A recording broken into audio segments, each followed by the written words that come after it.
Hello, everybody. Welcome, welcome. And thank you to the musicians of the Delirium Musicum Chamber Orchestra. Let's give them another round of applause for their amazing music and their amazing name.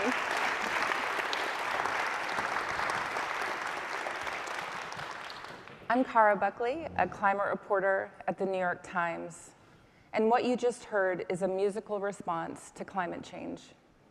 It's an excerpt from a project called Trilogy by the Eunice and Soraya Nazarian Center for the Performing Arts at Cal State Northridge.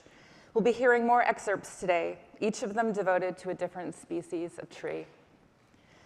The music is inspired by the reporting from our colleague, John Branch, about the iconic California trees that have been threatened and killed by extreme wildfires year after year. You're hearing a sneak preview of that project here at our day-long event, A New Climate. I'll be co-hosting today, along with my Times colleague David Gelles, who recently shamed the World Bank president for not saying whether burning fossil fuels contributed to climate change and went viral for it. Thanks. Thanks, Cara. The music is one way to respond to and try and grapple with what's happening to our planet. Over the course of the day, we're going to be hearing all sorts of responses from many facets of society. And we'll be focusing in particular on the role of technology and art in getting us through this crisis. And it's especially meaningful to be here in San Francisco, which is, of course, the epicenter of so much of the technological innovation that's changed our world over the last many years. It was right here at the Yerba Buena Center for the Arts in 2010 that Steve Jobs introduced the iPad. And this is where I got my start in the journalism world. More than 15 years ago, I started covering tech here for the Financial Times, and I've been covering business for the last 10 years for the New York Times. But earlier this year, I made the decision to join the climate desk at the paper because I really believe it is the story, the one story that is going to define the years ahead, our years, our lives, our children's lives.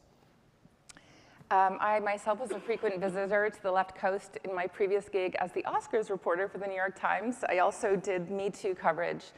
But then I came to realize for myself that I needed to engage with the crisis by writing about it. And at the Times Climate Desk, I focus on people working towards climate solutions and off the beaten path tales about responses to the crisis. And that's the kind of mix you're going to hear on stage today. In just a few minutes, I'm going to be speaking with two leaders of the electrical vehicle industry and hear both about the rapid innovations in the sector, but also the challenges ahead. And we'll be hearing from a woman I profiled who combines Celtic wisdom with science and the wonders of botany to help us better understand trees. And then just in time for lunch, we'll take a look at different approaches to the way we eat and how that interacts with the climate. We'll also hear from leaders in the investment and philanthropy fields, as well as corporate leaders, and we'll hear about to what degree many of the companies who are saying they're making efforts and moving the needle on climate are actually doing so. So a wide array of things, and something to note, we'll also want audience participation. Like, who doesn't love that? It's about what response any of us can have, no matter what group or part of society you're connected to. So we want to encourage your responses. And we really mean that. For those of you in the room, you'll see note cards and pencils on your seat. During each session, if you have a question for the panelists, or if you have a especially meaningful comment, write it down with your name on it and pass those note cards down to the end of the aisle where they will be handed to producers who will then feed us the questions live on stage and we'll try to incorporate them in. So we really mean that. Every panel, we want to hear from you. We want your questions in the mix as well. And we're also going to be taking the pulse on the room throughout the day on some of the questions we'll be asking and answering. We're going to use the very sophisticated, age-old human technology called clapping.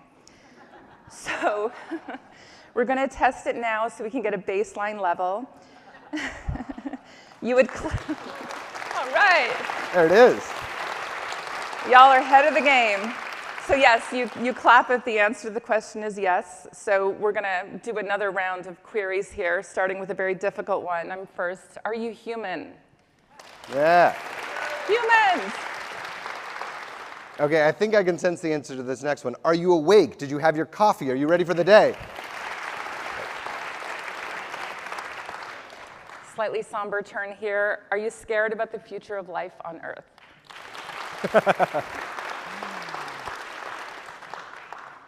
Okay, given the response to that, are you confident we have within us what it's going to take to address this existential threat of climate change? Okay. Well, if you're watching online, we've already invited you to join our pop-up Slack group where people have been engaging in these issues, and we're going to get into that shortly. But before that, I'm going to say goodbye to Kara and invite to the stage my panel after a brief introduction. So we're going to start today, as I mentioned, with a discussion about some of the biggest technology changes happening today that are really affecting climate, and that, of course, is electric vehicles. I was surprised when I learned this statistic earlier this year. Transportation, the transportation sector now accounts for the most carbon emissions in this country, more so even than electrical generation, which for the longest time was the highest emitter. And EVs, which are becoming more mainstream, are a crucial part of trying to bend the curve on that. We'll get to our guests in a moment, but first I want to get a quick sense of the room and invite some more claps. We'll see how many we get for this first question, but clap your hands if you currently own an electrical vehicle. More than I expected. Clap your hands if you've had a hard time finding a charging station when you need it. All right, we still got some issues that our panelists will help us think through. Clap your hands if you've thought about buying an EV but have decided against it because it was too expensive, because you were concerned about range, or because you were concerned about charging station accessibility. I'm clapping. Okay? And clap your hands if you think you will never buy an internal combustion engine powered vehicle again, if the next car is an EV. Okay. Well, whether you have one already or whether you're planning to get one soon, it's becoming clear that EVs are becoming more mainstream. California, of course, just passed a law earlier this year mandating that all new passenger vehicle cars by 2035 will be EVs. New York State followed up with an identical law just a couple months later. And yet there's still a host of challenges to wide-scale EV adoption. And I'm excited to get into all that and more with our panelists. Please come onto the stage, Linda and Peter.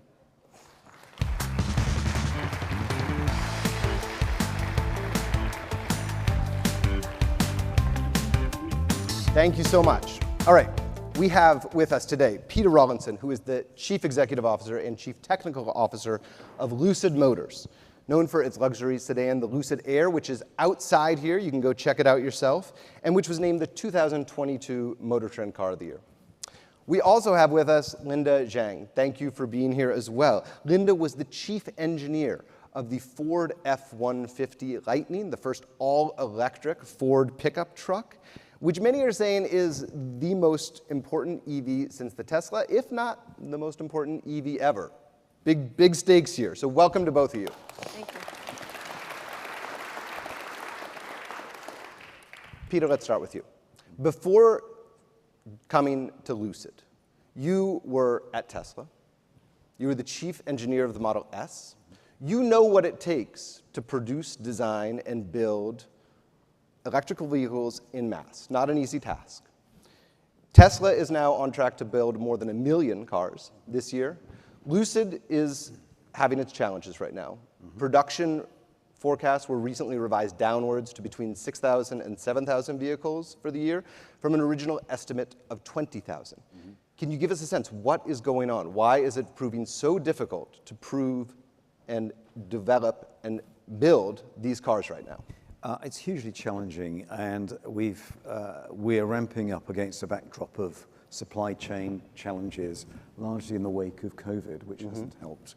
And I think also it's difficult sometimes for a new entity to be taken sufficiently seriously by the supply base. That said, I've been personally leading the drive of our ramp up in the factory, spending countless hours in the factory, on the shop floor. And this morning we just announced that we've tripled our numbers produced in Q3 over our Q2 number, and are on track for our revised advice for production for this year. So the ramp up is taking place. I'm very confident that we're going to nail this. Good, good. A lot of issues to get there. I'm just going to put pins in it. COVID, supply chain. There's a lot of factors affecting EV production and demand beyond whether people are ready to actually make the switch. Linda, to you. Ford has said, obviously a much bigger installation base, big factories already ready to go, that you're aiming to produce, was it 150,000 F-150 Lightnings this first year?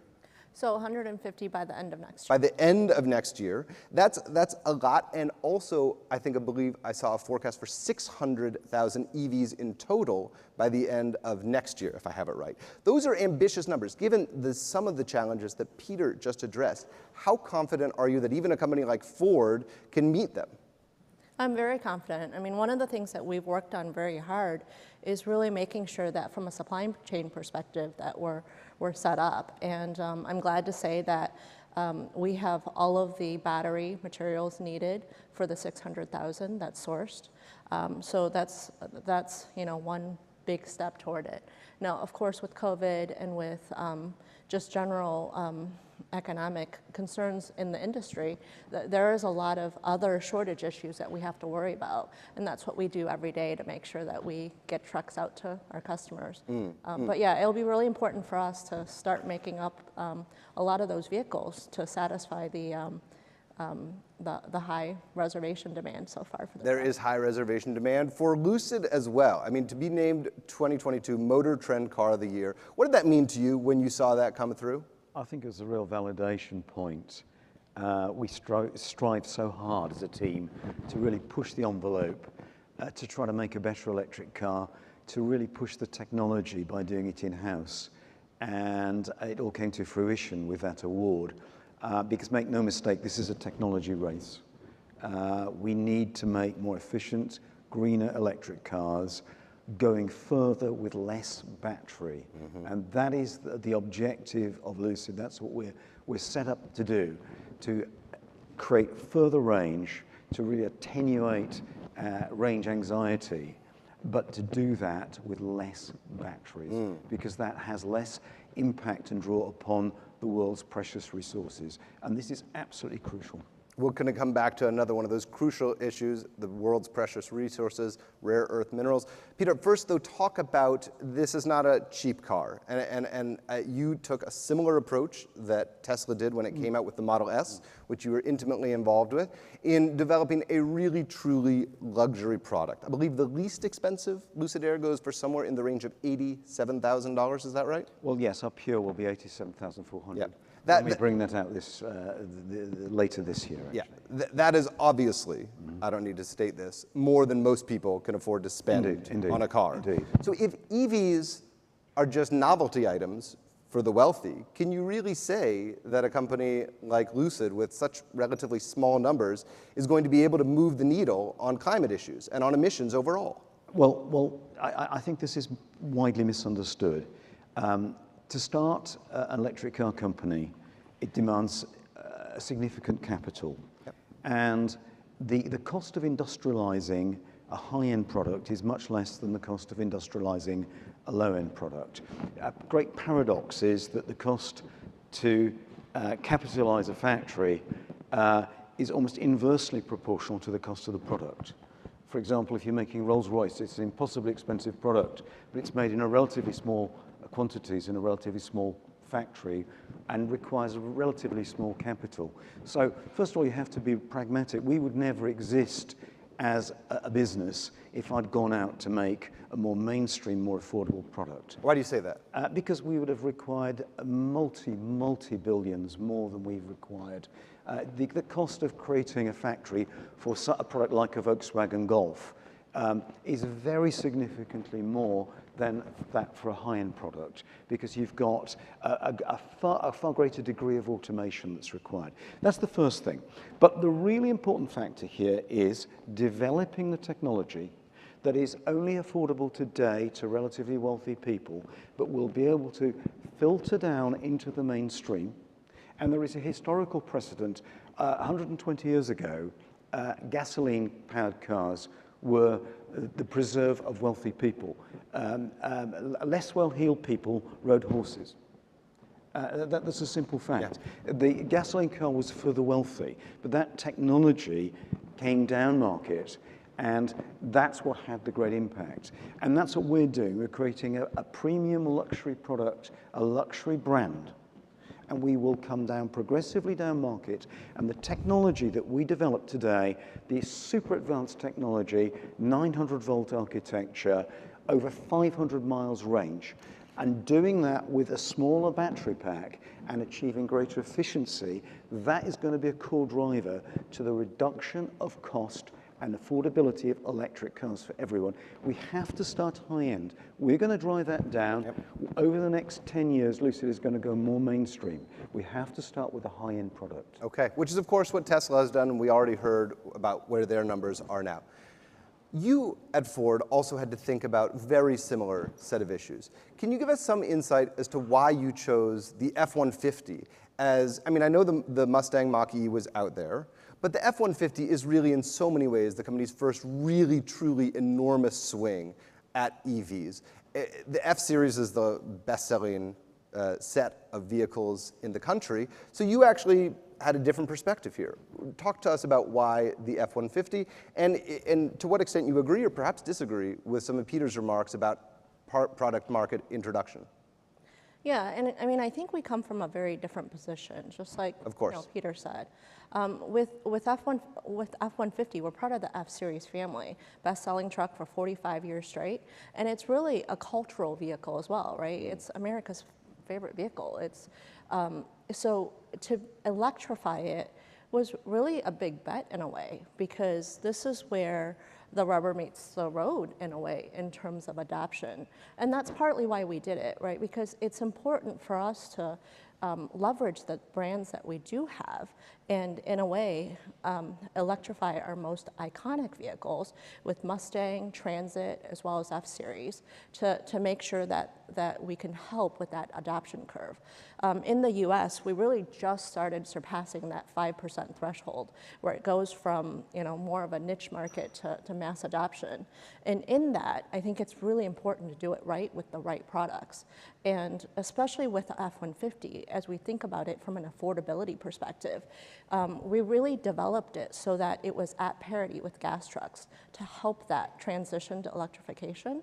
And then also, as we did the development work, we wanted to make sure that it was something that our customers can look at and say, that is a truck, and that's something I can see myself in. And adding to it, not just the fact that it's a truck, but all the electrification functionality that's just not even possible with a gas vehicle. Right. You mentioned affordability in there. Now, the F-150 Lightning is still not terribly cheap. What's the entry level go for? Well, our entry level when we launched was less than $40,000, but I mean, I think it's gone up a few times this year, hasn't it? It's gone up a couple times this year, and I think that's something that we've seen across industry with everything. So does that risk the adoption curve though? Does that risk bending it down? I think it's still very much an affordable vehicle, and especially when you compare it to other vehicles, which everything has gone up in price, right? Unfortunately, my milk at home, my bread at home, everything's gone up. So from that perspective, it hasn't gone up drastically different. It's really gone up to accommodate for the material cost, the raw material cost increase, as well as just supply concerns in logistics.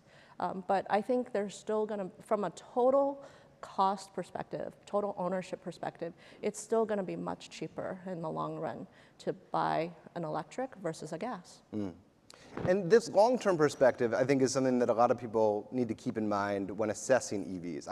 It's a topic of conversation that still comes up in the newsroom even, is how do we measure not only the affordability of an EV over time, but its carbon footprint over time? And I'd love to hear from both of you, especially with a big truck that takes a lot of materials and a big battery, and a luxury sedan which has extraordinarily high finishes and leather and wood probably inside the cockpit, how you think about the real overall carbon footprint of this vehicle compared to a conventional car. Peter, can you really say with all of those finishes, with the rare earth minerals that are required for a battery, albeit a smaller one, that your cars are truly, on the long-term basis, better for the planet than, say, a Mercedes? Well, yeah, there's a simple measure that I can apply here, and it's kind of a measure for an EV tech company, and that is how far can you go with how small a battery? I think some people in the audience are having a hard time hearing you, so I'm going to ask you to speak up just a little and to raise the mic. Can I raise the mic? Thank you. Right, okay. Oh, Got right. it. There we go. Thank you. Mic's in the wrong place. Sorry. You're trying to dodge the question, weren't No, I wasn't. Right. Can you hear me now? Is that clearer? It's not just my accent. So I think that it's an absolutely valid point. Our objective is to go as far as possible with as small a battery as possible. And that is the measure of the environmental footprint of an electric car, independent of how big it is or how luxurious it is. So we're able to do, and there's a way of measuring this, it's like gas mileage. How many miles per gallon? The new gas mileage is miles per kilowatt hour. That's the electric equivalent. And we can get 4.6 miles per kilowatt hour with our Grand Touring version of Lucid Air. And no one else is close to that. So it's effectively the electric equivalent of gas mileage. Now, of course, where is that energy drawn from? And the great thing is that electricity can be 100% produced from sustainable sources: solar, wind, hydroelectric, you name it. So I can't solve the problem of where the electricity is generated from. That's for other people to take. I can do the car part. And let's not, as an individual, try to solve this whole puzzle, because it's much more complex than that. But my mission is to make electric cars higher tech, more efficient, so they can go further with less battery. And because the battery is the biggest single cost item on an electric car, that's going to drive down the price. And that's why we will be able to make the next generation of Lucid cars more affordable, because we can make them with smaller battery pack than anyone else. And that's the big ticket item for making an EV, the cost of the battery. So we can make a car go further, smaller battery, lower cost, and more impact into the mass market. And that's what's going to catalyze humanity's broader uptake of sustainable mobility. That's the plan. Okay. Linda, I saw your eyebrows raising a few times during his remarks. Do you agree with his assessment that that's the proper way to measure the success of an EV? I think that's a very good way. I mean, efficiency is definitely something that's really important for vehicles, because the more efficient you can make it, definitely the less materials you're going to need. So I completely agree with that. I think the bit I was going to maybe add is, I think in total there's been a lot of really good studies, and a very recent one out of the University of Michigan actually looked at this situation from beginning to end from a total life cycle perspective, and showed that it was 46% less from a EV perspective than a gas perspective. So I think with that and this opportunity to get to even more sustainable and less, more carbon neutral electricity production, right, with wind, solar, all of those things that we have on Earth for free, really, it is really leading us to potentially a better place. And then especially if you take into the total life cycle of also recycling, I think that, that of the battery and the materials, there's a lot that you can potentially get back to reuse again. Yeah. A reminder, we want to hear from you, so please, if you have questions, write them on these note cards, very high tech, that are in your seat, and magically they will translate from pencil and paper and magically appear on the iPad. So don't hesitate. We're not going to do mic running, which is to say, they will appear, and then I will call on you. I will be told who in the audience has a question, and somehow it'll magically all work. Earlier in the conversation, you mentioned rare earth minerals. You brought up all the really precious rare earth minerals that are required to make lithium batteries, EV batteries. And the New York Times has done extraordinary work reporting. I think you're okay. Am I okay? Yeah, Can you hear me? Okay. All right. Yeah, just every time I start asking a tough question, fiddling with the microphone. I'm paranoid about this now. The Times did an extensive series recently about what it takes to do this mining, specifically in the Democratic Republic of Congo, how difficult, treacherous, and dangerous, destructive to the environment, how much corruption there was. So I'm going to ask both of you to really walk us through what you're doing to ensure that your supply chains are clean. Because I don't need to tell you, especially here in the center of technology, when people rush headlong into new technological innovations, there are often these second-order effects that can be just unanticipated, but absolutely devastating to communities that are far from the front lines of your product adoption. So Peter, let's start with you. What are you doing to make sure that all these products, all the materials you use in this beautiful $87,000, $100,000 car are not causing problems way down the supply chain? Yeah, well, there is a limit as a small company for our reach right to the mines. I have to be honest with you about that. But we work with world-class suppliers. We've got two great suppliers for ourselves, both LG Chem and Samsung SDI. In both instances, we reduce the amount of cobalt content. We use an NMC compound, which is an 8:1:1 ratio, which is using half the amount of cobalt from the previous generation. I think that nickel is an issue. Certainly, that has an impact, perhaps more so than lithium, although the cells are called lithium-ion. We're doing all that we can within the scope of being a small startup EV company. Okay. So it sounds like there's more work to do, which leads directly into a question for a bigger company. You are an enormous automaker. You have power with suppliers. Are you using it? What can you do? You said you've already sourced materials to get to that 600,000 number for next year. What does it look like inside Ford as you try to contract responsibly down the supply chain and make sure that these problems aren't things that you're contributing to? Yeah, absolutely. Ford has always been really pretty serious about making sure that we do the right thing, right? Whether it's from a sustainability perspective or from an environmental, social, and governance perspective. So we've published our ESG report for multiple years now, and then also all the way down to the suppliers. We make sure that we work with our top suppliers to check to see where those materials are coming from, and making sure that they're coming in a way that meets our environmental, social, and governance policy at the company. So that is definitely something that we've focused on, and all the way down to the raw material levels. Okay, we're going to see if this actually works. We have an audience question specifically about mining from Emma. Do we have Emma in the room with a microphone? Is this going to work? I think it's magically going to work. Look at that. See? Paper and pencil. Oh, hi. Okay, my name's Emma. I'm from Errol Foundation. We are a philanthropy here based in the Bay Area.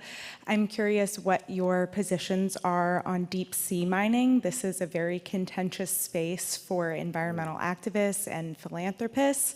And I'm just curious what your perceptions are about developing nickel and cobalt-free batteries. I know Tesla has some of that in the works. And yeah, just curious about your position. Thanks. So if someone came to you and said, we can mine nickel and cobalt from the seabed floor, would you be buying it? We would have to take a very deep, cautious, analytical approach to assess the environmental impact. I'm very cautious about that. Yeah. Okay. For you, Linda? Yeah, I would be similar. I mean, I'm not familiar with us doing anything in terms of deep sea mining at Ford, but I think that would be very much an interesting issue to think through. So yeah. Okay, and Emma, you raised an important question, which is, is it possible, is there work being done to develop batteries that don't require these minerals, or at least substantially less? I think, Peter, you alluded to this earlier. Smaller batteries maybe would need fewer resources.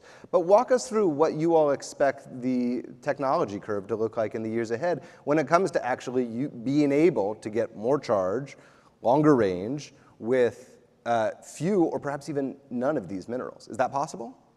Linda, let's start with you. Yeah, I mean, one of the things that we've announced launching is our LFP batteries, lithium phosphate, iron phosphate, right? So from that perspective, it takes a lot of those specific chemicals down.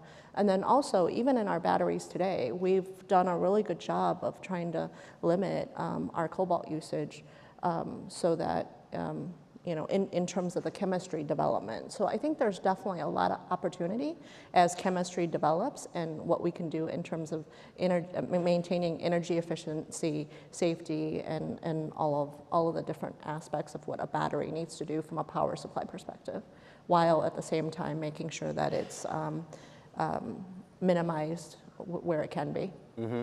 Peter.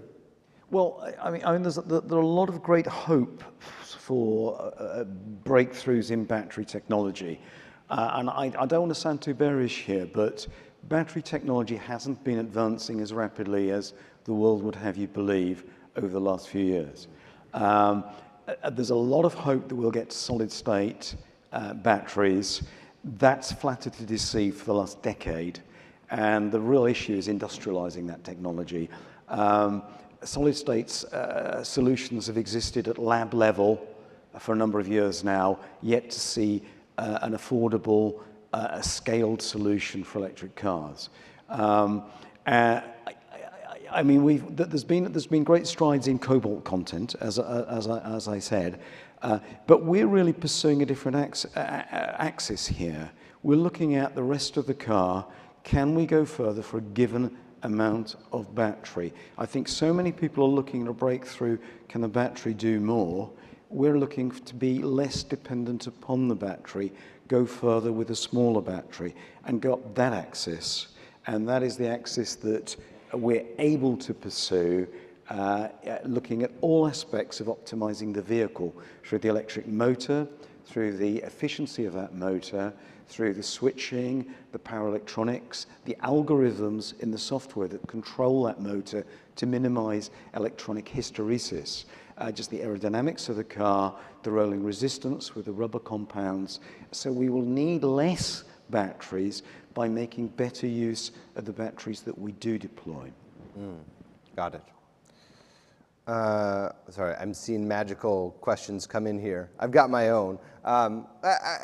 What you just said, though, made me think of something, and I haven't fully articulated this in my own mind, but you said, the battery technology is not moving at quite the speed, which is very counterintuitive. I mean, I feel like so much of the messaging from the industry, from analysts, is that we're on this path and that we're making breakthroughs by the month. Why is that not the case? Is it a technological problem? Is it an investment problem? It's the laws of physics, technological. It's the laws of physics and technology. So what does that portend for the wide-scale adoption and to really being able to get to a place where one charge, for example, can go as far as a tank of gas? I think everyone's looking for a panacea here, looking for 50% breakthroughs. We're seeing a few percent per annum grinding improvement of battery, gravimetric, and volumetric energy density. And that in itself will lead to a breakthrough stage. We're already at a breakthrough where we can, with Lucid Air, get over 500 miles range. And, if you look at, my vision for the future is when we need to look at a whole bunch of things, stars aligning. We need to look not just how much energy there is in a battery, but its tolerance to being cyclically fast charged. And there's quite a bit of advancement in that arena in the last few years. We need to look at how mature the charging infrastructure is, because if I knew there was a fast charger in every street corner, like I know there's a gas station in every street corner, I don't get gasoline range anxiety because I know there's a gas station everywhere. If I knew there was a fast charger that was reliable everywhere, I wouldn't need to carry the antidote for range anxiety on the car by virtue of having a long-range vehicle. So the great paradox here is, although we've created really the longest range vehicles on the market, I see the future of actually vehicles with shorter range, smaller batteries, close proximity to charging. And that way, I imagine a vehicle which would have maybe 150 miles range, and that would be sufficient for most people because you can charge anywhere. And supposing we could get to 6 miles per kilowatt hour, we could do that 150 miles with just a 25 kilowatt hour pack. And that's going to have a profound impact upon the widespread adoption of EVs. That would be a quarter of the cost. A big pack can cost an automaker over $20,000 to make. That's not the price to the customer, that's the cost of an automaker making that pack to put in the car. If we can quarter the size with this thesis of more efficiency, fast chargers everywhere, chemistry that can take that fast charging, we could quarter the cost of that battery, get it down from around 20,000 to closer to 4,000 or 5,000, and that's what's going to have the transformative effect. Okay. Linda, you talked about going with the F-150 Lightning because it was a working truck, it was one of the most popular trucks, and you went to your customer base and you said, is this something you'll recognize as a truck? I want to challenge you on just how much buy-in you're actually getting. And I say this because I did some reporting, and I was down there in Georgia, and I was speaking with landscapers who said that they were worried about buying the truck because they just simply didn't believe that it was going to have enough charge to haul their trailer full of lawnmowers and everything to several job sites over the course of the day and still have a charge. So are you really getting buy-in from the people who use these trucks as trucks to fill them with construction size and haul as trailers all day? Yeah, I mean, absolutely. We have a really good relationship with our commercial customers and with Ford Pro. And that's one of the things that we actually incorporated into the development of the vehicle is we calculated with our commercial customers how much they need in terms of range on a daily basis for landscapers, for folks that are using the vehicle for work. And honestly, the number was actually 200 miles. That was our bogey to try to hit. And as you probably know, we're now up to 240 on the standard range battery. So you get quite a bit of extra. Now you're right that when you tow and you haul and you do work type of things, it does take more from the battery. That's just pure physics. So those are the things that we actually incorporated into the truck in the development of that. And a lot of our the benefit of having all of the different connectivity in the vehicle is we can actually see what customers are doing in aggregate, right? And what we're seeing is 90% of truck users, whether it's gas or electric, it doesn't even matter. Over 90% of them drive less than 80 miles a day. So therefore, if you think about it from that perspective, kind of toward where Peter was saying, we've really built in a lot more into the battery for the range anxiety, for those edge cases where you do need to go a longer route and you may need to fast charge, right? So as infrastructure develops and progresses over time, as battery technology progresses even further, I think you can definitely take the size of the batteries down to make it a lot more affordable and still very usable. So. One of the things I cover on the climate desk is the intersection of politics, the culture wars, and climate. And it has not been lost on me that over the last several months especially, there is really an effort among some on the far right, I would characterize it, that's my words, to vilify, to demonize electric vehicles. And you need only turn on certain news stations and hear people ranting about them and ranting about federal subsidies of these technologies. And again in Georgia, this is a reporting trip I did earlier in the year, I was covering the development of a large-scale electric vehicle factory, and there was huge opposition to it on the ground because it got wrapped up in conspiracy theories about George Soros. And so as you laugh, but this is real, right? This is the country we live in, as we all know. But the question for you, Linda, is especially as you start to sell an electric truck across this country in all 50 states, in every zip code, red and blue, are Republicans buying these trucks? Or is this really a Democratic truck? I have no idea. We've never done that kind of estimate. But what I can tell you is, actually, you know, in terms of the truck usage, we do have a lot of truck users that buy this vehicle. Half of our buyers for Lightning is actually coming out of a truck, and half of them are new to truck. And this is all of the, you know, different things that this electric truck enables that a gas truck couldn't do, right? So we're bringing those folks in, and you know, we're bringing definitely a lot of folks into EV. 2/3 of them are actually all new to EV, so that's exciting news. And then 3/4 of them are actually new to Ford. So I don't know the political demographic, but those are the demographics that I do have that I can share with you. Peter, what's your demo?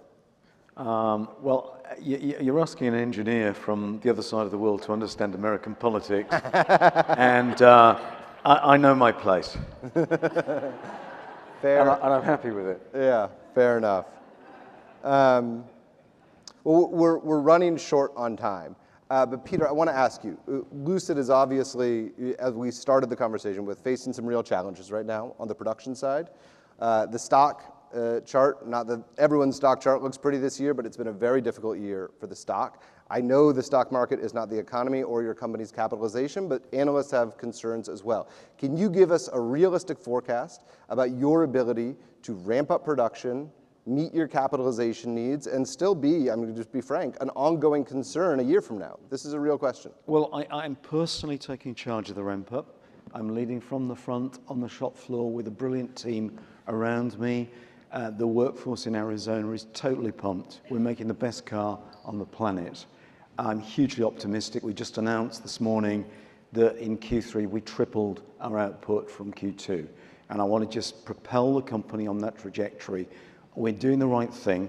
The world needs what we're doing. We're advancing the technology, and it's going to really catalyze the mass adoption of EVs, and that's what this planet needs.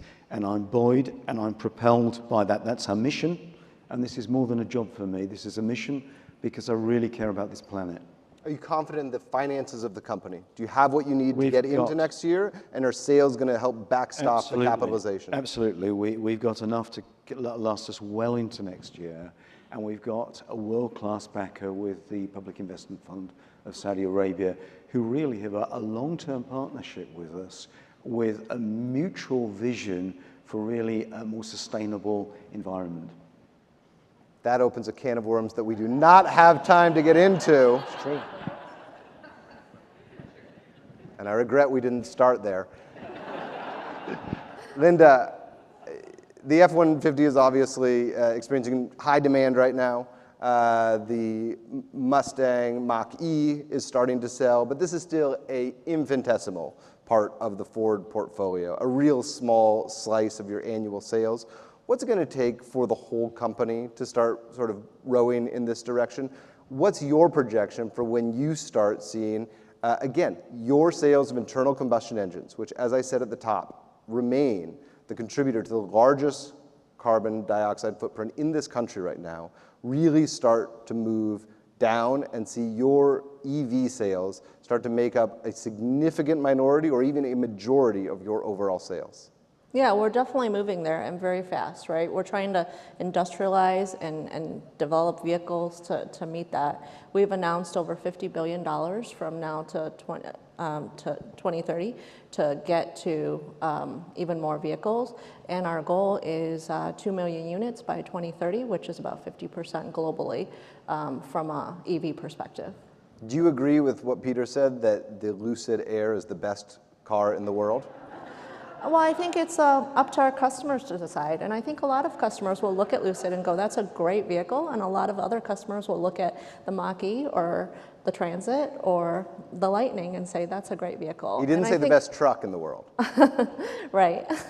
But I think, regardless, we're all here trying to really do the same thing, right? We have the same mission in terms of trying to make great products that our customers love. And if they're wanting to, now transition to an EV vehicle instead of gas vehicle, that's just a little bit more sustainable for the environment. So all in all, it's a good thing.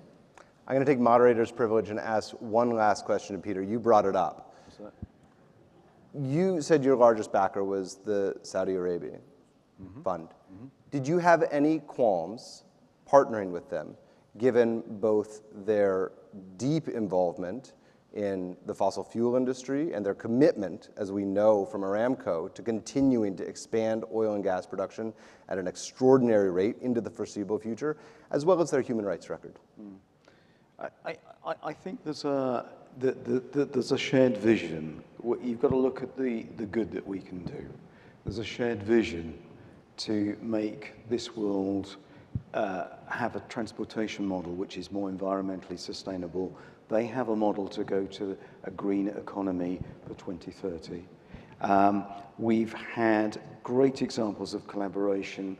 We've had young Saudi interns, male and female, experience cosmopolitan California working with us and then going back to their society.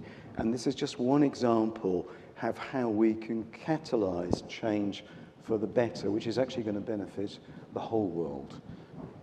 You get the sense. We could continue this conversation all day, but we do not have time. Thank you very much both, Linda and Peter. Very much appreciated. Thanks so much. Thank you. Thank you.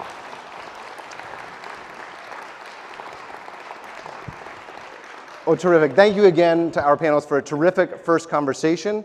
I'm now excited to hand it off to my colleague for another conversation about a very different aspect. Matt Thompson, the editor of the Headway Initiative from the New York Times. There he is. I couldn't find him. There he is. Thank you all.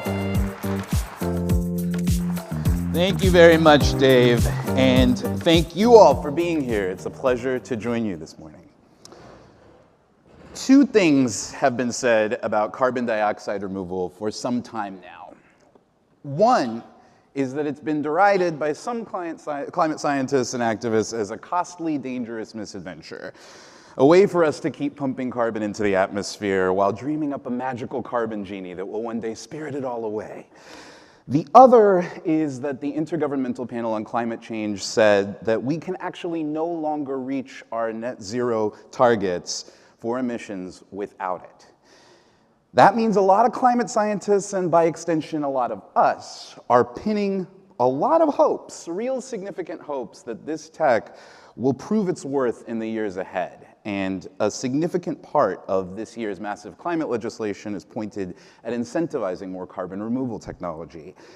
We are going to get into the science of carbon dioxide removal right now with Zeke Hausfather. He's a climate scientist and contributing author to the IPCC report, but he's also helping to pioneer new approaches to carbon capture and carbon dioxide removal investment. Zeke, thank you for being here. No worries, it's great to be here. So you are a climate scientist and researcher at Berkeley Earth, but you're also the climate research lead at Stripe, which through Frontier is leading the charge on nearly $1 billion of buying power for carbon removal. Tell me about your work and tell me about the Stripe's approach to investment in this technology. Sure. So as you mentioned earlier, permanent carbon removal is a key part of meeting our climate goals. It's certainly not a silver bullet, but it's really hard to meet them without it.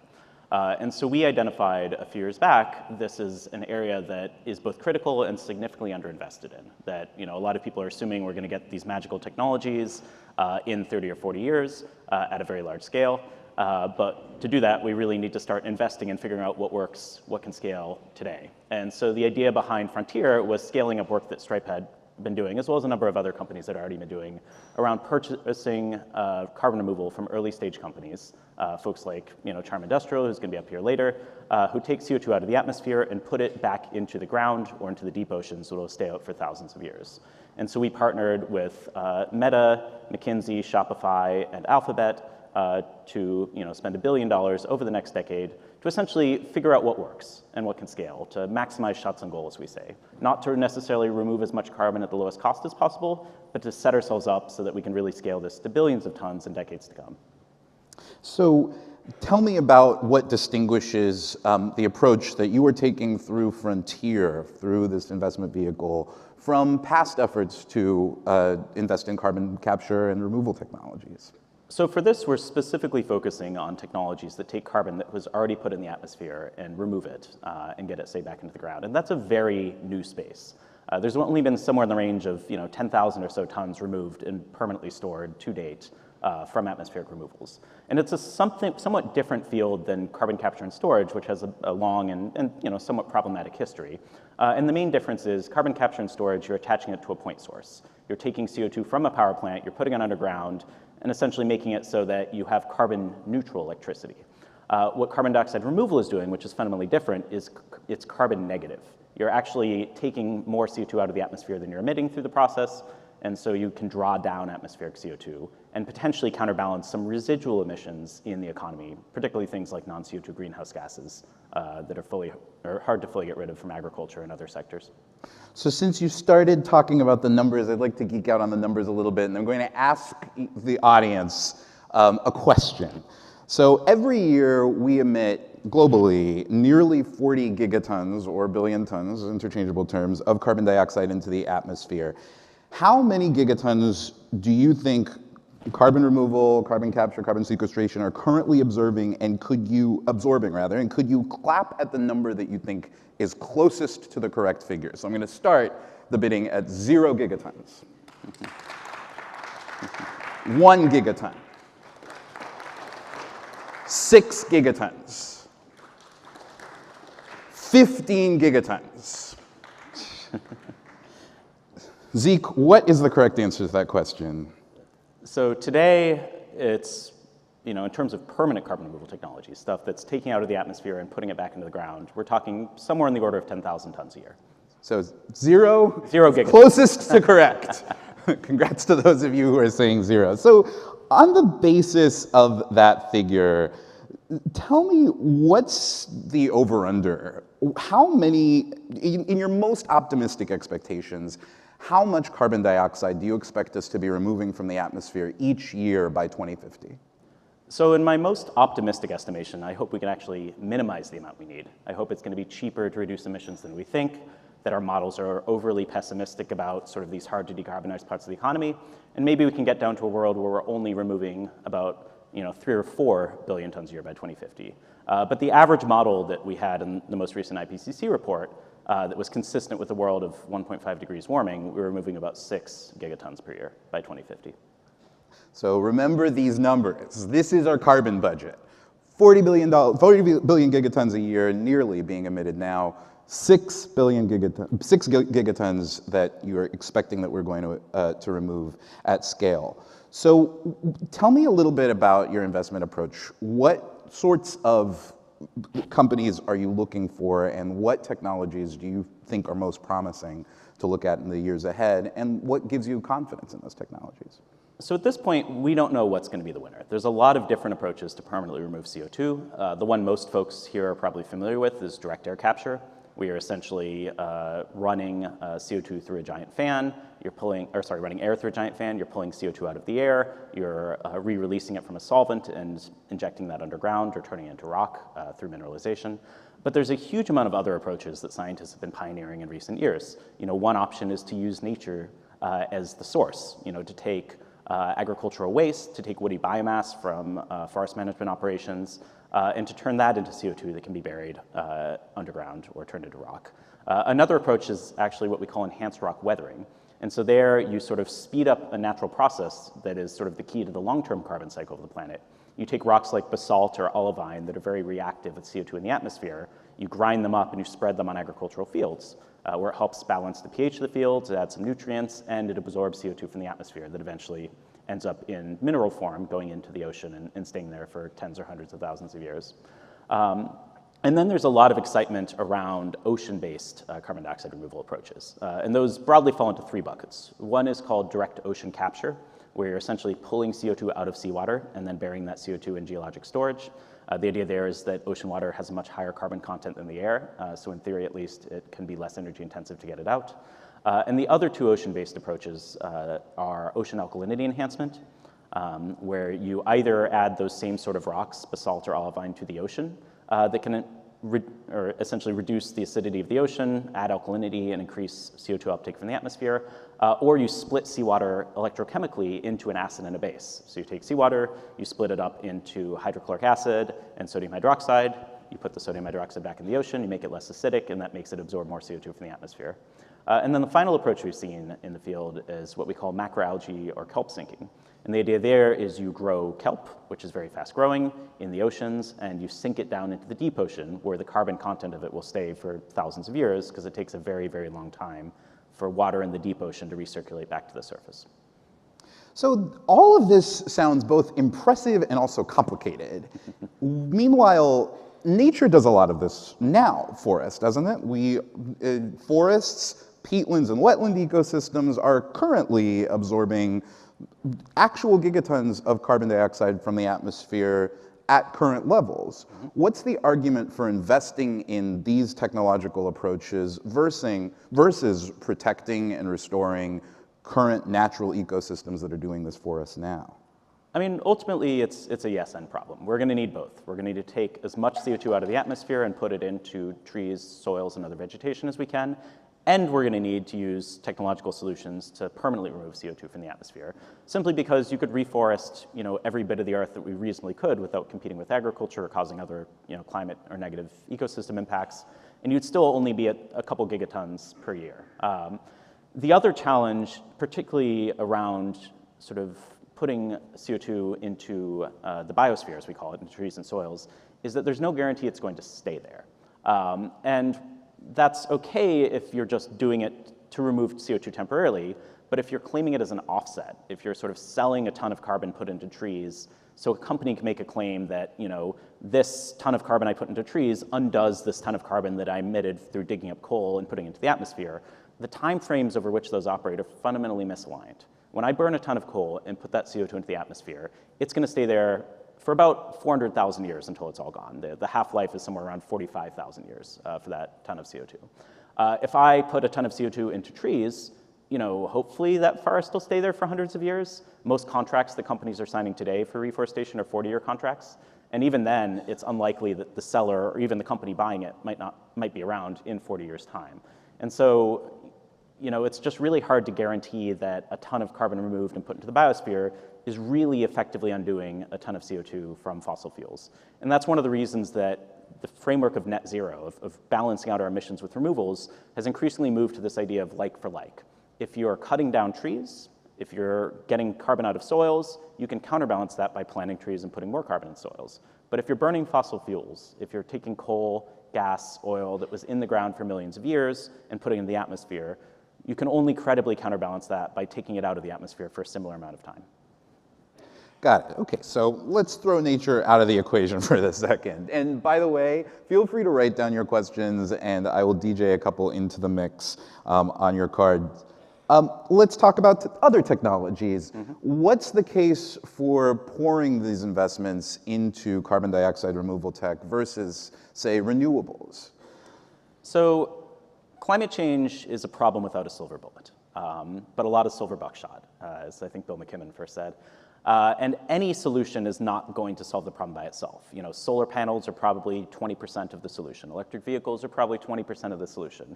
Industrial heat is probably around 10% of the solution, getting carbon out of that. And carbon removal is also about 10% of the solution. I mean, the challenge is there are some parts of the economy we're never going to be able to fully decarbonize, and some non-CO2 greenhouse gases, particularly from agriculture, that we're not going to be able to fully get rid of. And so we're going to need carbon removal at a minimum to balance out that.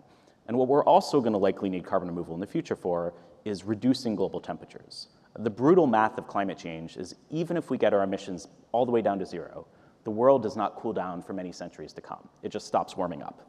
And so if we ever want to cool down the planet, we actually have to remove more CO2 from the atmosphere than we're putting into it. And so to answer your question, yes, reducing CO2 emissions, installing renewable energy, building electric vehicles should be the vast majority of our spending and effort today. And the world spent $755 billion in 2021 on these mitigation technologies. And so I'd ask we spend maybe 1% of that today on getting carbon removal technology ready to scale to be a 10% solution in the 2040s and 2050s. Now I want to come back to that 0 gigatons figure and your hopes to get to 6 billion by 2050. So this technology, or at least carbon capture and sequestration technology, has a somewhat checkered history so far. What have you seen that gives you confidence, given that we're relying on this technology, that we're going to get there?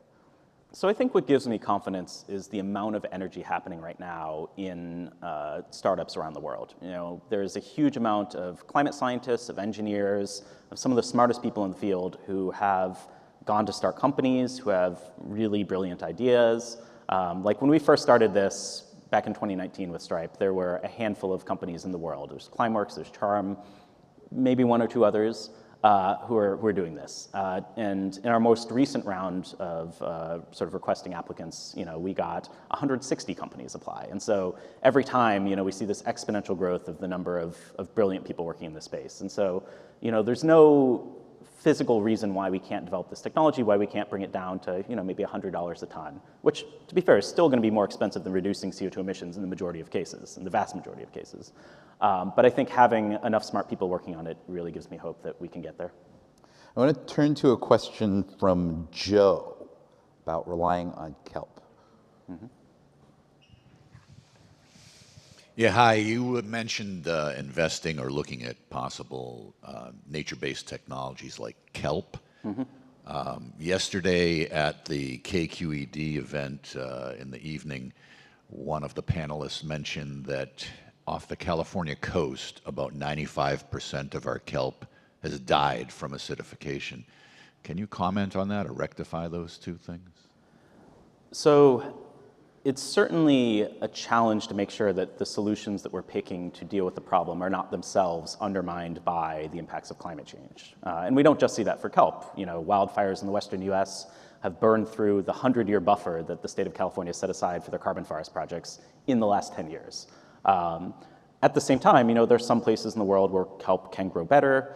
There's some companies trying to develop new strains of kelp that can grow in, say, the open oceans with less nutrient competition with onshore areas. And so, you know, we don't know at this point which of these technologies is going to win in the market, which is going to be able to scale, which is going to prove most cost effective. And all of them have their own uncertainties that we, you know, are trying to take into account.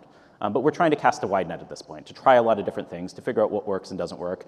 And as a consortium of private companies, you know, we can make riskier bets. We can be a lot more willing to fail quickly and learn from it than governments can if they're doing big, large-scale investments into these technologies. And so we're really trying to set the stage so that in the 2030s and the late 2020s, when governments start spending tens of billions of dollars a year on these technologies, they'll have a much better sense of where they can make their bets. You said you're looking at a potential portfolio currently of 140-some companies that have applied for investment. What are the signals that you're looking for that what is already setting some companies ahead of the game? So to be clear, we're not investing in companies per se. We're not taking any stake in them. We don't have a financial interest in their success. What we're trying to do is support this ecosystem. And so what we do with Frontier is two different tracks. One is what we call advanced purchases, which are almost, you can think of them as grants. You know, we'll give you some money for a bunch of scientists who are just starting a company to go from a lab bench prototype to a real facility. And, you know, we hope to eventually get some sort of tons from that, but if we don't, you know, it is what it is, right? It's a risky thing. The other sort of side of the equation is when a company is growing larger, they've built their first facility, they've succeeded in removing CO2, you know, then we'll do a larger offtake agreement. And those offtake agreements are essentially pay on delivery. If you can remove tons, you get paid for it, but you then can use that contract for like $10 or $20 million to get project financing to build a bigger plant and to scale. And so, you know, when we're looking at these companies, you know, we're looking for, particularly in the advanced purchase side, what is going to push the field forward, what's a new approach that we haven't tried before, what's going to be catalytic. On the offtake side, we're looking more for what can scale, what can show, you know, learning rates that are compelling, and what can, you know, give us more dependable volume at cost.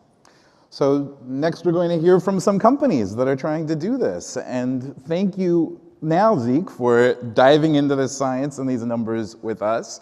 And please join me in giving our panelists Zeke Altrado a hand.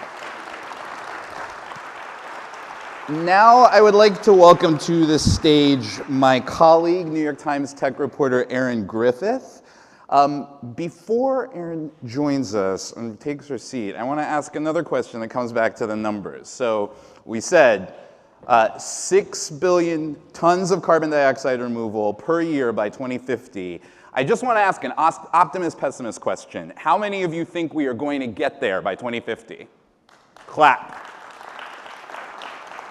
How many of you think there's no chance? All right. I would say an even mix. Aaron, come on up. Thank you.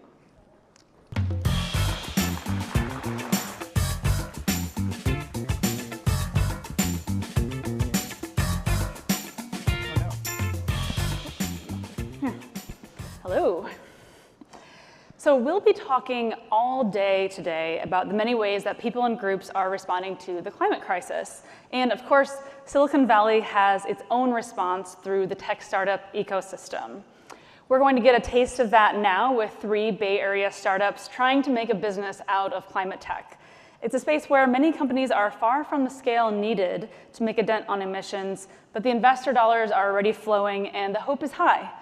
The consulting firm McKinsey says next generation climate technologies could attract 1.5 trillion to 2 trillion of annual investment. So to talk about that and more, today we have Sean Kinetic is the co-founder and chief scientist of Charm. Natasha Cave is the co-founder and chief scientist of 12. And Olya Erzak is the CEO of Frost Methane. So we're going to find out what each of these companies does. Welcome to all of you. Yeah. So Sean, let's start with you. Charm uses technology in crop fields to sequester carbon underground. So why don't you tell us what that means in layperson's terms? Yeah, absolutely. So what Charm is working on is taking agricultural waste products, think what's left over after the harvest of wheat and corn. We turn that into an oil through a process called fast pyrolysis. That oil is then basically a carbon-dense soup that's been commercially produced for about 30 years, but is never really taken on in the fuels market because it has a high water and a high oxygen content. So we take that oil, basically, and inject it deep underground into similar formations that held oil and gas over the last 300 million years. So it's basically backwards oil drilling. And so how much CO2 have you removed to date?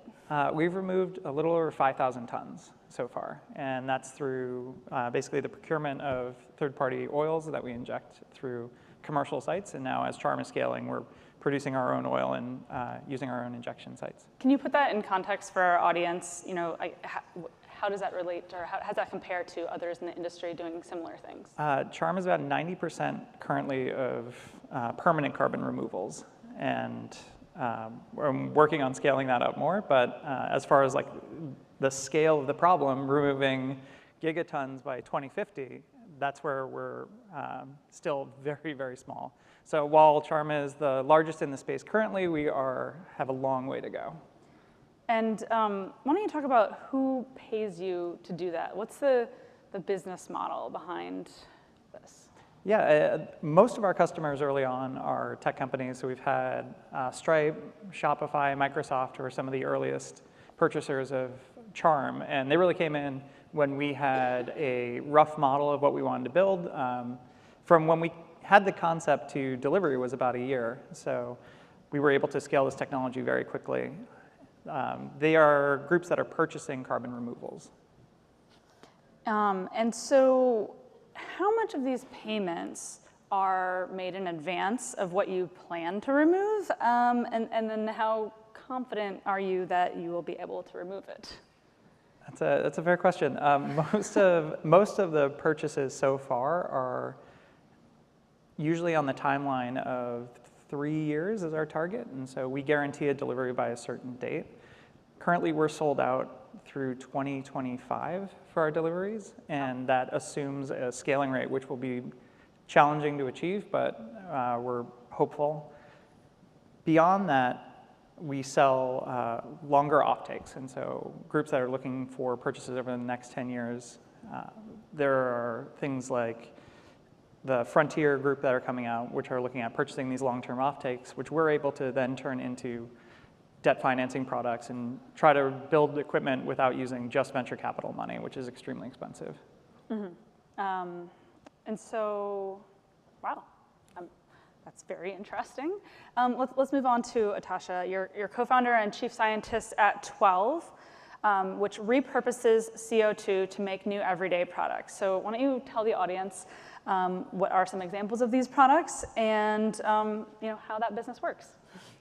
Yeah, so we are building a carbon transformation technology that can unlock the potential of CO2 and basically rearrange the atoms of CO2 and water into new molecules that can become everyday products. So we've made lenses and sunglasses. We've made a component in Tide detergent with Procter & Gamble. We've made jet fuel. We're making marine fuel. We basically can make anything that can be made out of petroleum, we can make out of CO2.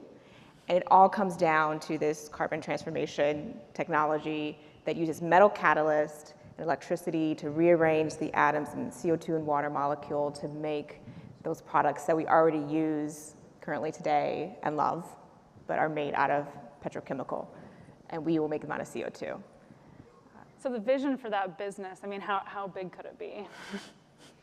Yeah, I mean, we're definitely looking at converting, CO2 on the gigaton scale. Of course, this will take a couple of decades, as Zeke mentioned in the previous panel, that we're one of those companies that are looking at that large vision, and we're building the roadmap now to get there.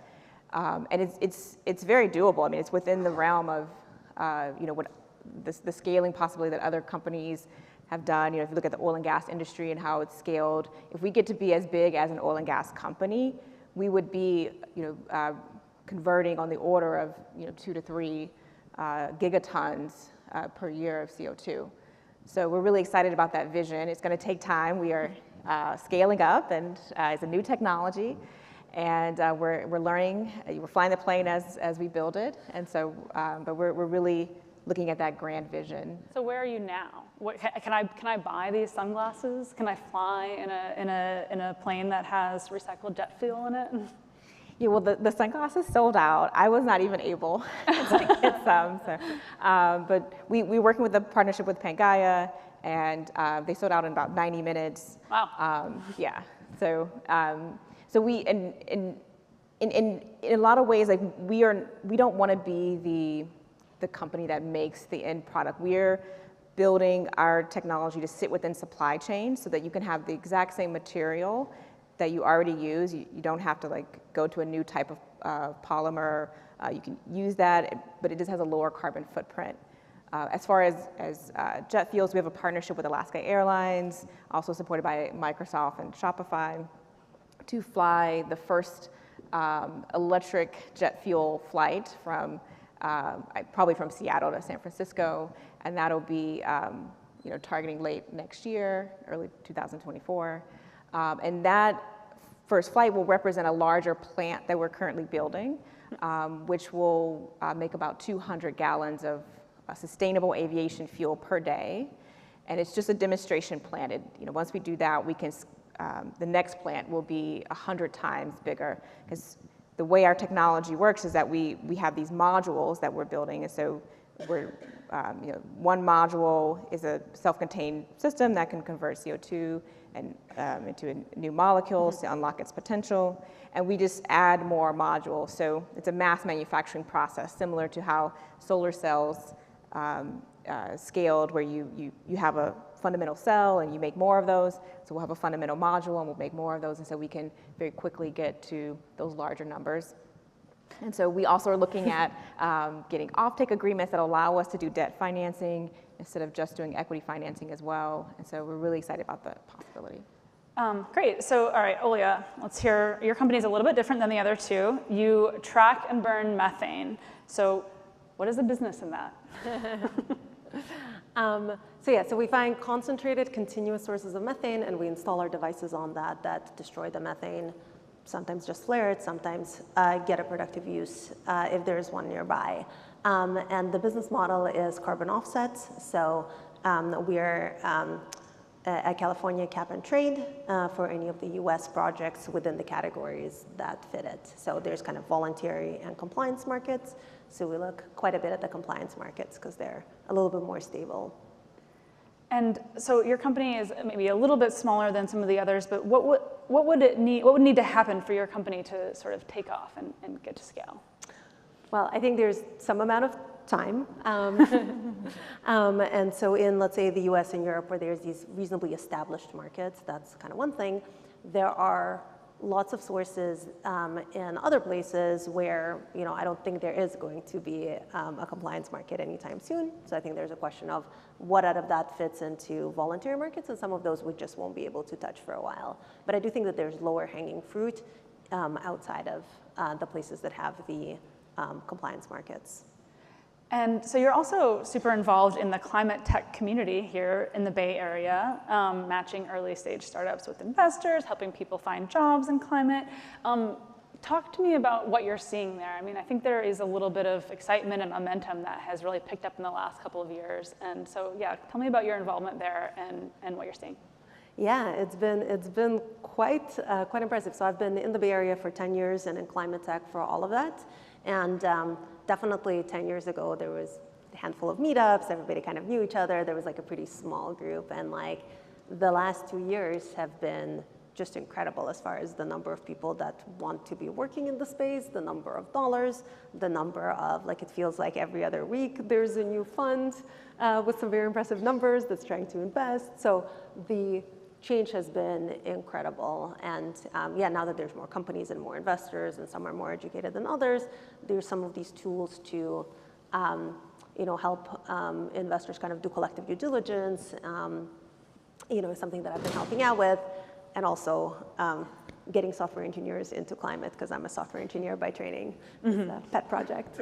Yeah, and I want to talk about you guys' individual climate journeys maybe a little bit too. But first I want to just note to the audience that we do have the note cards out there. So if you have questions for the panelists about their companies or just about startups in climate in general, feel free to write those down and pass them to someone around. And yeah, there's some people coming around over there, and I will potentially read them off. Oh, I have one up here in the front.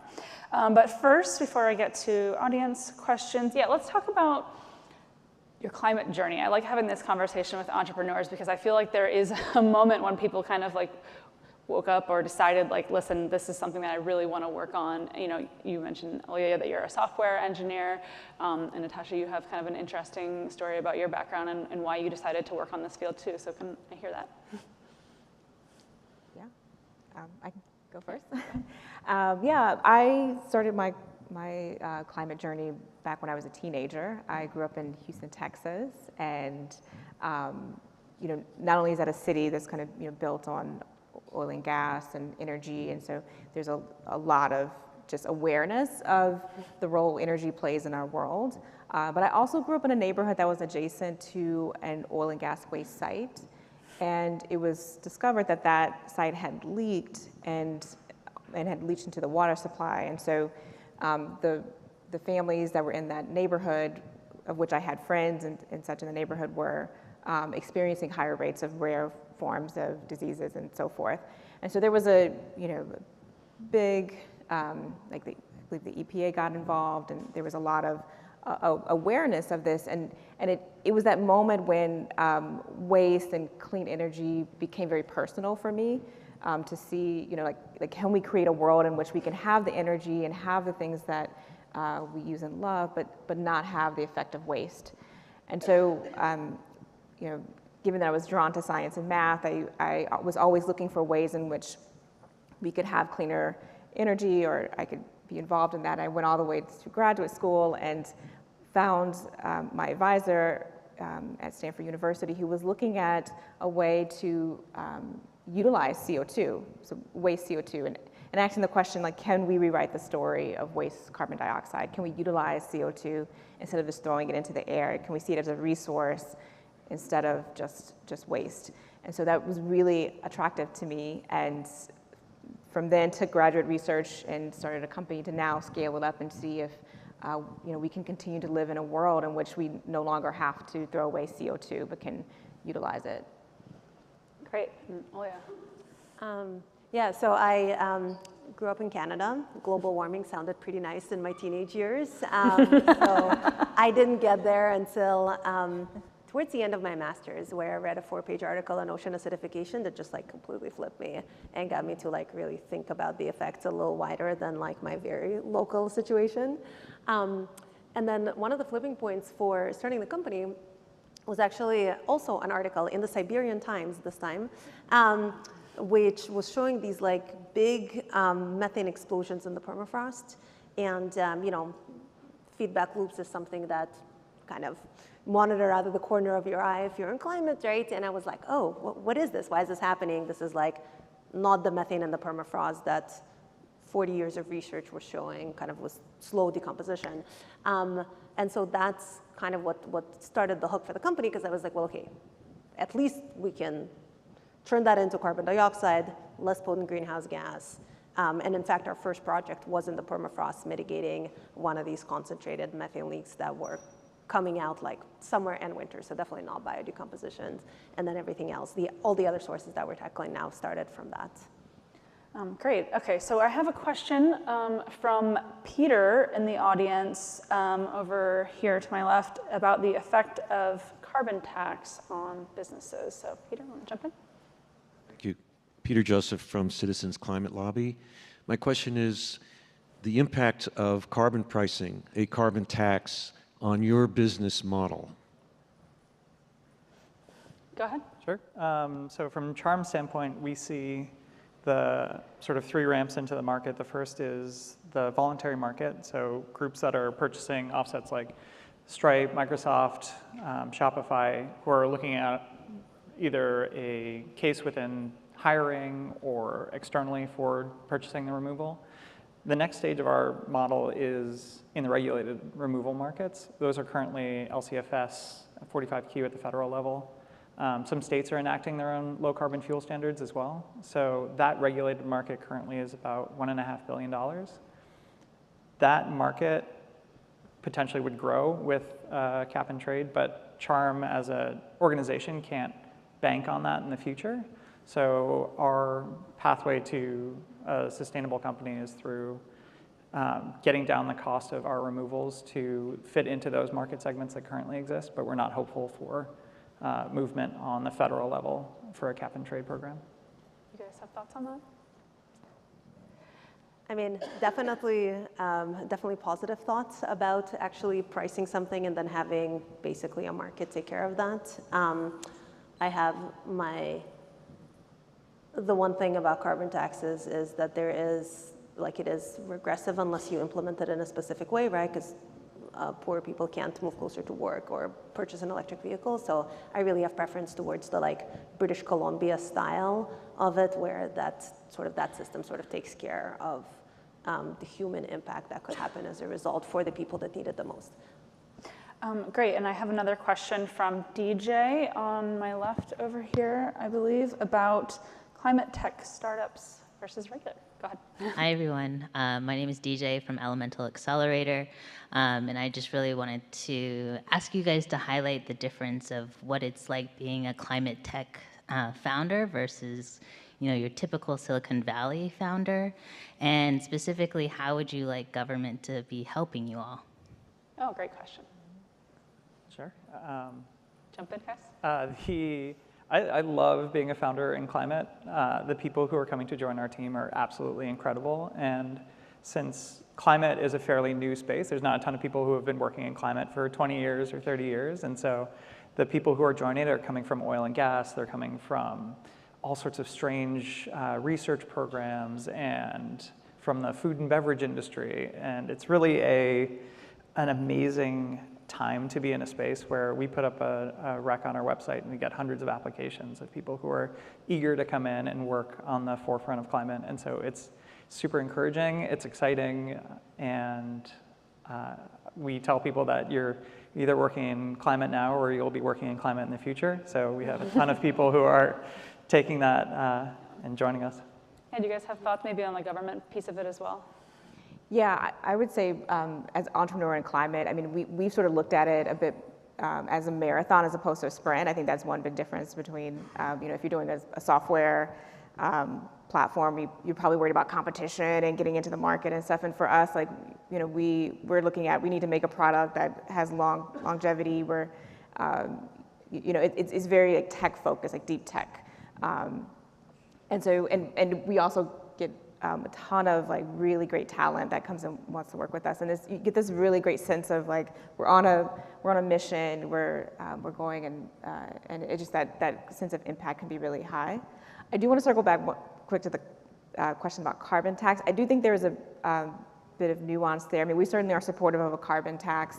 I think anything that can help get our technology to market. I do think, though, that as Zeke mentioned in the previous panel, there's different ways of solving climate change. We're not going to have one silver bullet. And so if we have just one carbon tax, it might dissuade certain technologies that right now may be more costly to convert that CO2 into something or sequester it. So I think we kind of need to look at the nuances of how a carbon tax comes online, and see it as a tool, and maybe there's also other tools that we can bring to bear. And one question that kind of piggybacks on that a little bit, we talked about hiring and the excitement of a lot of people who really believe in like an actually real mission versus maybe making people click on ads. Not that there's anything wrong with that, but this has a little bit maybe more of a ethical, moral piece to it too. But talk to me about the investor part of it. I mean, I think you've all raised some amount of funding. How has that changed even in the last couple of years? I mean, there's so many new funds. There's a lot of that are focused on this category. What's your experience been like in the market?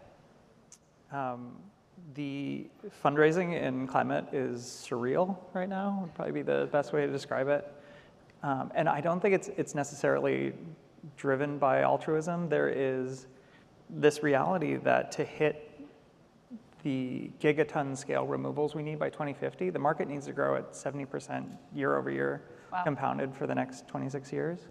So that is sort of a non-trivial market size. And so when investors are coming in, they're looking at this space and seeing that it does need to grow. And that's not just Charm, the industry overall needs to grow. And so I think we were getting cold calls from sovereign wealth funds when there was rumors that we may be raising. And so I think there's a fascinating amount of capital in the space, which means there could be a lot of chaos in the next couple of years with groups that are getting a ton of money and perhaps not producing anything yet. But I think overall, we're supportive of all the other groups in the industry. It's a team working towards this, and so we're hopeful that a couple of these will hit. Mm-hmm. How about you guys? Your experience fundraising? Yeah, I agree. There's a lot more investors in the space than there was, 5 or so years ago when we were first looking for funds. And I agree that we need to build an ecosystem around us. We need the direct air capture companies. We need companies that are sequestering. We need companies utilizing. So it is like,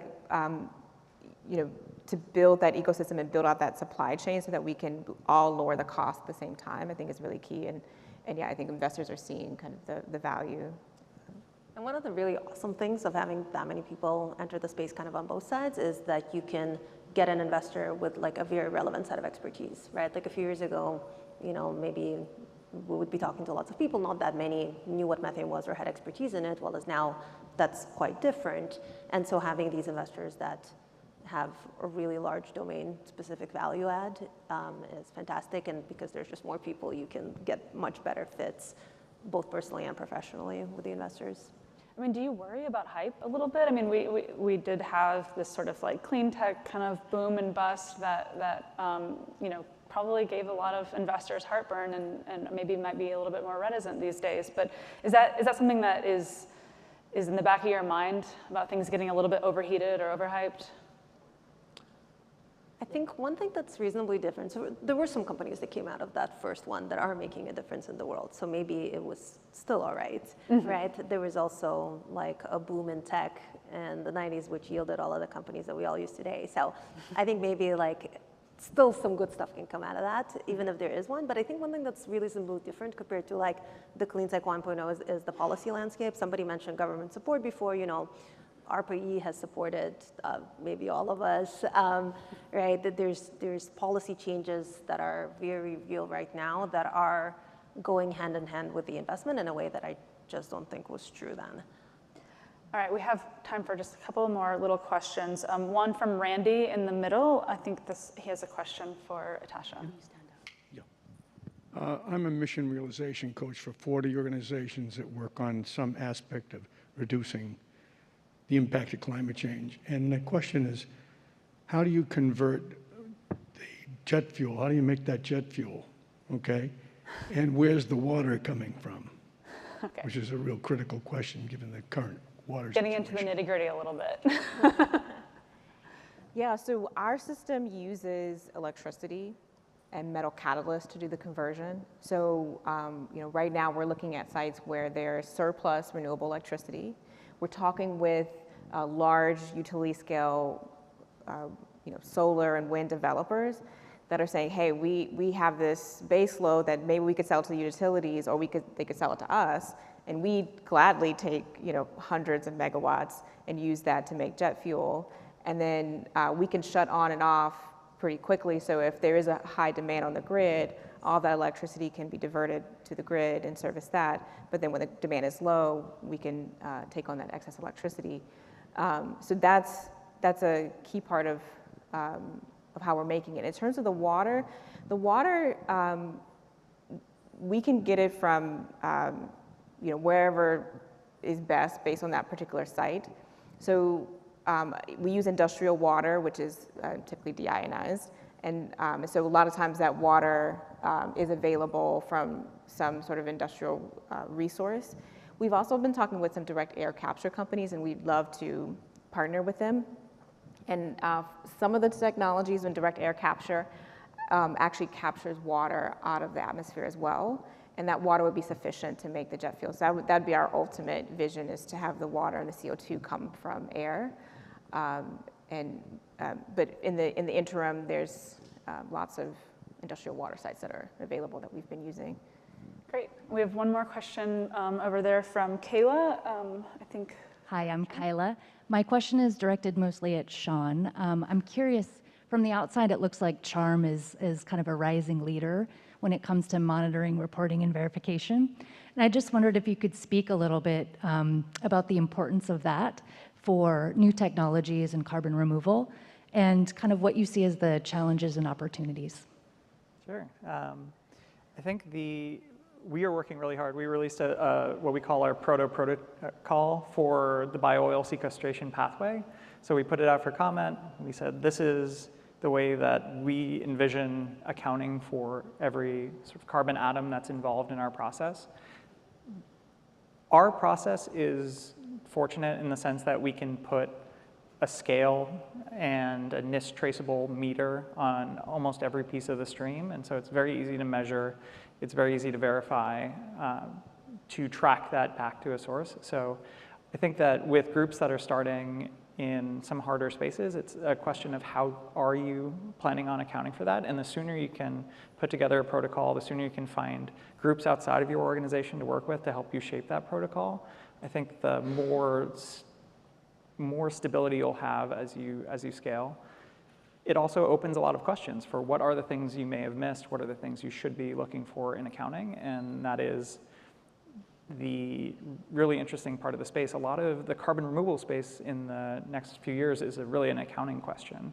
So where is every molecule of carbon in your process? Where is it coming out of the atmosphere? Where is it going permanently? Great. All right, we have exactly 1 minute left, and I want to use that for you to talk very briefly about how your company started as an art project and how the audience members can experience that here at this event today.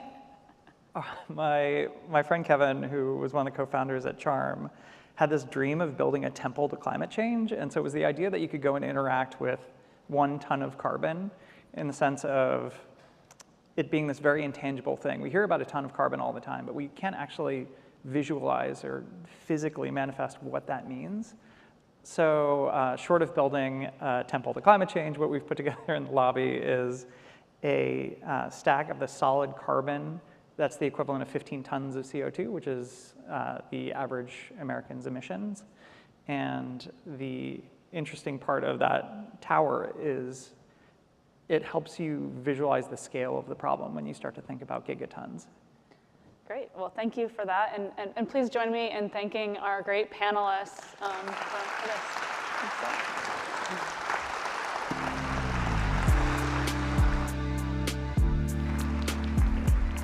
All righty. Thank you, Erin, panelists, Matt, the previous panelists. So we're going to be speaking shortly with somebody who knows all about like the OG carbon removal technology, also known as trees. But we're going to First of all, have a brief break of about 10 minutes and be back at 11:05, and maybe just to reduce the carbon, just don't exhale the whole time, and we'll see you at 11:05.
Please rejoin us in the forum. Our program is about to resume.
Make your way into the forum. Our program is about to resume.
Welcome back, everyone. It's just me for the next hour. I'm joking. I hope everyone has carbed and caffeined up. So we're moving on to our next panel, our next mini panel. Many of you might have read Richard Powers' amazing novel, The Overstory, about trees. It won the Pulitzer for fiction and was one of Barack Obama's top book recommendations. He said it changed the way he thought about the earth. One of the main characters is a pioneering scientist who makes astonishing discoveries about trees that at first are widely dismissed, in part because she is a strong-willed woman who thinks beyond the way most traditional scientists think. The character is based, in part, on Diana Beresford Kroger, who Powers called a maverick. She is a botanist, medical biochemist, prolific author, poet, and a climate visionary. She also, before I wrote an article about her, she said, what you must do is lean against a tree before you write the piece, and I did. She was raised learning ancient Celtic ecological knowledge, and she has dedicated much of her life to preserving the planet and revealing the countless ways that plants and trees support human health and souls. Her connection with the natural world is based on her vast scientific understanding of it and her deep spiritual connection with forests, and one of her champions included the late biodiversity pioneer E.O. Wilson. So sadly, Diana could not be here in person, but she'll be joining us up on the screen from her village in Ontario, Canada. And I want to add that she couldn't be joining from her house because she is defiantly low tech, and the landline is as tech as she gets, so a little different from where we're at this morning. Diana, thank you so much for being here, and welcome virtually to California. How are you doing? I'm doing very well. I love California. Oh, good. Well, we're glad to have you here. I love being there. So I want to start with your personal story, so the foundation of all the great work you've done. Can you tell us where you grew up and what were your first encounters with the plant world? Well, I was born in England, Anglo-Irish. I'm a mongrel, aristocratic mongrel on my mother's side and my father's side. And then I went to school in Ireland, and my family were killed when I was about 11 in a car crash. And I was made an orphan. And being an orphan with my background, my castle family home is the Castle of Ross, R-O-S-S. You can look it up on the internet. That's my mummy's castle, and the other one is Curramore in County Wexford. So I have a Banchankas, that is a pedigree of 3,000 years. And because I had a Banchankas, my mother's family brought me under Brehon laws. These are old Celtic laws. And everybody listening to me right now, these are the laws that your forefathers knew and understood about the environment. So I was brought in a 3-year wardship and tutored in these laws and in these medicines and in the script, the ancient script, the Ogham script, which is the script of the English language. I was taught all of these things, and then I was told that, now listen to me very carefully what I'm saying. I was told I would be the last child from the Brehon world, from the ancient world of Ireland, and I was told to bring the message of the ancient world into you. And the time is now. I was told of the time now that the world would be in very bad shape. It would be heating up and there would be a lot of floods. And the ancient wisdoms, not necessarily the knowledge, but the ancient wisdoms of the Celtic world was important to discuss with all of you now, in the time of now. And actually it gives me the creeps a little bit too. So really, because I'm here, I've done it, I'm here. And I've written all these books, and it has happened. So listen very closely to all the other speakers also, because this is the first step forward for everybody across the planet. If you were to encapsulate the Brehon laws and the message, you know, I know it's a huge body, but in this moment, what would the message be if we could, you know, grab it at its root? Encapsulate them.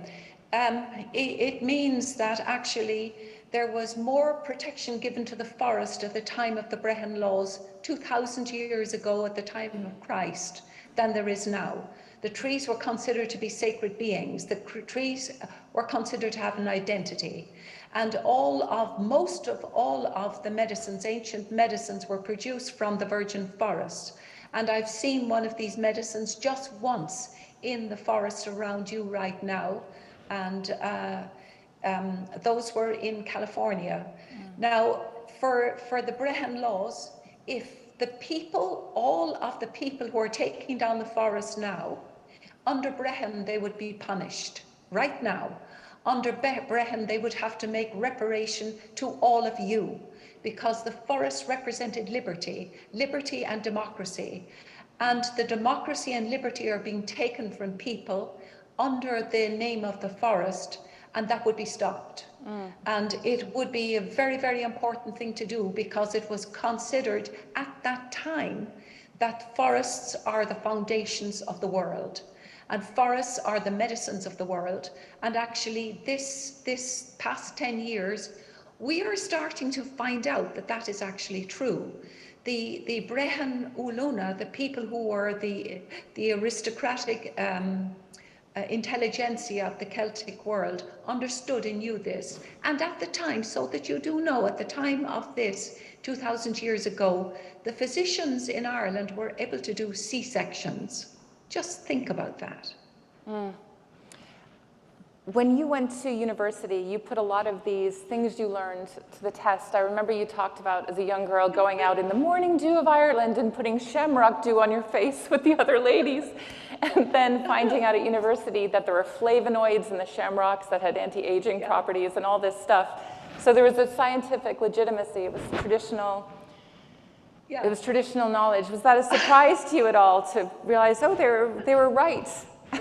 Yeah. Well, really, to kind of go back on that, I was raised by my uncle, who was a bachelor. I was given into his hands, and I was under wardship under his hands, under the eye of the court, and I was supposed to have been put into a Magdalen laundry. I was supposed to be washing clothes for the people of the city of Cork in the south of Ireland, and the judge was afraid to put me into the Magdalen laundry because my father's family are all lords and ladies and marquises and so on and so forth, and they're still there with the still titles, and he was afraid he'd lose his job.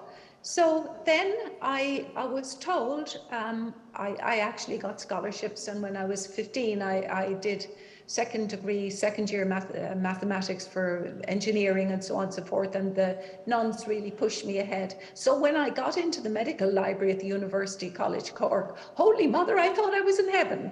So I thought, all of these strange things that I've been told, I'm going to put them to the fire. I'm going to put them to the test. So I kind of proceeded through the library, and I was kind of buried in an avalanche of books. And to my astonishment, I found that the biochemistry of what you're talking about, the heparin in shamrocks on the first day of on Bealtaine, the sacred day in Ireland, you put it on your face, and for a woman you don't get wrinkles. And I saw all the women around me, and they were doing all of this. And you know, I have to tell you, this is a secret now. You're listening to a secret here. In won't possibly Canada, get out. I do the same thing, so don't tell anybody. We don't want to run on shamrocks. I do the same thing, yeah, and it's the medicines of all of the medicines, actually, including the antibiotics, anti-cancer materials. I, of course, then became very interested in this, and that's what all of my research and PhD work and all of the other stuff was backing that, you know, and I refused. Then, in glory, I refused a professorship of medicine to do what I'm doing now, to sit in front of you, because I think what you're doing and what I'm doing is very important. And you left academia in the 80s. Yeah. You had moved to Canada. Can you just briefly tell us that, and then we'll go into your arboretum to talk about your arboretum. I did leave academia because I'll tell you, now, you can put your fingers in your ears if you want to. Some of the most stupid people in the world I've met in all the different academias. They are close to knowledge, they are close to Aboriginal knowledge, they're close to ancient knowledge. Now, this is about 40, 50 years ago, and they just wouldn't listen to anything. It's as though the ordinary people were totally idiotic and stupid. And I really object to that. I think we can learn from everybody, everywhere. And I was doing that. I was sucking up knowledge in all kinds of disciplines, and I think that's very important for the time of now. So I came to Canada, and I live in the countryside. I have 160 acres. I have an arboretum. I have all of the species of the Aboriginal world there, safely protected so that I can give them out into the near future. So that's kind of what I'm doing. Yes, this is, so these trees, you've sort of gone on a hunt for some of these trees, and you found that the native, the most genetically pure native species are more climate change resistant. Can you speak a little bit about that, and also about hanging out of the helicopter? Yeah, now come here, that is very, very important. The ancient trees, now just sit and think about this. The ancient trees have the library within them to withstand climate change. So of course I have a bucket list because I have a huge arboretum. I have a bucket list, and one of them that I was after for about 25 years was Petilia trifoliata crucidifolia. Now to you folks, that's the wafer ash, but it's the criticidi, it's the green form of the wafer ash. So I was down in Texas, happened to know a lot of interesting people down in Texas, and one woman I know, she has her own army, and she also has her own Air Force. Now, this is true. So one day she asked me for tea, and I was coming out of this bed that was really high up in the air, and I had to get steps out of these beds, and I fell down on the floor, and I cursed and swore very loudly, and I thought, oh my God, nobody will want to even talk to me now. But again, she had me in her house. And then I knew she had these she has 6 ranches, right? Huge, I mean ranches, like blinking countries. So I said to her, do you happen to have Petilia trifoliata crucidifolia? And she said, well, in one ranch, we've never made any changes. So I said to her, is it a 12,000 foot high mountain you own? Yes, it is. Is it a shale mountain? Yes, it is.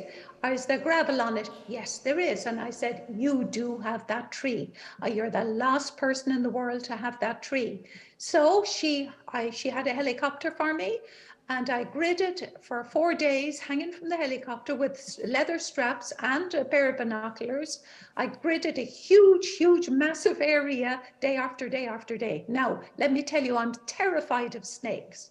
So anyway, I saw it first thing one morning. Oh my God, they were like shining little dollar pieces hanging on a tree. So I said to I shouted to the captain of the helicopter through my hearing system, let me down. So, of course, I'd forgotten I was on the helicopter, so he brought me down, and it was my Petilia.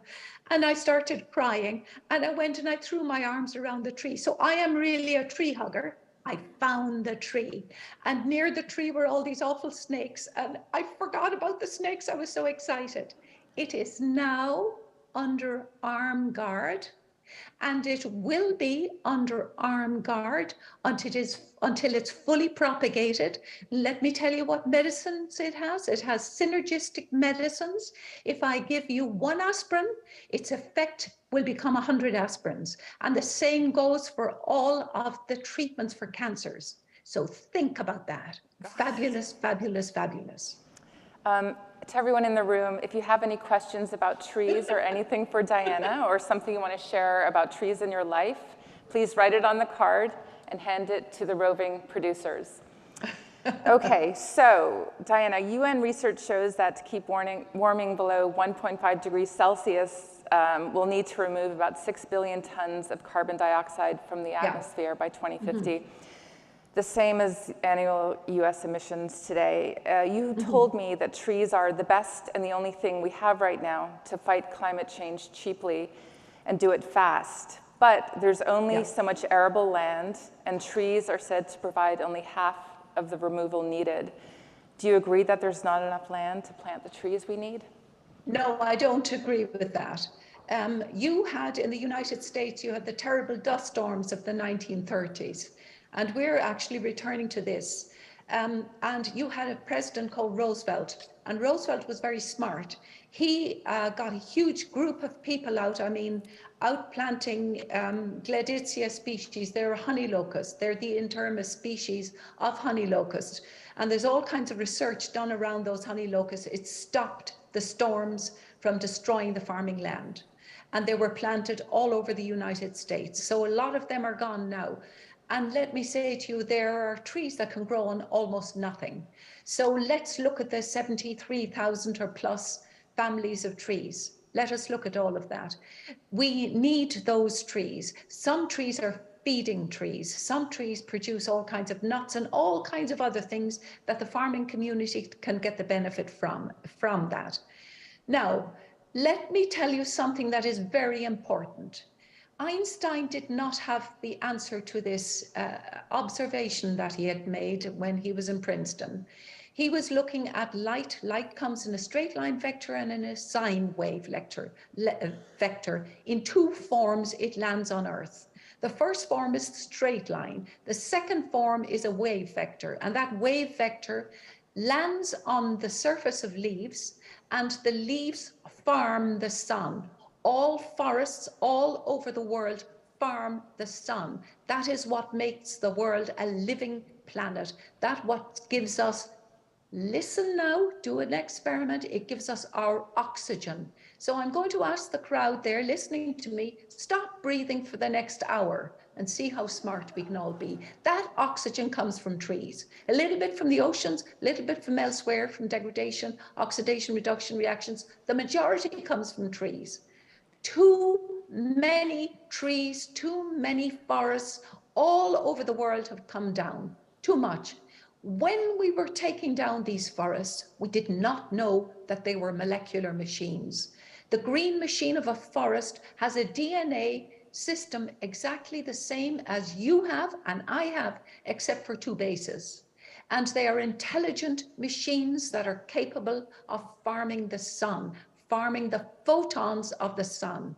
And here, let me drop something extraordinary into you, because this man has just got a Nobel Prize for this.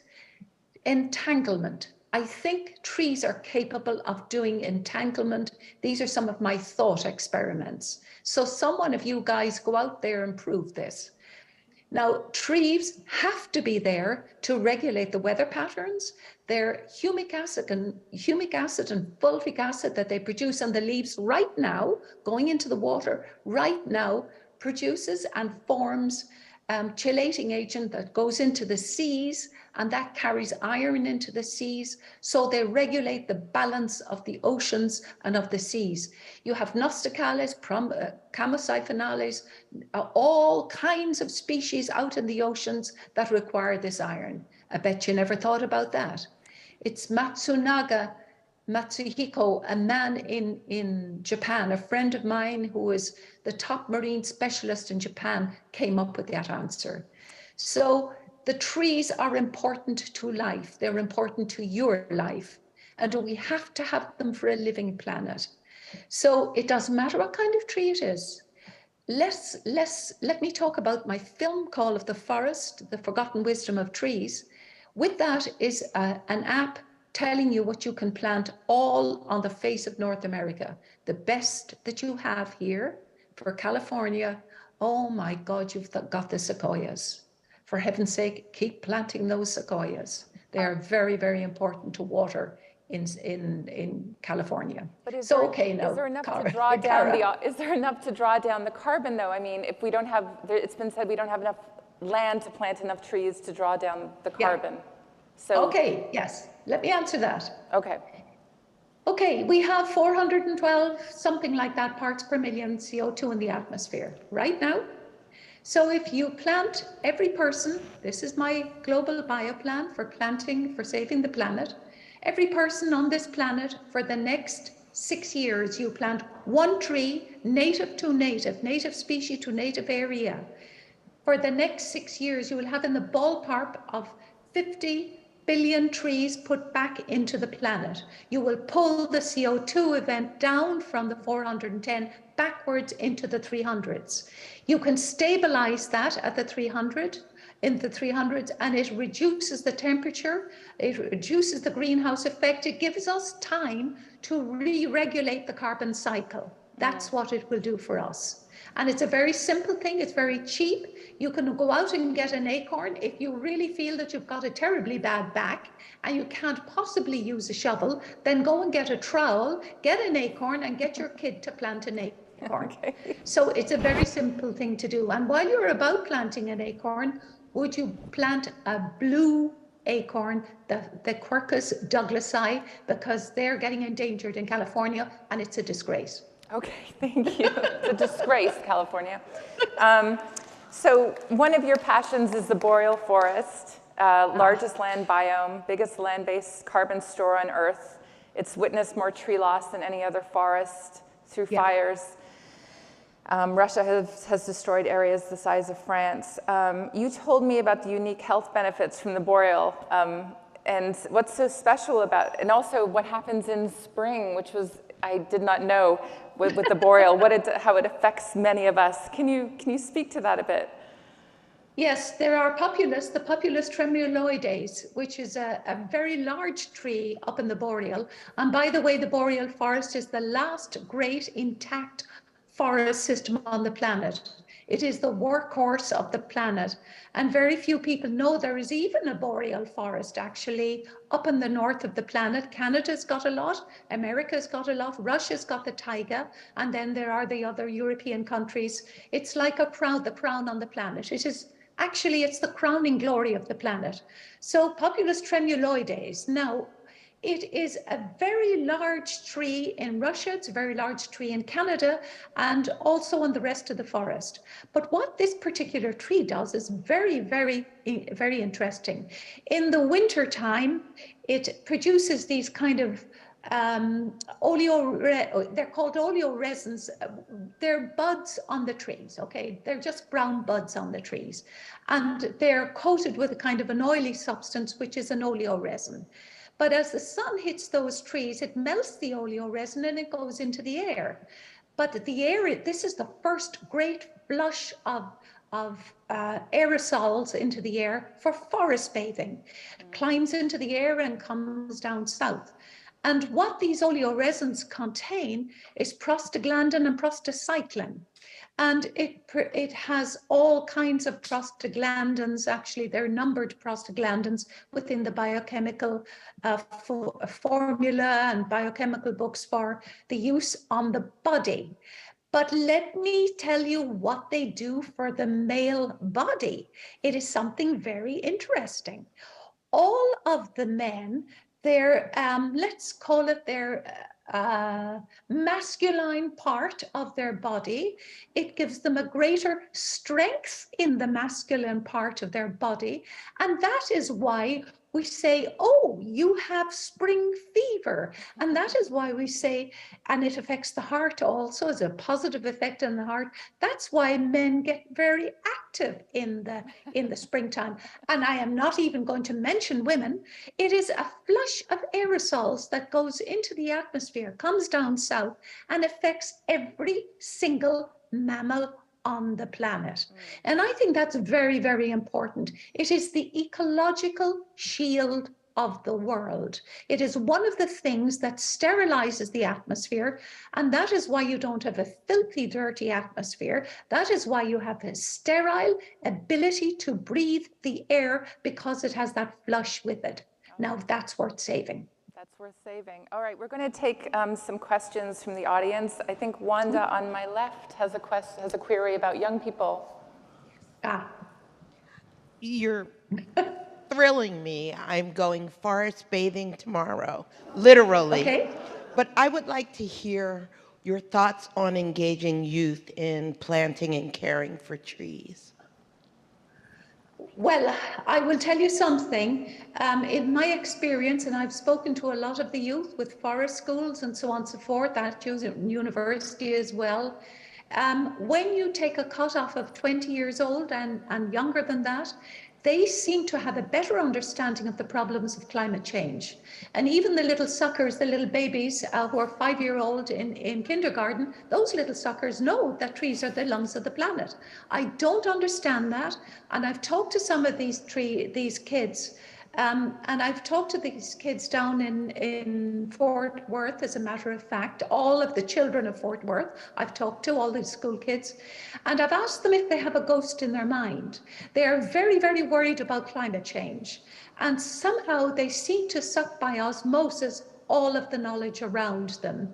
And I think there's not much persuading you have to persuade the children, and I'm talking about young little kids up to 20-year-olds to save the forest. The problem is the parents and the grandparents. They need to be educated. And of course, the prophecy in Ireland is that the children will educate their parents. All right. And now we're going to go to Marnie on my left for another query. Marnie. Thank you so much for your work, Diana. I'm a huge fan. Thank you. I wondered what the experience was that you had when Richard Powers created a fictional heroic character out of your life. And as you are a great storyteller, Celtic storyteller yourself, I wonder what you think the impact of telling stories is in this movement. The only thing we have are stories. We have nothing else. You and I and all of the members of the planet, we have nothing else but our stories. And you either listen to them or you don't listen to them. That's what Cara does. Cara Buckley there next to you. She tells the story of everything. She learns the story. But now Richard Powers, let me tell you a very funny thing. This is a secret between you and me. Richard, me darling Powers, started writing about me, and he wrote the book, you know, the Overstory. He wrote the book, but it was sent to me way ahead of time. A lot of the publishers kind of clued in that it was me. So I got the book sent to me 6 months ahead of time. But do you realize that an Irish woman in slang is called Patricia? And so Beresford is my name, so he called Patricia Westerward, Beresford. See, so you get the onomatopoeia of my name throughout the book. The only problem with poor old Richard, he should have blinking well interviewed me and got a couple of more things, because I've done a whole lot more things in surgery. I've made the artificial blood for tissue transplanting all over the world. I've made the blood for cardio research, again, all over the world. So Richard, you could have done a little better on this little woman here. Okay. But of course, being an Irish woman, you know, you have to shut up. But now I'd like to just say one little thing to all of the audience. Will you please do this for me? Will you go out to the evergreens and sequoia dendrons, the sequoia sempervirens will do, your redwoods will do for this. Will you please forest bathe, start forest bathing right now? Will you please walk around the trees for 15 minutes? Once a month, every month, and you could do it in California for the rest of the year.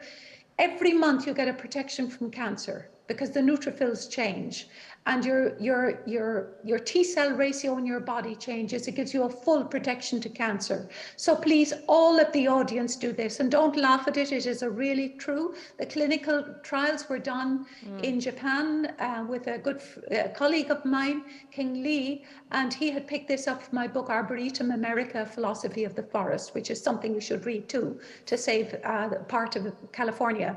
But for saving yourself, for COVID, anti-COVID, antivirals, all the meningococcals that are coming, please do that for me, and I want you all safe, and then planting trees. Right. I mean, I'll just say that there has been studies out of Europe showing that people in forested areas had lower levels of COVID.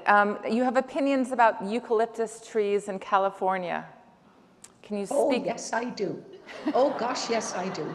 The eucalyptus species, of the hundreds of eucalyptus species, they were transported and planted in California. Now, do you understand something about the eucalyptus? It just horrifies me. They're fire spreaders. They spread sheets of fire across California. I just go crackers when I think about it. You planted them because what they do is they shed their bark, and the bark is full of resins. Now, if I were to take all of you into a scientific lab, we would do what's known as a closed cup experiment. We would put some of the bark into this closed metal cup, and it will turn the temperature, its standard room temperature and pressure, up to 47 degrees C, and they will burst into flame all by themselves. You have had those temperatures in California this past year. You are particularly under the gun for all of this. Will you please plant sequoia dendrons? Will you please plant the bishop's pine? Will you please plant all of the other, your native species, and forget, for God's sake, forget about your eucalyptus, because they're a danger to all of you. Look, somebody on a motorbike, traveling on a motorbike, can flick a butt into the eucalyptus and you've got a fire. You've got a raging fire. So listen up here. I tried to do this the last time I was lecturing in California, and I tried to talk to the governor, and I don't know whether he wanted to speak to me or not, but I didn't manage to do it. I would say this to the governor too. Please listen up to this. You know, you want everyone to plant one native tree a year for 6 years. What about people? What can people do in dense urban environments that don't have a place to plant a tree? There are such things as city forests. City forests, urban forests. And if you can't go out and plant a tree, will you go out and find a kid and give him a couple of bucks and ask him to plant a tree? We can all do this. I know that in the city, actually, as a matter of fact, in the city, you need them more than you do in the countryside almost, because in the city, they cleanse the air. There are the black walnuts that cleanse benzene out of the air. And that's really good for kids. It's really good for older people. So, you know, I could actually go on and on about this for hours. I'm not going to bore the death out of you, but it's very, very important. And for children, will you please plant Thuja plicata around children's schools and daycares and nurseries and old age homes? Can you please do that, because it stops viral infestation for children. Thank you. This, unfortunately, we could chat all day. I mean, I have with you, and I hopefully will again. As a closing question, you've said that an understanding we need to know about the plant world starts with poetry. And yes. What do you, and then you're going to, I think, speak in Irish at the end of this, but what do you mean by that? And do you think there's something about nature that is inexplicable and doesn't need explaining? Half of the world have forgotten about nature. Half of the world lives in an urban setting, and they forget that the rest of us live with the country. The country is learning that nature, the land, there is land-based knowledge, which it means literally learning from the countryside. Today, I had a white robin land in my garden, and yesterday I had a golden eagle circling over my head. We need to learn these things. We need to know that they're important. But the other thing that we need to know is a transfer of knowledge from the city into the country and the country into the city. We need to have that. It is very, very important. Education is very important. I brought a bunch of kids in a school with their teachers, 4 classes together in there, and I asked the teachers to look out the window and name the trees. This was a class of biology. Not one teacher could name any one of the trees outside the window. How can they possibly teach the kids if they don't know how to do that? So this is a long journey. This is a long journey because we have to pick up where we left in destroying the world. We have to put it back together. And of course, the prophecies are that the Irish prophecies actually are too, that we will put the land together. And that's my concept of the bioplan. And the bioplan is take each little part of your world around you, be it a pot on a balcony, look after that, look after the trees, look after your street, look after the people of the street. And we'll all hold hands together, and we'll be able to join our hands across the world. And we're doing it right now, as a matter of fact. And that will actually save the planet. Now, I want to give you a blessing from Ireland, and I was asked to do this when I was 12 years old. And the blessing is in Gaelic, and I'll give you a translation, and it's from the 5th century. And what I'm saying to you now is, beg dialat, agus gemeg tu mio, agus genairi tu. And what this means is, may you walk with the divine, and may you have life like yeast, rising in bread, agus genairi tu, and may you rise with your life and enjoy it. And that is a shaul shanfakel, an old words from the 5th century. You wear them like a mantle around you. And please remember, you have been blessed with these ancient Celtic words. Thank you. Thank you, Diana. Thank you.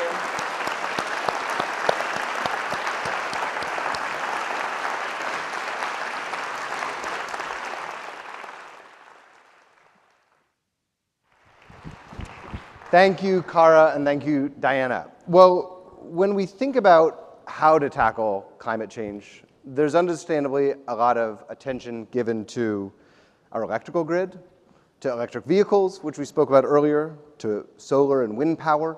But there's another sector that hasn't gotten quite enough attention today that is also a huge contributor to global greenhouse gas emissions, and that is the agriculture sector.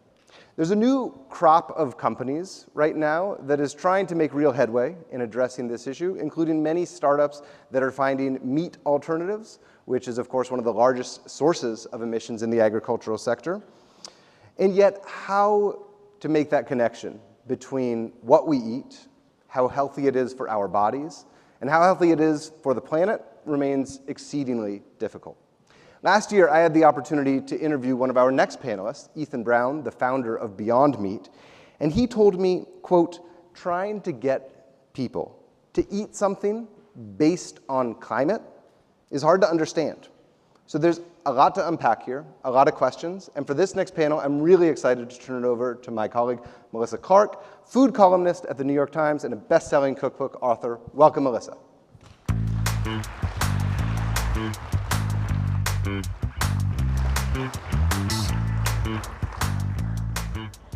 Hi, everybody. I am so pleased to be here and to welcome you to this session. We're going to talk about the intersection between climate, food, and technology.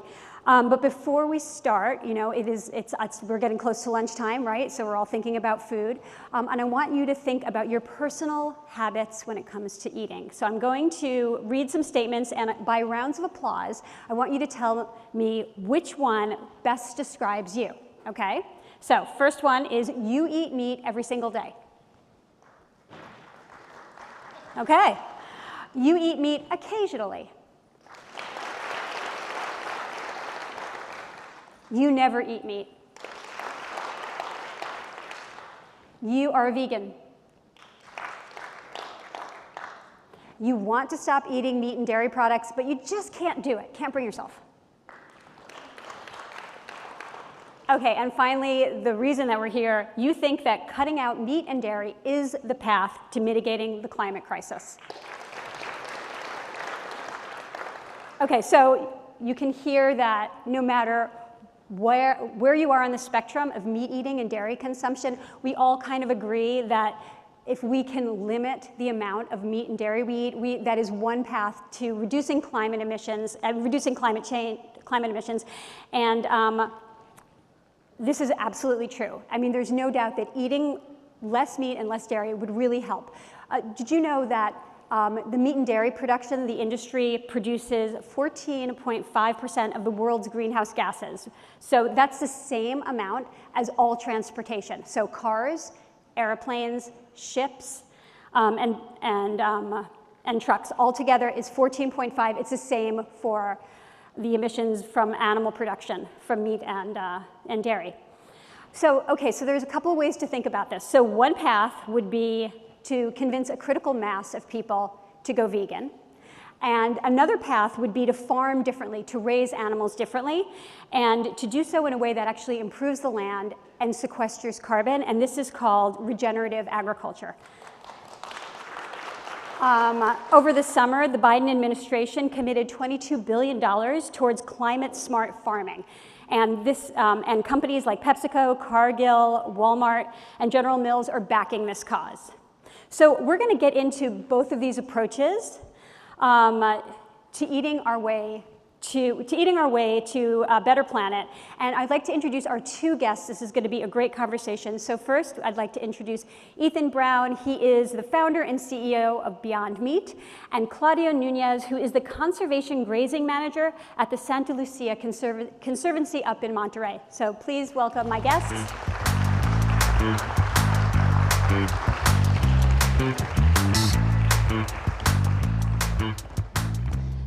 Okay, gentlemen, so we are gonna, just a little housekeeping. All of you have questions. If you wanna have any, all of you have note cards. So if you wanna ask any questions, please write them down. You can hand it to one of our producers, and then we'll be able to get to some of those questions. We'll come to you with a mic, okay? So just feel free to write things down, and we'll try to get to them in the middle of the conversation so that we can all have a conversation together. Okay, so we're going to start, Ethan, we're going to start with you, okay? And let's start with your approach. How much faith do you have that we're going to be able to wean the world off of meat with plant-based alternatives? Yeah, so I think about this obviously all the time, and one of the frameworks that I use is around the automotive adoption here in the United States. And so if you look at in the 1890s, this notion of being able to replace the horse with the automobile was ridiculed. And the early inventors and entrepreneurs were seen as kind of chasing a fool's errand. This would never happen. And they were working with single-cylinder engines to try to propel what they called the horseless carriage. Now, of course, that all changed, and today, horse-drawn carriages are a novelty in cities, but largely gone. And I think here, in this instance, there's a similar dynamic going on where it seems like it's a bridge too far, but if you take a step back and look at the broader lens of history, this is something that I feel is inevitable. And what we do is we take protein directly from plants. And so instead of running plant material through an animal to create muscle, we use technology to reshape the proteins within plants so they take on the fibrous texture of muscle. That's it. We use something that basically combines heating, cooling, and pressure, so it's a physical process. If protein presents like this in a plant, we're just breaking the bonds and resetting it so it presents like a muscle, which we then recognize as humans as meat. Our job is to drive the taste so it's indistinguishable from animal protein, and we're getting closer. Second is to make sure the health credentials are very well understood. And then third is to drop the price so that it is at parity with animal protein and then ultimately below, which we'll be able to do based on efficiencies. So when you're doing that, there is an incumbent industry that you are threatening, right? And they are doing their very best today to suggest that our process is somehow unhealthy or that our products are full of chemicals. These things are not true. What is true is there is a vast body of literature on the strength of plant-based eating. We're doing our own work with Stanford. We've done a 5-year program with Stanford Medical School. The first program that we did within that initiative was to take people and have them consume 3 servings of animal protein a day, normal amounts, an egg and some deli slice or something for lunch, for 8 weeks. And then they had a 1-week washout period. And then they ate Beyond Meat for 8 weeks, same thing, 3 times a day. During the Beyond Meat period, LDL, or bad cholesterol, went down statistically and clinically significant levels, as did TMAO, which is something that's very closely associated with heart disease and certain cancers. So both of those declined during the period we're eating Beyond Meat. Now, if you look at the Wall Street Journal and the New York Times, the ads that are being taken out against us, they are there to seed confusion in your mind about what's healthy and what's not. And so that is a big headwind for our industry and one that we're going to overcome by being more vocal about the health benefits of our products. The last piece is on climate. So I was in the alternative energy sector. I worked for years in the fuel cell space, and so electric drive and things of that nature, and I love that technology. And I have electric cars myself, and they're terrific. It takes 30,000 miles before you realize the carbon gain on an electric vehicle relative to an internal combustion engine. That's because of all the energy it takes to get lithium ion out of the Earth's surface. So I feel great driving it, but not until 30,000 miles and 1 mile am I making a contribution to climate. You can make a contribution today at lunch, at your breakfast and at your dinner, by saying, this is what I stand for. I stand for an inhabitable earth for my children. I stand for an inhabitable earth for people who are poor and are going to get absolutely slaughtered by these climate events, while the rich retreat. This is what I stand for and I eat. Or you can say, you know what? I feel nostalgic. I feel tradition. I'm going to go ahead and continue to eat what I've been eating. We have a choice, and we have to make the right choice. That's why I started the business, and that's why we're doing what we're doing. So yeah, on that, you had said actually in the article that David wrote about you for the corner office, you had said that it's actually really hard to get people to change their diets based on climate. It's hard for them to understand. So this is what you're trying to do, and you're trying to explain it to them, right? So Yep. Can you talk a little bit about that? Sure. Do you think people, that's changing in people's minds? I think in this room, I mean, Yeah. it clearly is. Obviously, you we can have see applause from for that. yeah, That's it. thank you. I think it's really hard. I mean, I think the consumer is so distracted right now. There's so much stress in the world around just survival, gas prices, inflation, the war in Ukraine, the pandemic, all these things. So it's hard to reach the consumer right now on things that are altruistic, right? Or even for their own health. There's a sense of fatalism almost. And so we have to counter that with hope and things that people can actually do today. And so we're working on that and working on that messaging. But we love data. I love data. This is not a hand-waving activity. So just like we were working with Stanford, we're working with, I hate to say this because I know you went to Michigan and I know there's a... Go blue. Go blue, right, okay. I'm a Maryland fan. It's very painful. So we did a life cycle analysis with the University of Michigan. Great work that they did. They looked at the overall impact on climate and the environment of a Beyond Burger versus a 80-20, which is a normal beef burger, right? So again, as you're sitting down at the table and as you're deciding what you're going to eat, here are the statistics that are in my mind. 90% fewer greenhouse gas emissions. 99% less water, which in the West matters. Colorado is drying up, right? Utah, you have to deal with this, right? So your choices make a huge difference. So 99% less water. 93% less land and about less land use and about half the energy use. So the environmental benefits are massive. We just have to figure out how to better communicate that to a distracted consumer. Right. And so do you feel that focusing on plant-based substitute meat alternatives takes away from all other protein-heavy plant-based products like tofu, quinoa, beans? How do you feel that, should the focus be going there instead? I mean, obviously not because you're here, but how do you balance all of that? How should people think about it? Yeah, I mean, I think it's a time, so when I started studying climate in the early 90s, and by the way, my father, I wish he were here because he's in McGill, a professor there, and he would just absolutely go gaga about Diana. It's hard to go on a walk with him because he's been studying climate for so long and he won't stop picking up acorns. So people who understand this problem understand the urgency. And I think just continuing to look at every solution that we can possibly invent.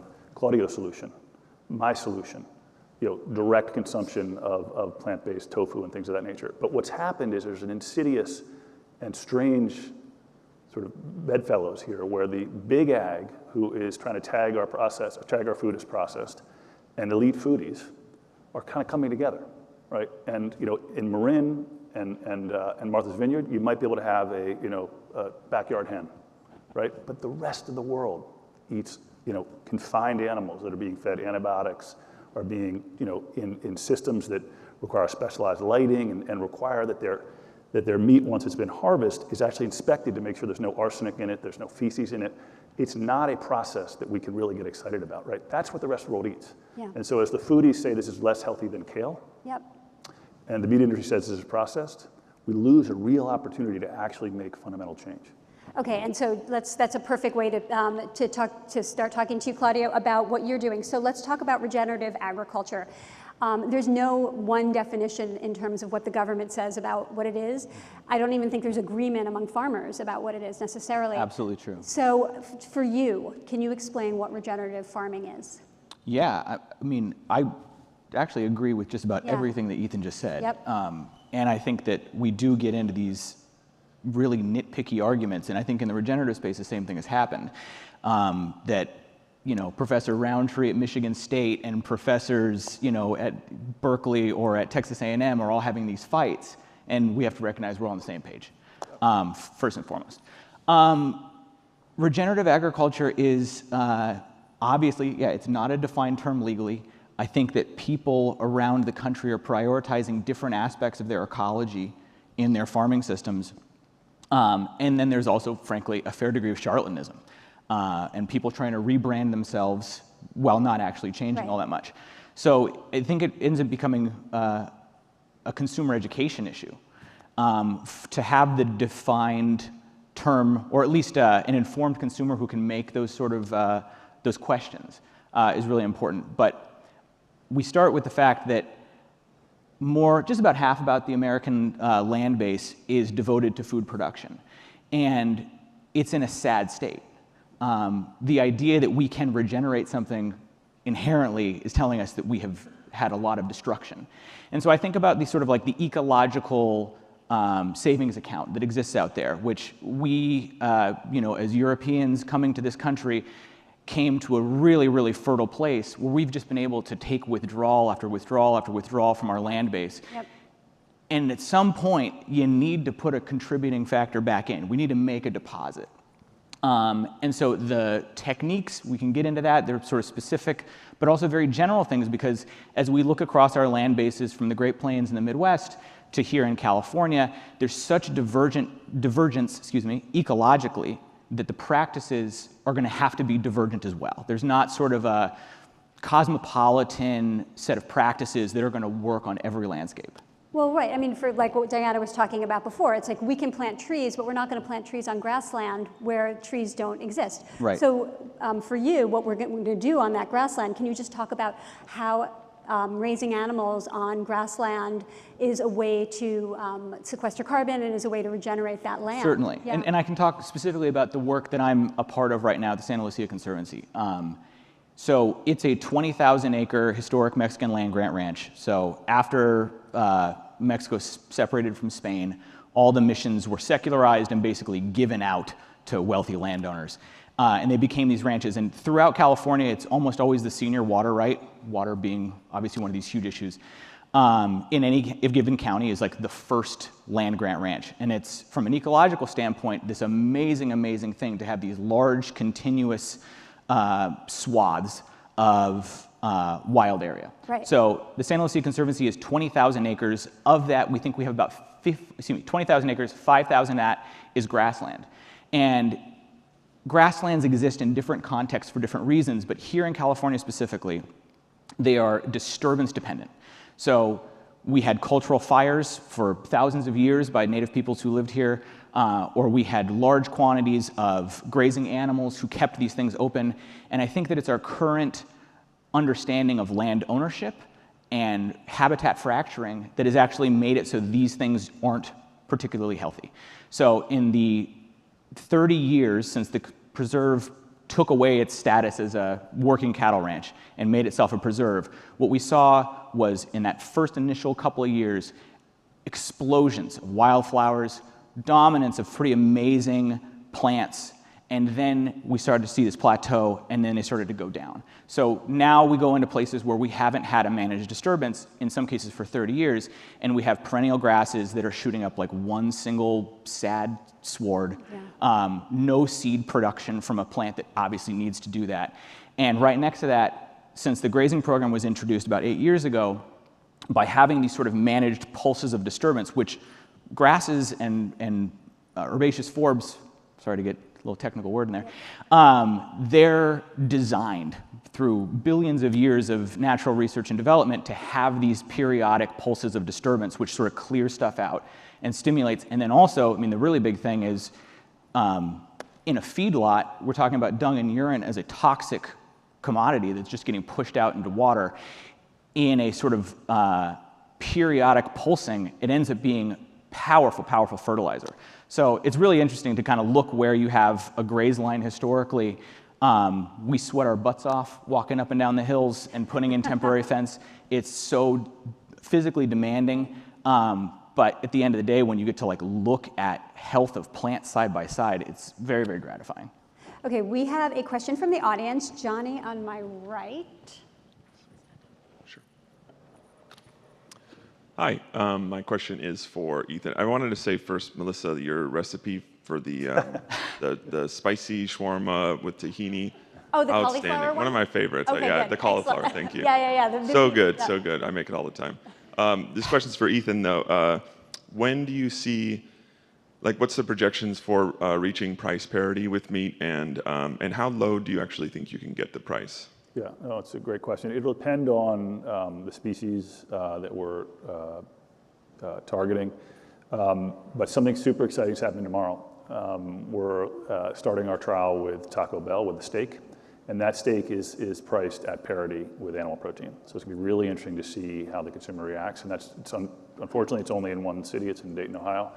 But it hopefully will spread throughout the country. And so that's a really important test for me to see. The product tastes so good, right? It's like a strip steak. It's got like a fatty mouthfeel to it.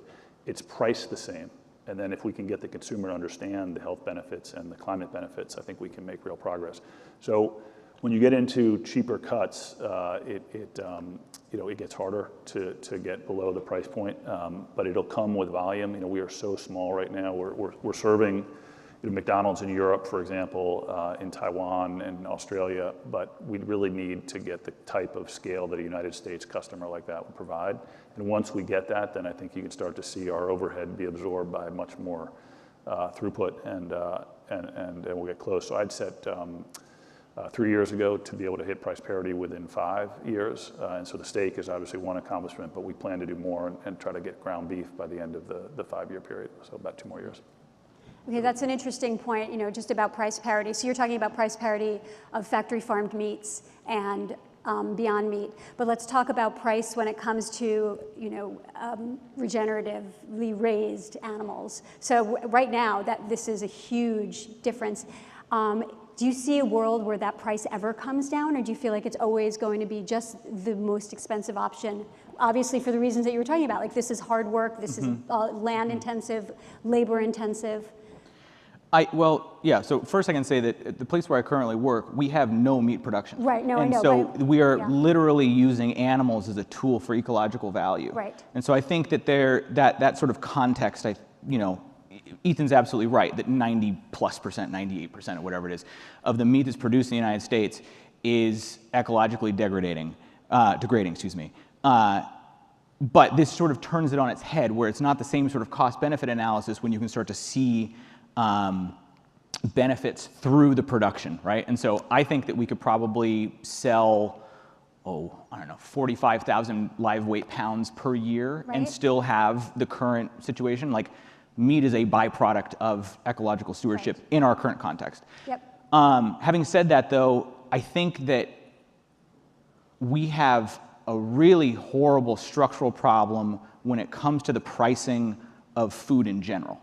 And that's not just meat, but meat is a multiplier. It's an intensifier of, I think, the entire food system. And that's, I think, what Ethan has been working on, right? We have sort of a commodity corn or peas or soybeans or whatever it is. When you have this giant field of a monocrop, that's an ecological problem. And it's also a social problem because we haven't been paying our farmers. Farmers, I think, have lost money year on year for the past 50 years. Only by them being landowners have you actually been able to maintain that thing. I think that price should come up across the board on everything, which would actually lead to price parity for Ethan's product much sooner. I think that at this point, you're right, that it's a bougie, chic product. To get the regenerative beef from a verified actual producer. At this point, I think that the market probably won't support this going sort of mainstream. And so the way I've kind of looked at it is, I think it's totally okay to take rich people's money and spend it on R&D. Yep. And that's kind of what's happening here, because I don't think that, like I said, there is not a cosmopolitan solution. There's not like a single way that we're going to change farming. And so the idea that you have somebody in the Shenandoah Valley and somebody in Marin County actually working on their specific piece of ground, developing an intimacy in their stewardship, and if they can get somebody to pay $60 a pound for a steak, good on you, man. Right. Like, that's a good deal. So meat And we all benefit from that. And so meat becomes a luxury product for the market, and then the byproduct is land that is improved, right? Well, I would say it goes the other way around, but I also think, again, Okay, this is right. sort of my projection, Yeah. right? I think that every single person is going to do this for a different reason. So at the Santa Lucia Conservancy, we're going to have meat as a byproduct Right. of land stewardship. Knock on wood, y'all. Yep. I'm trying to get some steak sold. Yeah. If you're a commodity farmer, you know, you probably never get to the idea where you have the double underline. Yeah. But I think that there are other places where you could have land stewardship as a byproduct of production. Okay, so it depends on where your focus is. Yeah, I want to keep that really open because I think every person is motivated by a different set of standards. And in order to, again, walk up and down the hill when it's 115 degrees or it's 30 degrees and it's blowing freezing rain at you, you have to find your own personal, intimate motivations to do that. Okay, great. All right, we're going to do some audience questions. We have a lot of audience questions. I love how engaged you all are. This is amazing. So the next one is from Doug, right in the center.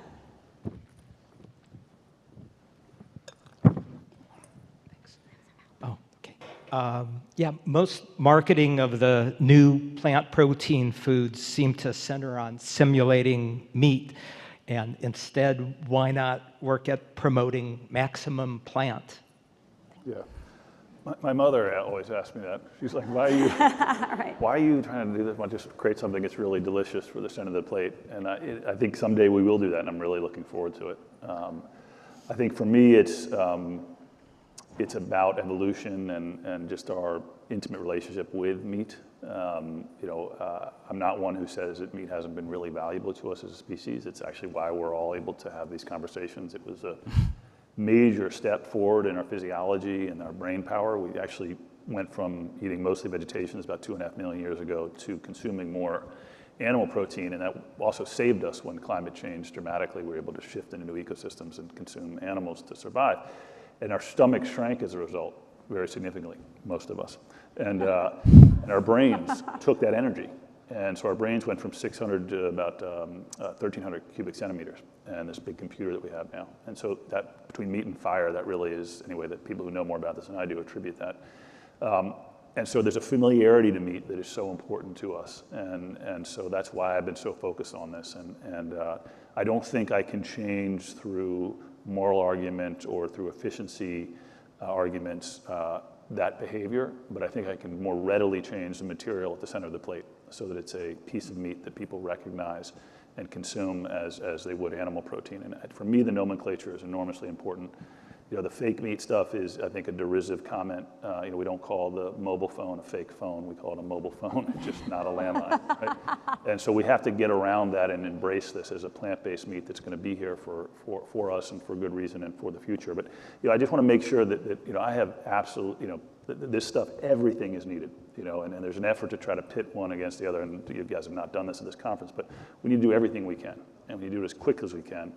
And I think the challenge is the carbon cycle is so out of whack that there are 100 billion animals in the agricultural system on the Earth's surface. 100 billion. Think about that. We talk about like 8 billion people. There's 100 billion animals, right? And they're all consuming food and respiring carbon. That used to work when trees were ubiquitous, right? But we're doing what? We're chopping down all the trees and putting more animals on this Earth's surface. That just doesn't work. And so for me, again, it gets a very important social issue too. It's not just about our homes, right? It's the poor are going to be destroyed with these storms. A lot of us here will move up a little bit higher land, right? But the general population in the world will be destroyed. And that's something we have to try to stop. And so 3 times a day, you can try to do something. And that's to make a different choice at the center of your plate. We have actually a good apropos question from Zoe on my left. Or a comment, I'm not sure. It's a comment or a question, but Zoe, where are you? There you Question, go. hi. Good. So thank you so much. This panel is fabulous. So the importance of natural and working lands for carbon capture is obvious. And in a lot of cases, grazing is sort of the only thing keeping land from being developed. So I'm wondering, in a future where plant-based meat is dominant, what's going to keep staving off the bulldozers? That's a great question. Yeah. Great question. Well, both of you can answer that differently. Let's, You know, the climate bill was kind of disappointing to me. I mean, as I mentioned, I was in clean tech, and I spent a lot of time with the Department of Energy there. I first worked on nuclear energy, and then worked on business development in the area of electric drive and fuel cells. I'd go to these conferences, and we'd be literally like wringing our hands about how to get lithium-ion batteries to be X% more efficient, or fuel cells to be X% more dense, and things of that nature. People would break for lunch, and they'd have like a steak. And you know, and so I just, you know, the bill should have contained incentives for farmers to put land back into carbon sequestration. Farmers don't need to be stewards just of food, right? They can be stewards of the land, right? And that's really the history of farming, is how do we take care of the earth, right? And so our farm back east, it was a dairy farm when I was a kid. I didn't grow up there. We grew up in the city, but spent weekends and summers a lot of time there. And on either side, there are people doing what you do. You know, it's a small cattle operations, right? And we have to find a way to take those folks and enlist them in the carbon fight, right? And how do we use their land, right, to capture more carbon? And so I think governments paying farmers to do that is the set-aside program is really the right way to stave off the bulldozer. You know, the other is Tech Corridor in Boston, Silicon Valley, Virginia Tech Corridor. Everyone made a ton of money when we went digital in the economy. The farmer got left out. Economic development up on my farm, prisons. You know, we have to figure out a way to bring innovation back to the farmer. So the irony of us being sort of attacked by the ag industry is that we can bring innovation directly to the field.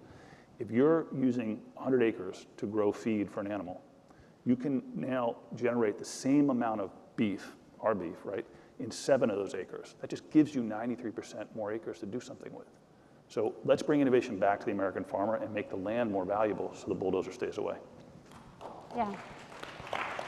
Which is actually, so the question I had for you is, which you started to answer. Oh wait, but Claudio, you didn't answer that question. I'm good to go, but if you're on a roll, baby, go for it. No, because this is actually, it's touching on the same things, and I want you both to answer this. So right, so you started to talk about how do we dismantle the factory farm system, right? I mean, you had touched on it a little bit about, you know, government subsidies and getting farmers to farm differently.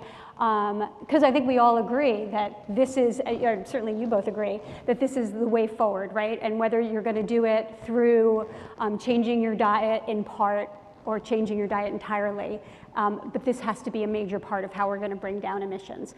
So Claudio, can you just talk about like how a vision that you have of how this I think that becomes a sociological question as much as anything else.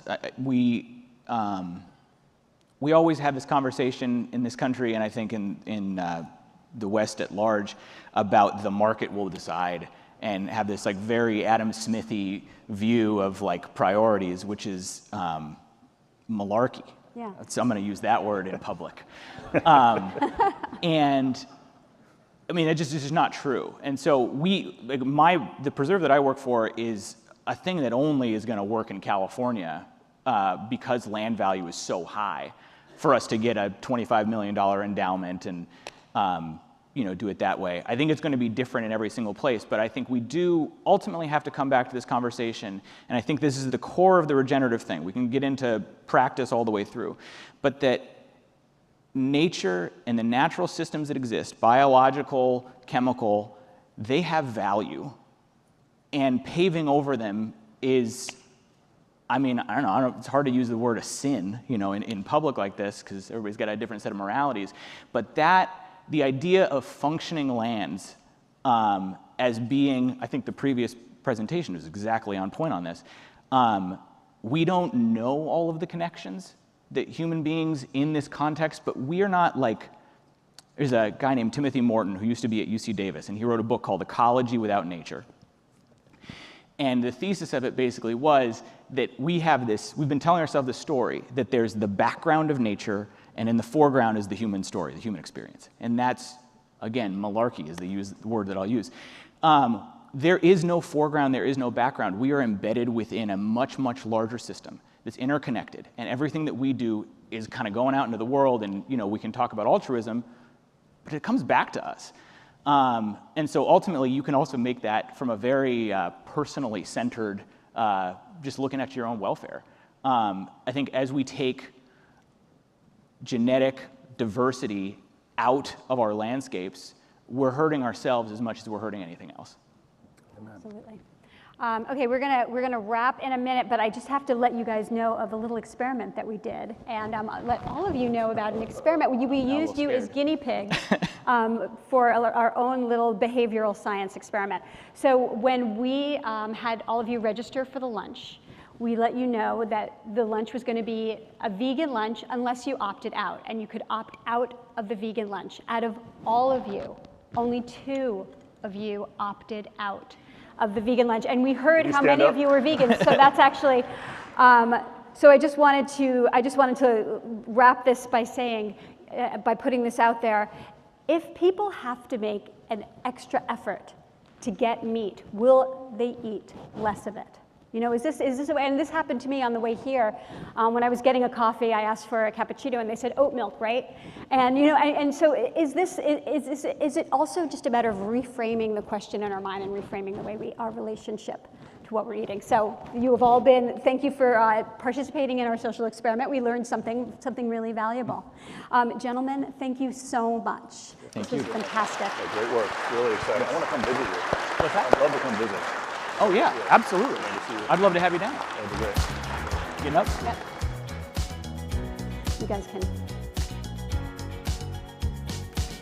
All right, thank you, Melissa, Ethan, and Claudia. We've now come to the end of our morning session. Everyone's going to have their, except for 2 of you, plant-based lunch. I don't know if it's Melissa's amazing cauliflower shawarma. It'll be just as delicious. No, it's going to be, well, yes, we'll get to that in a minute. So we'll be coming back here about 75 minutes at 1:15. Melissa, tell us about the lunch. Yeah, so the lunch is actually, it's not my cauliflower shawarma. The lunch has been prepared by a fabulous indigenous Bay Area cafe, Cafe Alone. And so you're going to be getting your vegan lunches, except for the 2 of you who are getting fish.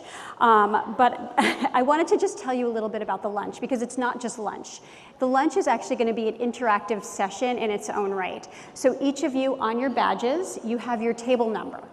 And so you're going to be sitting at a table, and at your table is a special guest who is somebody who's working in the the field of climate and food. And you might be seated with someone who sources sustainable chocolate. You might be seated with somebody who runs a restaurant using what we typically think of as food waste, or somebody who makes tofu.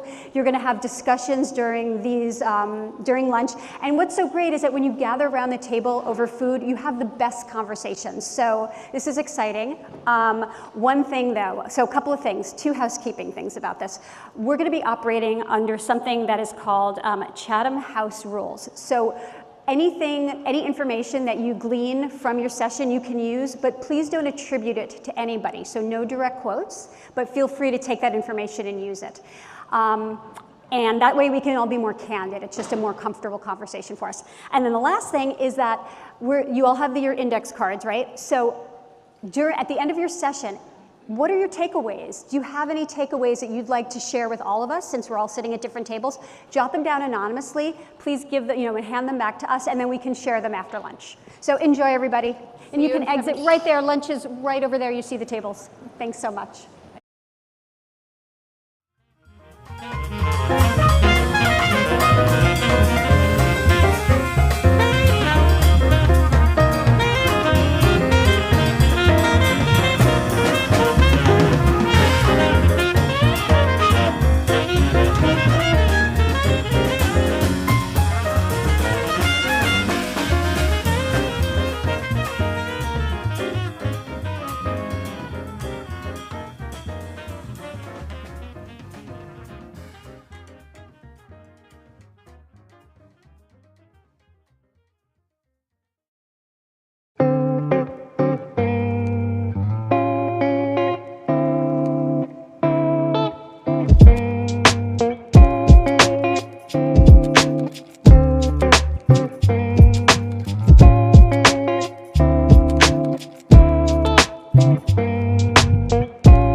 Please rejoin us in the forum. Our session is about to begin.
Good afternoon, welcome back. That was Billy Childs, along with the musicians from Delirium Musicum. Give them a round of applause, please.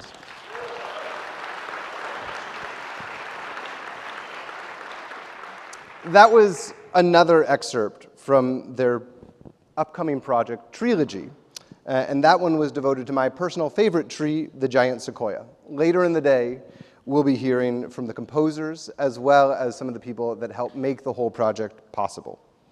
Again, welcome back to A New Climate. We're here at the Yerba Buena Center for the Arts in downtown San Francisco, and my name is David Gellis. I'm a climate reporter here at the New York Times. And who enjoyed lunch today?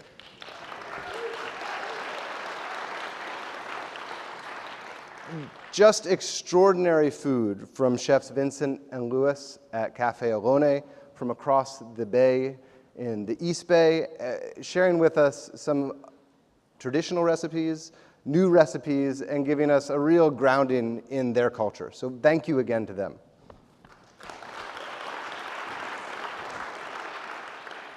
We've got an exciting full afternoon for you. We're going to hear from meditation teacher Tara Brock in a little bit. I'll be interviewing Brad Smith from Microsoft soon. And first, though, I'm excited to get into our next panel. We all know that the technology here in San Francisco and Silicon Valley has created enormous technological breakthroughs over the last many years. It's also created an astounding amount of wealth. And much of that wealth, because this is the United States in the 20th and 21st century, has been concentrated into the hands of a very few. These have become some of our greatest philanthropists of our day, and they have been entrusted with figuring out how to deploy that wealth.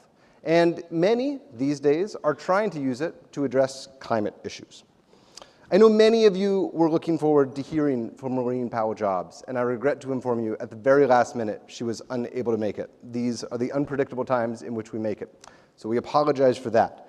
Nevertheless, we've still got a great panel lined up for you. We've got John Doerr about to join me on the stage, the chair of the venture capital firm, Kleiner Perkins. And we've also got Dr. Andrew Steer, the CEO and president of the Bezos Earth Fund, joining us remotely from his home in Washington, D.C. So John, please join me on the stage, and we should have Andrew right here.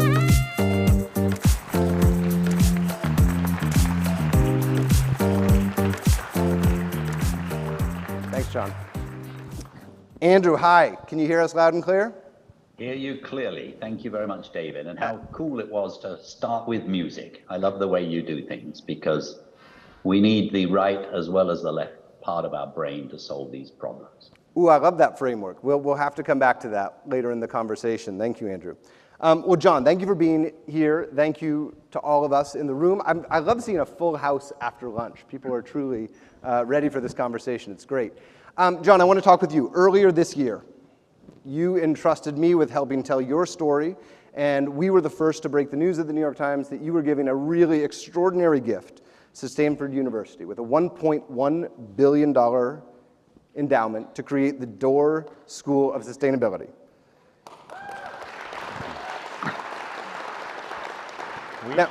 We were joined with many other generous donors? Yes, there were other generous donors. $1.6 billion effort. Amazing, 1.6 total. Okay, but you're holding your book, or it's right there, Speed and Scale. We've also talked about this over the years. I'm a struggling author. Okay, and this book, which I'm sure John will find opportunities to talk about, maps out his 10-point plan for how to really quickly address the climate crisis. But John, I have reviewed this book. I have reviewed the poster in the book. What do you think? think? Nowhere in there did I see on that list of to-dos a contribution to a well-endowed university as being a part of the solution.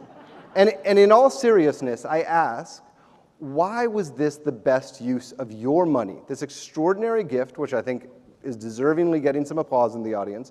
Why did you feel like giving $1.1 billion to Stanford, which already has an endowment of some $29 billion, was the best way for you at this moment when you're so urgently focused on moving the needle on emissions to help with that project? Well, Stanford came to me and my family with an amazing plan that they'd taken 2 years to develop. Deliberative polling of the faculty and the students. And the faculty matter a lot in a university campus, as you know well. They said the universities of the 20th century are failing us. They will not solve this problem. We need to focus on impact above and beyond, and in addition to publish papers and research and train students. And Stanford has some standing when it comes to impact. Over the last 50 years, Stanford alumni have founded or co-founded 39,000 companies, an amazing impact ecosystem. Here's some of the thinking that my family had. We need that same kind of an impact ecosystem around the climate problem. And we need Stanford to be enormously successful, but we need it to be a model much more than Stanford. We need innovation around our great universities, just like we have them around our great medical schools. And so Stanford said, we want to network with others, work with others, and I don't believe the world will solve the climate crisis unless it marshals the great universities and colleges and community colleges around the world to bring the full force of their power, their innovation, their ability to mobilize workers against this awesome challenge. Okay, well, it is an awesome challenge indeed, and clearly Stanford is now positioned to be a big part of the solution, which I know everyone in this room certainly hopes they will be.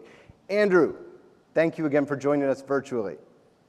Andrew, the Bezos Earth Fund, of which you are now the CEO, was founded in 2020 by Amazon founder, of course, Jeff Bezos, with a commitment of $10 billion from Mr. Bezos. Now, that is a huge commitment to climate, but it was only, I remember this so vividly, I was on Twitter one day in 2017, and Jeff took to Twitter and said, what should I do with my money? And so it's clearly a relatively new priority for him. I know you can't necessarily speak directly for Mr. Bezos, or perhaps you can, but will you give us a sense of why it is that Jeff has chosen this topic, of all the ones he entertained from the masses on Twitter who replied to his tweet, to focus on? Why is this the thing that he has decided to focus on? Well, look, it is so exciting, isn't it, that people with wealth are turning to this important issue. This is the defining challenge of our generation. And it's a time when real leaders say, this is when we want to lead. Who wants an easy job?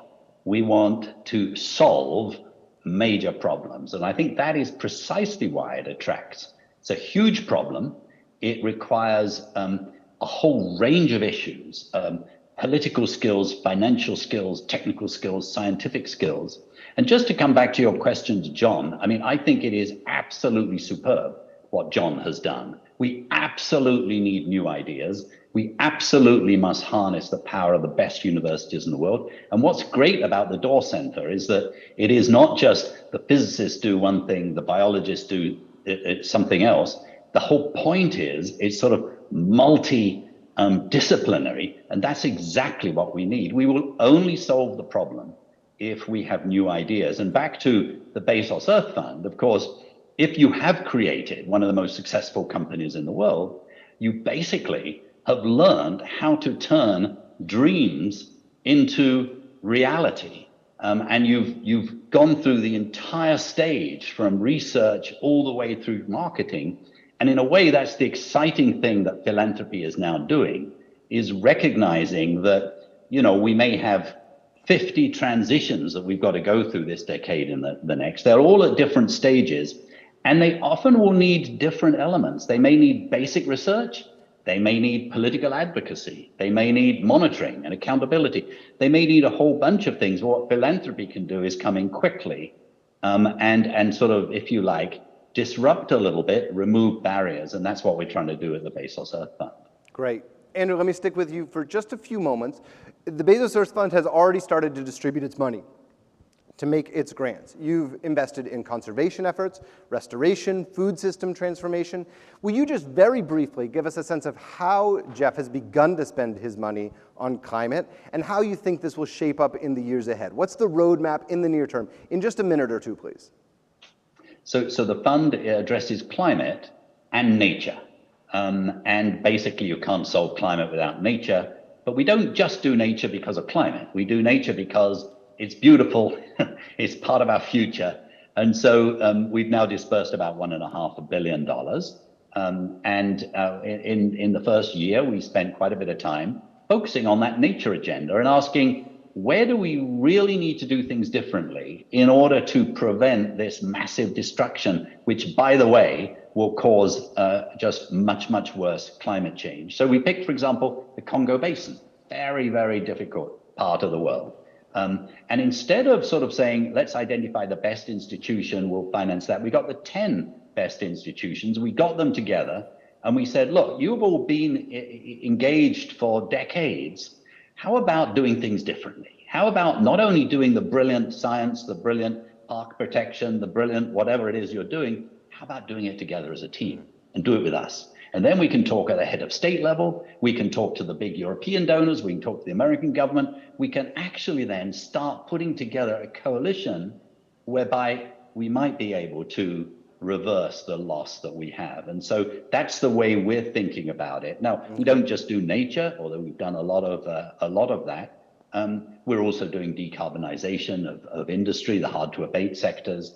We're doing a lot at the moment on environmental justice. And the reason for that is that not only is it a moral challenge, but actually if you want to solve the problem, you really want to engage those that are on the front line. So for example, we've made $300 million of grants to organizations in the United States that are run by BIPOC, Black, Indigenous, and people of color. And for internationally, we put a coalition together to commit $1 billion to provide through indigenous organizations in the great forested areas of the world. That's great. That's great. I mean, an extraordinary range, and themes that I keep hearing in my reporting and even the conversations today are the mix of leverage, right? These public-private partnerships where you can really harness not only the ability of one organization, but also governments and educational institutions, and also this, everything in the kitchen sink, which is, well articulated in some of John's recent work, which really shows that this isn't just about fixing the energy system or the transportation system or the agriculture system.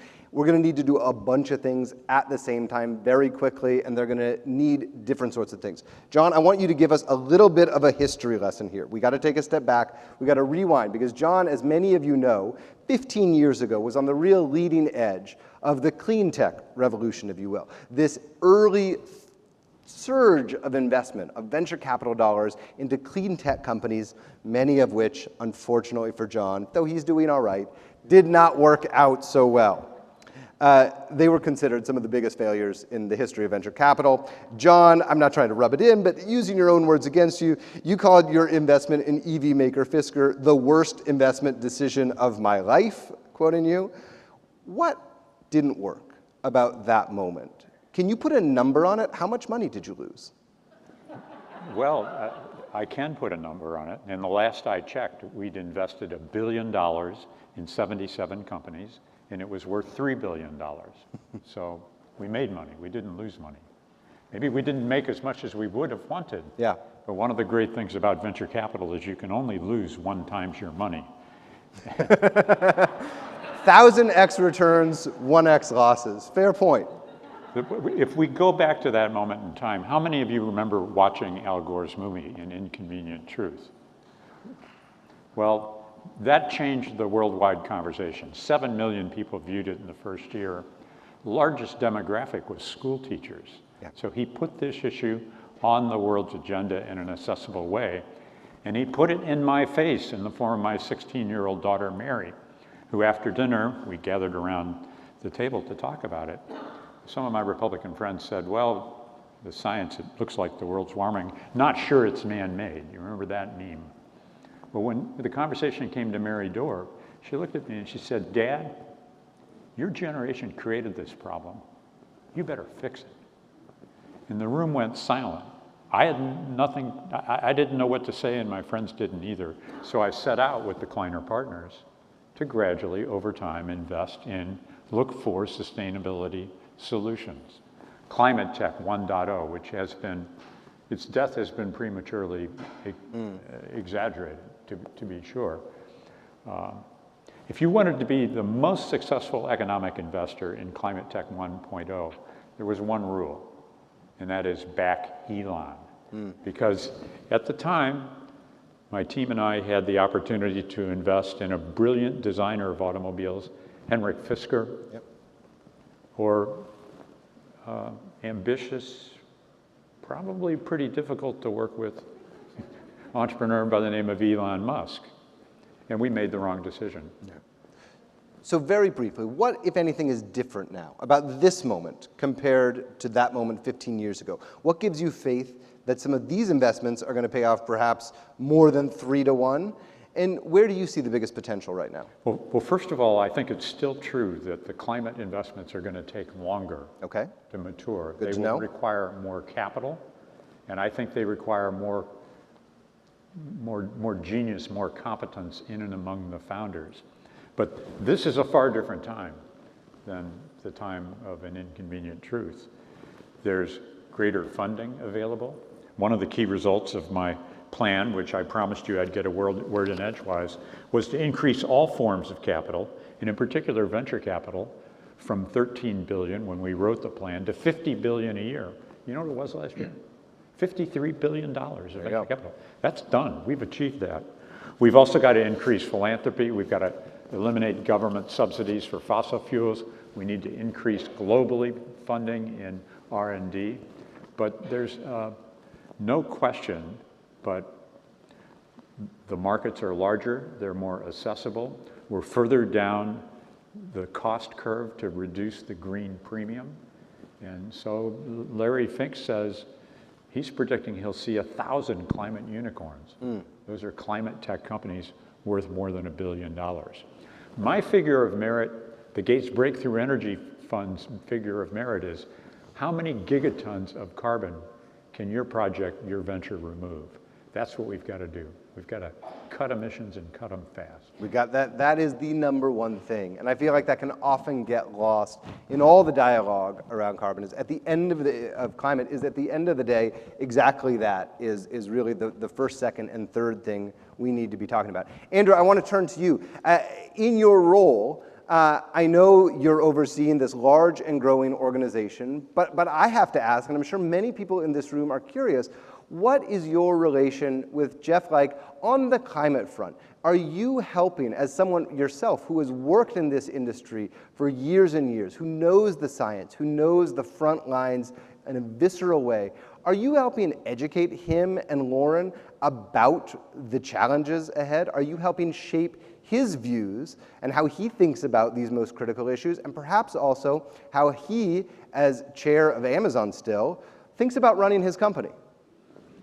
Well, Jeff doesn't need any education from me, but it is exciting, isn't it, that some of these global leaders in the corporate sector are increasingly becoming global statespersons to change the world. And that's, as someone that didn't start my life in the United States, it is absolutely inspiring, quite frankly, to see how at a certain stage in their career, doesn't mean they give up their business, but they also play that role. I mean, you're sitting next to John Doerr. He is one like that, who not only gives, but actually speaks. And so, you know, with Jeff and Lauren, it's been fantastic. This year we went to Colombia, we went to Gabon, and Jeff gave an incredible speech last year at COP26 in Glasgow. And so, yes, for me, one of the exciting things about this job is not only the fact that, I mean, what a privilege to be able to use funds so flexibly to change the world, but also to engage with, if you like, a process of change that is necessary, because we don't only need the right messages, we need the right messengers, and we're lucky to have one. Good.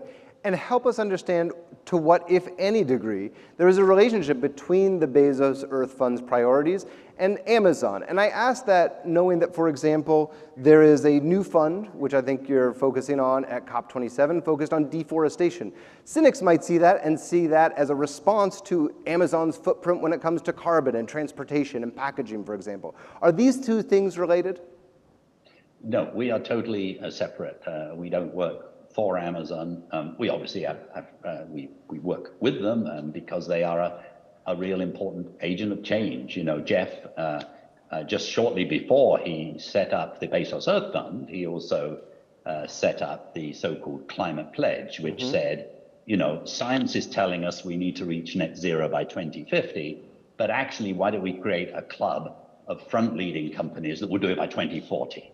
And Amazon will do that, and we're going to buy 100,000 electric vehicles, etc. Now there are 370 major companies that are signed up the Climate Pledge. So yeah, just as we would want to engage with any major corporation that you know, without whom, quite frankly, we're not going to solve the problem. I mean, we need governments to do their job, we need corporations to do their job, we need the financial sector to do its job, and the corporate sector is obviously fundamentally important. And something is going on now that's very exciting. I mean, over the last, but it's also worrying. Over the last couple of years, you've had these companies making these pledges, which are really wonderful. And some of them are moving forward brilliantly. Others are actually finding it's quite difficult. And so we're actually at quite an important stage right now. And that's one of the things that we think about quite a bit in the Bezos Earth Fund. How can we be helpful to make sure that this cohort of Fortune 500 companies actually can get to where they genuinely want to get? Yeah, that's going to be a major theme of the conversation I have with Brad Smith later this afternoon. Brad at Microsoft, as you know, is really taking responsibility for trying to bend the curb of Microsoft's emissions, and so we're going to get into that in detail. John, I want to talk a bit more about the school. When I wrote the story announcing the gift, the extraordinary gift of $1.1 billion plus another 500 from other donors, there was a bit of controversy that was stirred up, and it came when the founding dean of the school, Arun Majumdar, said he would be open to working with fossil fuel companies. And I hear you say that the most important thing is rapidly reducing the emissions of greenhouse gases. And then I go on the Precourt Energy Center website right now, and I see that the Precourt Energy Center at Stanford, which is now a part of the Doerr School of Sustainability, has the Chevron logo on that site right now as a sponsor of some of the content. Can you clarify the school's relationship with fossil fuel companies, and to what extent, if at all, you believe it's going to be part of that work as the school expands to partner with some of the companies that have historically been some of not only the largest emitters, but some of the largest obstacles to reducing emissions? Yeah, let me try to paint the whole picture there. And Stanford's relationship with fossil fuel companies turns on faculty first and foremost. It's an academic institution, and the faculty have freedom to get funding from whatever resource they want. And the school and the board have nothing to do with that part of the Stanford organization. Now, they have several institutes whose purpose is to reach out to industry, to engage industry in innovation and in agendas. And some of that work is funded by fossil fuel companies. There are fossil fuel companies that are committed to driving to net zero by 2050. Not many yet, but more and more. And I dare say we need to get them there to solve this problem. The question the students raised is, should the school, the institutes that are part of it, and the school's operations itself, accept any funding from a fossil fuel entity, a fossil fuel company? And Dean Amunjdar said, I want to go on a listening tour. I want to get everybody back on campus post-COVID, hear the views of the faculty, the students, the researchers, the stakeholders, and then I'll come forward with a decision for the school. So I stood up at the opening of the school and said, I stand with the students when it comes to getting off fossil fuels. I also stand for academic freedom, and I want the community to go through this process to come to its correct conclusion. And so has the dean made that decision yet? No, he's on that listening tour now. Okay. Well, we will see. And that obviously raises an enormous set of questions about even if the school or the institute or the university doesn't want to work with these companies, why certain professors may still accept funding from them. A topic for another panel, I'm afraid. Andrew, before joining the Bezos Earth Fund, you were leading the World Resources Institute. You worked at the World Bank. You had a front seat to the climate conversation for many years, frankly, before the New York Times was doing climate events. So you come with some real perspective here. And I wonder if you could give us, with that perspective, your view on where the most urgent changes are needed. John's got his plan. I'm going to ask him about it a bit more in just a sec. But when you see all of the things that need to be done, what is number 1, 2, and 3 on your list on the most urgent and potentially achievable changes that need to be made? So I agree totally, by the way, with John's 6 big sectoral transformations. What we do is we then break them down into what you could call sub-revolutions. We run something called the System Change Lab with the World Resource Institute, and we monitor these 50 changes that are required. Now, some people would say, well, I mean, shouldn't we pick the most important one and focus on that? Well, unfortunately, 10 years ago, you could actually choose what to do. But now, you actually have to do, you have to do all of them if we're going to solve the problem. So 10 years ago, if you were running a steel plant, you could say, well, actually, it's very expensive for me to decarbonize, so I will pay someone else, through carbon markets. But now, given where we are, that steel needs to be decarbonized much quicker. Now, it doesn't mean this decade that they'll go at the same pace of decarbonization, but they need to be investing this decade in order to decarbonize much quicker next decade. And so you actually need, in a technical way, without wanting to overdo it, something called a marginal abatement cost curve. And a marginal abatement cost curve says, look, let's go for the things that are cheapest. And then gradually, as we need to reduce carbon more and more, we go up the abatement cost curve and you pay more things. Unfortunately, we've now moved along the horizontal axis so far that we sort of have to do the whole lot. So we actually have to invest in technologies like carbon capture and storage, even though they might be expensive. We have to invest actually in thinking about a generation of aircraft that can actually fly without emitting carbon, so to speak. But obviously, there are some huge ones, as John shows in his book. I mean, obviously, decarbonizing the grid is the biggest single thing. We're focusing also on, for example, transforming food, which is huge. I mean, food is the reason that we're losing the forests, and losing the forest is absolutely killing us in terms of any chance of being able to solve the problem. I mentioned the Congo Basin before. The Congo Basin forests hold more carbon than the Amazon forests and the Indonesian forests combined. And yet they're under huge threat. So we've got to act on that, but you can't do it unless you think about reforming the food system, for example. So you asked, is there a lesson? And the lesson is, sort of pretty obviously, there are no silver bullets for the most part. It's a jigsaw puzzle. Yeah. And what we need to do is think about the coalitions that bring in the government, that bring in the scientists, that bring in, and you actually need to think about the whole piece. If you want to stop deforestation in Indonesia, there's 2 words, palm oil. That's what's causing it. But you can't just ask your government to stop. It's impossible. You have to talk to people that are going to the supermarket here, because you and I have used palm oil 3 times today already. Yeah. We're relevant to this. So too the traders in Singapore are relevant. The Smallholder Association in Indonesia is relevant. Unilever's, etc. You've got to put that whole piece together.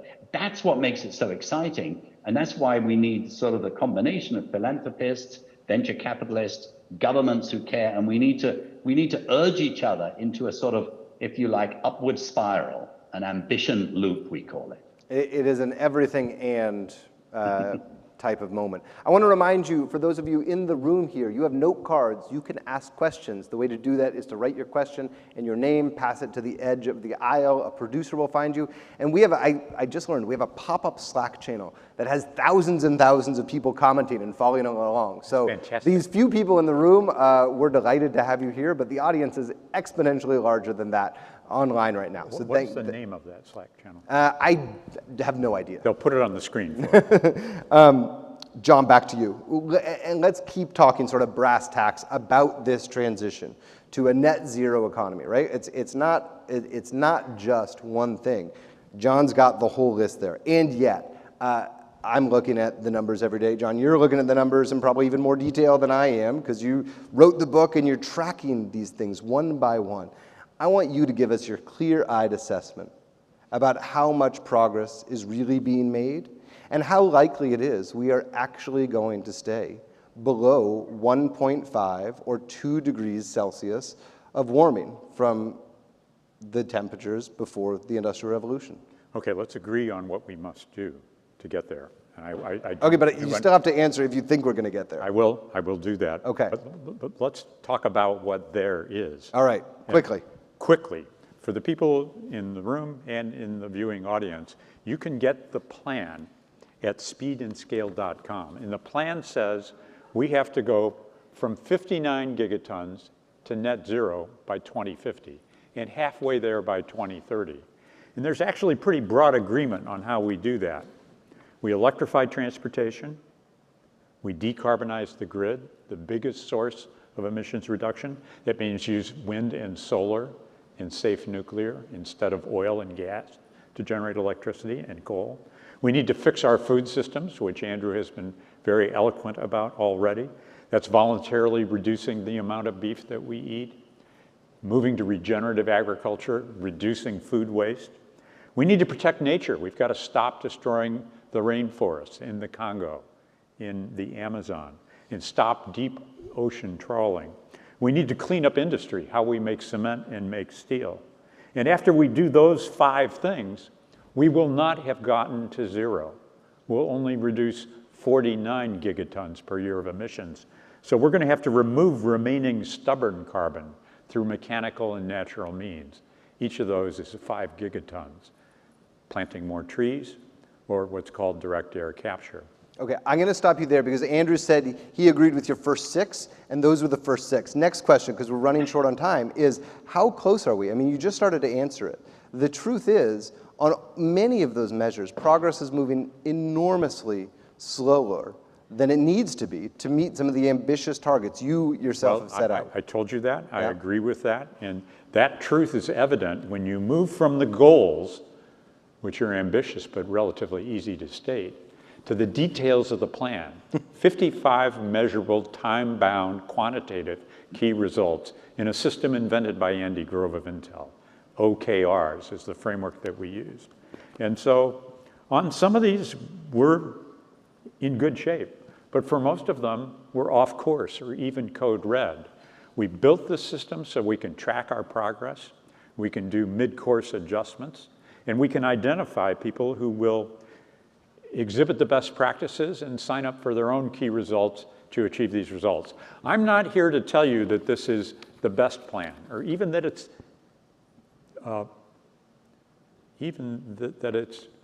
anything more than one plan. But it's a plan where the numbers add up.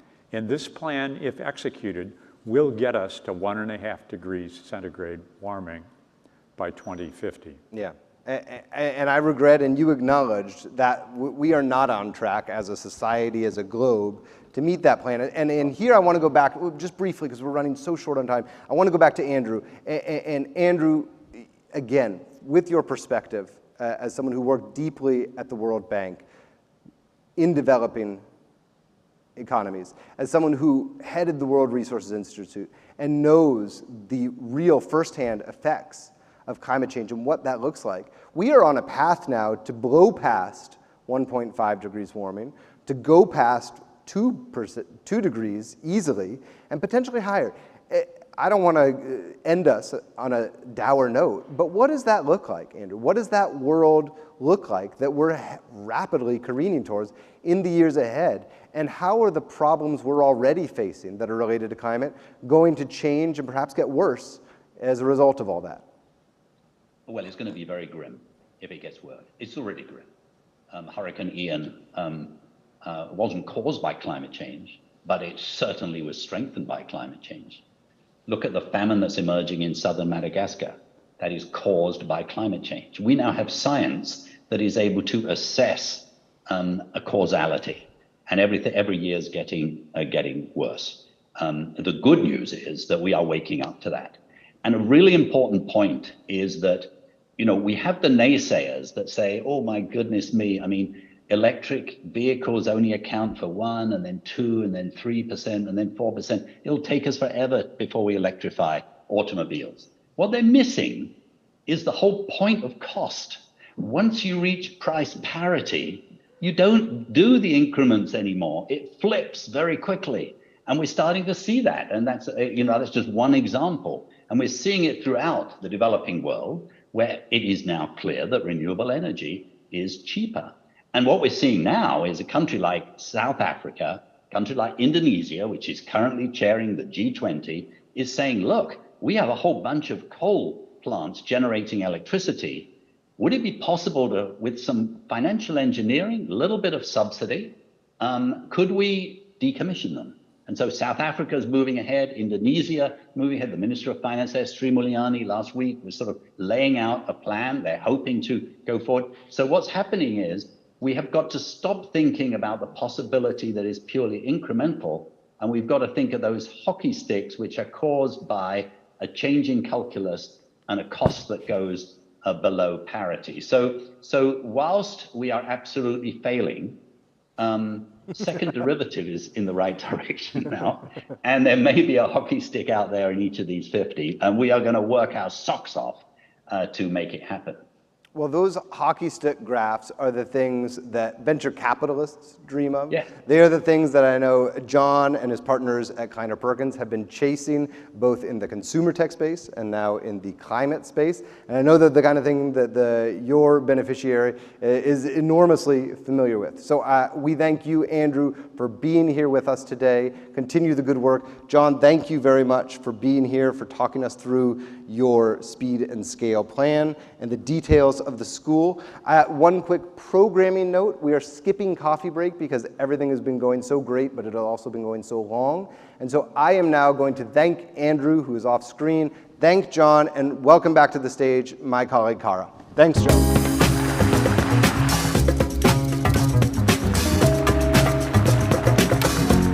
Hi again, everyone. Oh, don't leave. Okay.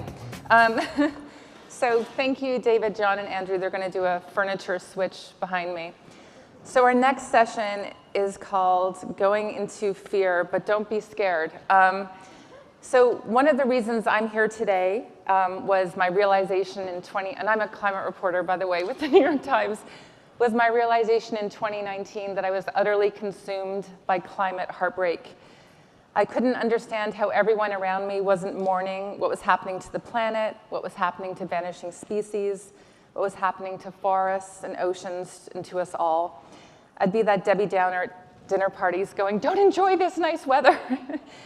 And I wrote an op-ed about it for the Times about my quest to look for a balm for my eco-grief. And that set in motion my transition to becoming a climate reporter. It is hard to get anything done when you're paralyzed by difficult emotions about the climate. The American Psychological Association says that more than 2/3 of Americans experience climate anxiety. And for the first time, the most recent IPCC report called out the mental health toll of climate change. Anxiety is just one of the many emotions that come up trying to get our heads and our hearts around the climate crisis. Before we bring on our guests, which include the amazing meditation leader, Tara Brock, we're going to do more audience interaction. And by round of applause again, who would say they struggle with anxiety around climate change?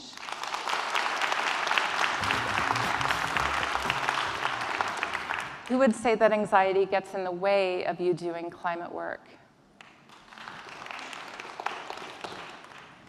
Who thinks it's weird to be clapping for anxiety?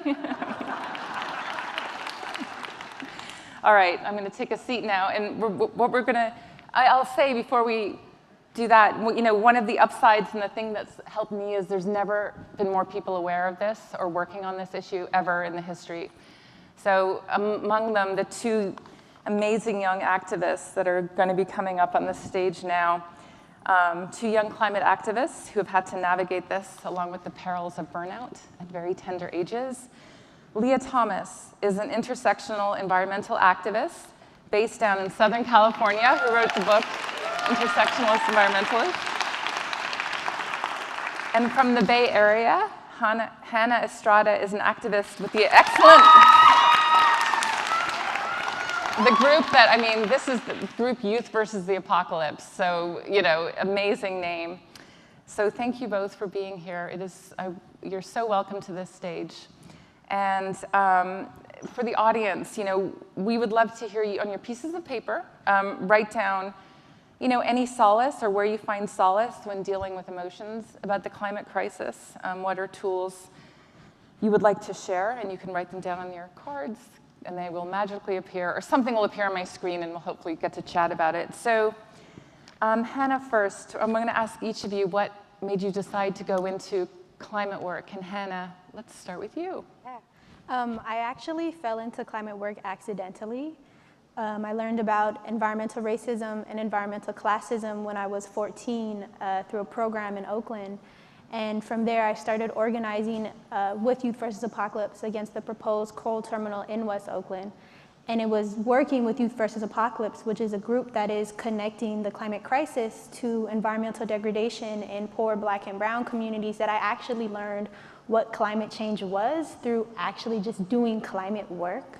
And after that, I just couldn't stop. It just didn't make sense for me to. So now 5 years later, I'm here. 5 years, so she's an ancient 19 now, and, and on stage.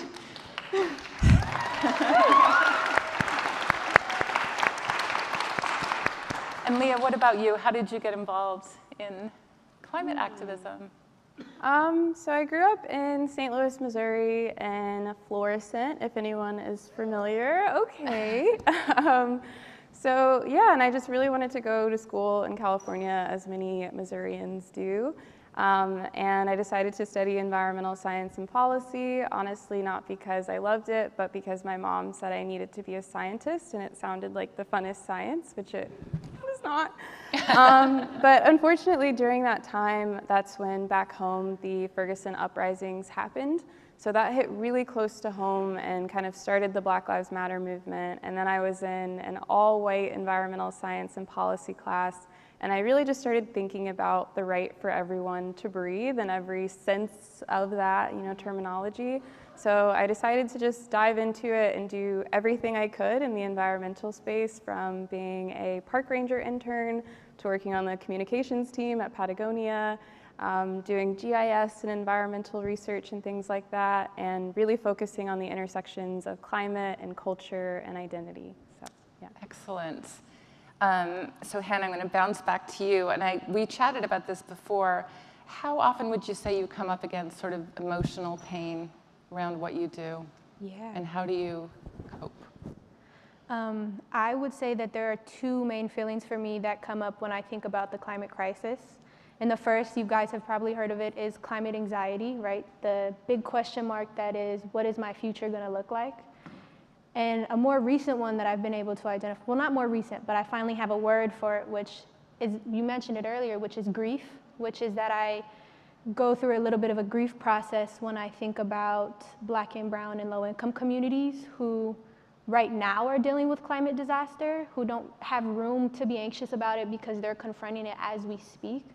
And so I grieve for those communities. I grieve for the past of our communities, and I also grieve for the big question mark that is our future.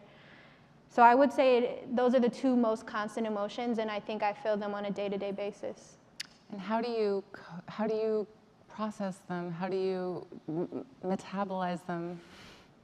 I will want to preface by saying, as a young person, I am still figuring out how to build my emotional toolbox.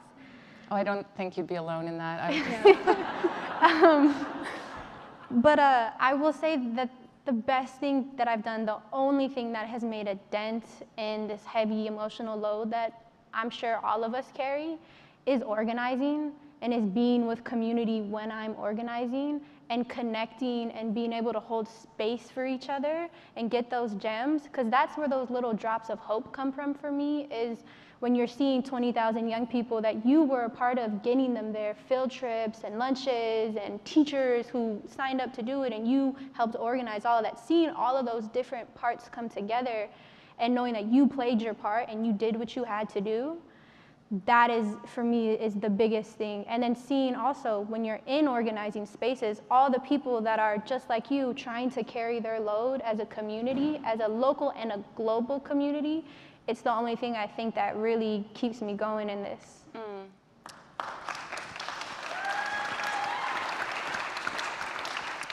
Leah, what about yourself? Do you come up against those difficult emotions? And we've talked, when we chatted before, about what has been a big chasm between often, majority white environmentalist groups versus civil rights causes. So for you, it's a lot. This is a big question. But for you, how do you deal with difficult emotions? Do you come up against them? I do all the time, and it's hard because I don't know. So I often ask the question, like, how many times can a heart break, and how many ways, and where does it plateau? I think with a lot of communities of color, when I think about anxiety, I can ask, are you anxious because of the housing crisis? Are you anxious because of police brutality? Are you anxious because there's not enough fresh produce in your neighborhood or not enough trees? And then maybe the 100th question that I might ask is, are you anxious because of the hypothetical but very real future that might happen 50 to 100 years from now? And I think that's the disconnect at times, sometimes, for lower income communities and communities of color and myself, is because we're thinking about the urgency of the present. And sometimes when you're thinking of survival in the present, anxiety isn't always an emotion that comes up. You're just in survival mode and trying to get your basic needs met. However, eco-anxiety is a very real thing, and I'm sure it's something that I experience and many people experience, but it's hard to be anxious about the future when I'm not even anxious about the present. I've accepted what's happening in the present, and I'm just trying to fight for people having their basic human environmental needs and rights right now. So yes. I don't know, but I do have anxiety. Yeah, I mean, it's a lot going on. And I know if you're environmentally aware at all, and an activist, and involved with, intersectionality, that there are so many places to sort of stop and to get burnt out, and that's been one of the big perils in activism. Is that something that you're aware of, and how do you sort of navigate that? I feel like climate optimism, so going back to social media, I founded a social media platform called Intersectional Environmentalist. And she wrote a book. And I wrote a book. She wrote a book. Of the same name.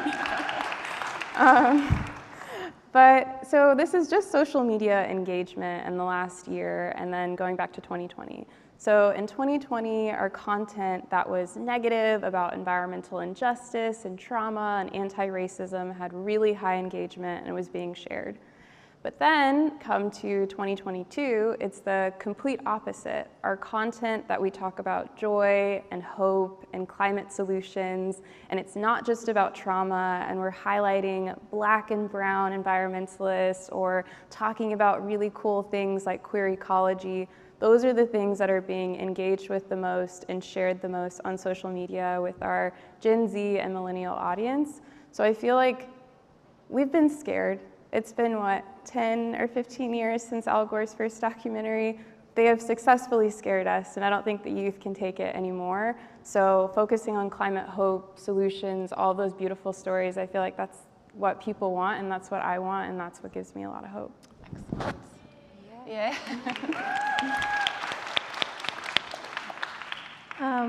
This is hard because I work with a lot of young people that I've seen burn themselves into the ground. Like, just get up at 6 in the morning, make a bunch of phone calls for an action or whatever they're organizing, skip out on lunch instead of eating, they're sending emails, and then go home and get on a meeting and another meeting and then do homework and then go to sleep and do it again. And I think we haven't, honestly, as organizers, have a lot of time sometimes to hold space for like climate optimism. And I think it's hard when, like you said, a lot of young people are just fighting to get to the next day. Like, they're just fighting to be able to like have a grocery store near their house, or feel safe on public transportation, or get to school on time, or just get out of bed. And so it's tough trying to fight against something like burnout. I will say that going back to organizing, that collective organizing is, again, where I think we find a lot of our energy to keep going, is the solidarity and the, like, if your legs give out, it's okay, because we're gonna stand right next to you and hold you up, and we're just gonna keep going to the finish line. And I know it can be difficult, but I don't know what it is about young people that they'll just keep going. Like, broken leg. I had literally last protest, one of our organizers had a literal broken leg and got on a scooter and was chant leading on the scooter, like just kept going. And I'm not really sure what it is, but I think seeing other young people do that, and again, organizing, being with community, being with people, seeing each other get up and do it, even when you're tired, even when you're broken, even when you're hungry and you don't want to go anymore, just keep pushing, because this is life and death for people. And honestly, I don't know how that adds to burnout, or if it's going to give any motivation, but I just have to be truthful about the fact that we as young people, especially in the Bay Area, who are dealing with environmental racism, dealing with environmental disaster, we're still trying to figure it out, but all I can say is that we're still going, so I hope that you guys will join us too. All right.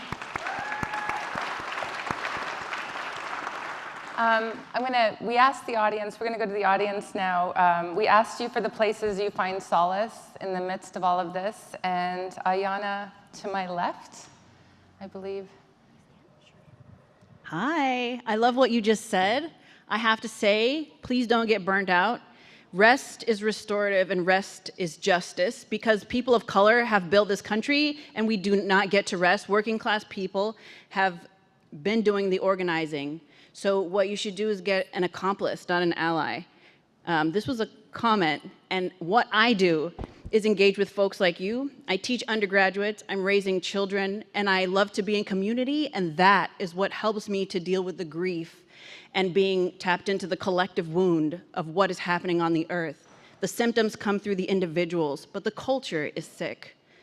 So really, what you're doing is what you should be doing, but we should be making ways for you to rest and restore, because when we're long gone, you and who come after you, like my children who are 7 and 12, will be dealing with the messes that our grandparents and great-grandparents created. Right.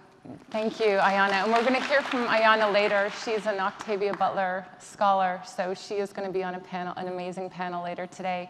Yeah, I mean, do you feel a degree of resentment? I mean, you're young in the world, and so much has been saddled on you, you know, and how much are you just like, I mean, yeah, I mean, you know, like the sort of the rage of that on top of what you're dealing with in terms of, you know, Black and brown communities getting hurt first, worst, and longest by this. Naomi Little Bear has a quote that I read just yesterday that says, "Complacency is a far more worse attitude than outrage." And I think outrage is a really big and heavy emotion for us to carry, but I think when I think about the tribulations my ancestors had to go through, just for me to be able to sit on a stage like this or get an education or vote, it just reminds me that maybe this feeling is nothing in comparison to what they felt. Maybe it's nothing in comparison to what the next person's gonna feel.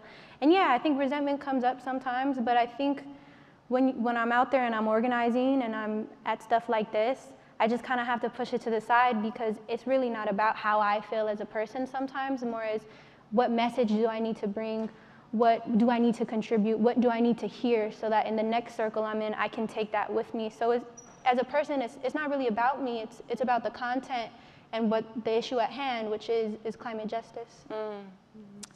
Leah, what about yourself? I'm not mad at my ancestors, like you said, especially, it's interesting, yeah, like, it's hard. Not at your ancestors, just about like a burden, like a sense of we're shouldering too much because we're young people having to face this more than older people will have to. It's interesting, especially being 27 and the climate movement. A lot of the youth, they call me their climate auntie, and I'm still in my 20s, which is interesting. So I don't know if I feel angry with the older folks, because again, the older folks that I know are my ancestors or my grandparents who did not cause this climate crisis in large part. So I do feel some levels of resentment towards the systems that have caused this, but I don't know, I feel like I'm at that point where I just can't get any angrier, I hope. So I don't know, I can't tap into that anymore. Right, and well, you were saying too, you're shifting from, you know, you grew up with the Al Gore film that I suddenly am blanking on the name of the Al Gore film. The Inconvenient Truth, sorry. And that there needs to be a shift to solutions, to climate optimism, to climate hope. Do you see that happening? For sure, and I think, like what you were saying, why I don't feel resentment is because it makes complete sense that the same folks who created the systems that exploited my people and indigenous peoples would also create systems that would exploit the planet. So I'm just past the point of anger and not acceptance. And it is really interesting to think that Gen Zers grew up in a world where Al Gore's film existed, and that's all that they knew. I was maybe in the 1st or 2nd grade, but Gen Zers are not okay. This isn't your question, but there's a study from Futera, which I love, that shows that millennials, while they pull really high with climate pessimism, Gen Zers are in the climate fatalism category. So we need to shake things up. They've been successfully scared for a very long time. Eco-anxiety is just so rampant amongst the youth. So it is working. People like joyful stories. We're seeing organizations like GRIST talk about joy a little bit more, and it's working.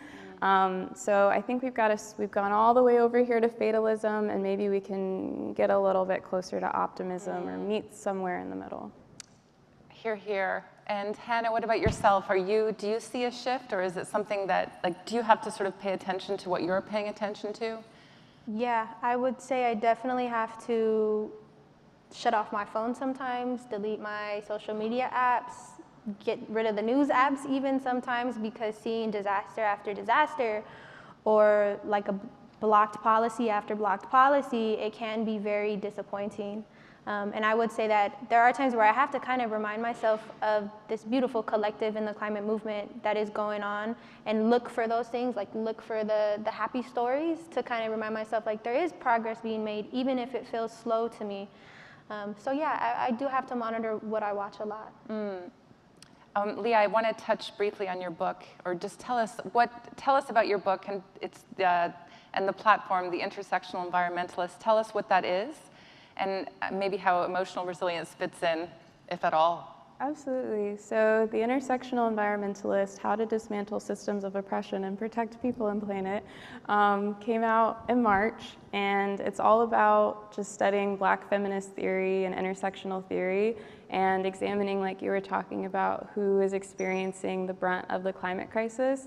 And I wrote the book and created the platform because I think if environmentalists, as young as possible, know that there are people who look like them, who were always a part of environmental history, their stories weren't just always told, that it might inspire a new generation of folks to understand that the environment is something that they are a part of. We're all a part of this great big ecosystem. So it's all about just sharing diverse climate stories, whether it's religious climate leaders, Black and brown folks talking about queer ecology, because yeah, I don't want environmentalism to be something that's just kept at like snobby academic institutions. Yes, no, definitely we don't want that. So we're running out of time, but I'm going to ask you both a last question. What would you say needs to happen on a systemic level for communities to be prepared to cope emotionally and otherwise with the climate crisis? That is a big question, and I'm not sure I have the expertise to answer that. But what I will do is speak specifically to Bay Area, because that's where we're at, and specifically to the comment that you made about rest and restoration and how that is important to this movement. And I want to say that there are a lot of smaller grassroots groups who are being led by people of color, who are being led by youth of color. Youth versus Apocalypse is one of them. And we are working in schools to kind of do what you said, which is remind people that the climate movement isn't this big, far away thing, but it's happening now, and it's happening in front of them, and it's probably happening in their own community. But those groups really need to be funded, and those groups really need to have the funding to rest.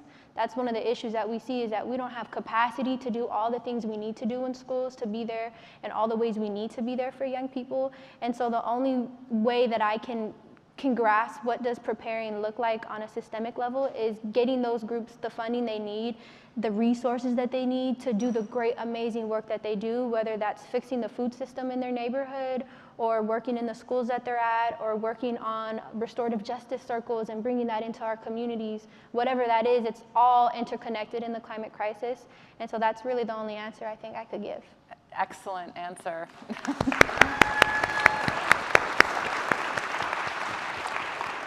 And Leah, what about you?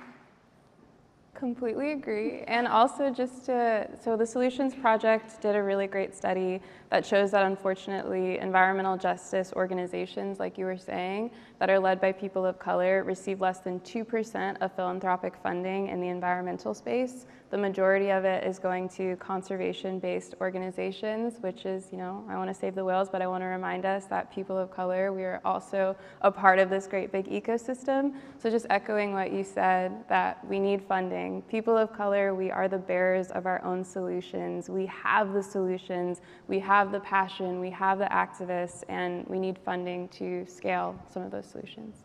Excellent. Well, thank you both so much. Thank you, Hannah Estrada and Leah Thomas. We loved having you here today. Sorry.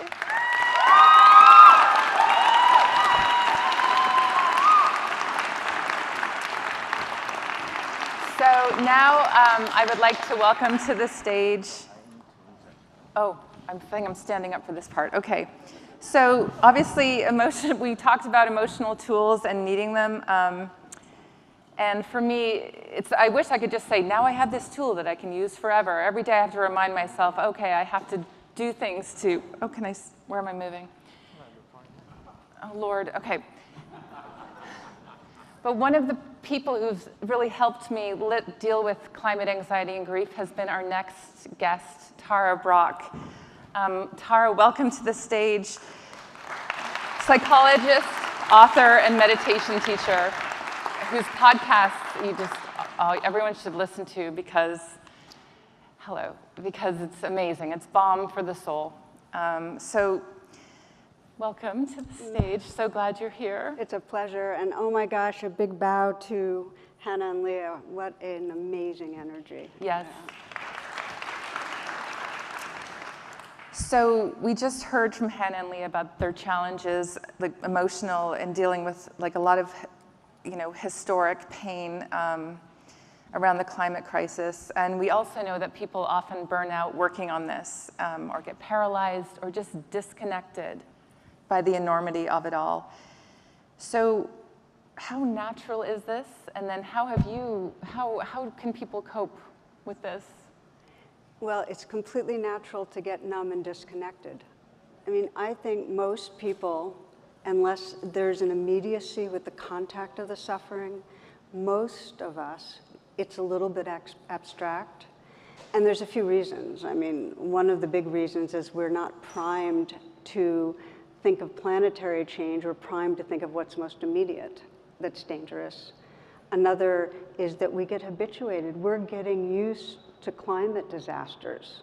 It's not like, oh my God, it's like, oh, that again, And the deepest, I think, is that it's so traumatizing to really get that we're in a collapse on all levels of life systems. It's so traumatizing that we dissociate. And then what happens when we dissociate is that we freeze, we're not active. There's this leakage of the anxiety that has been talked about.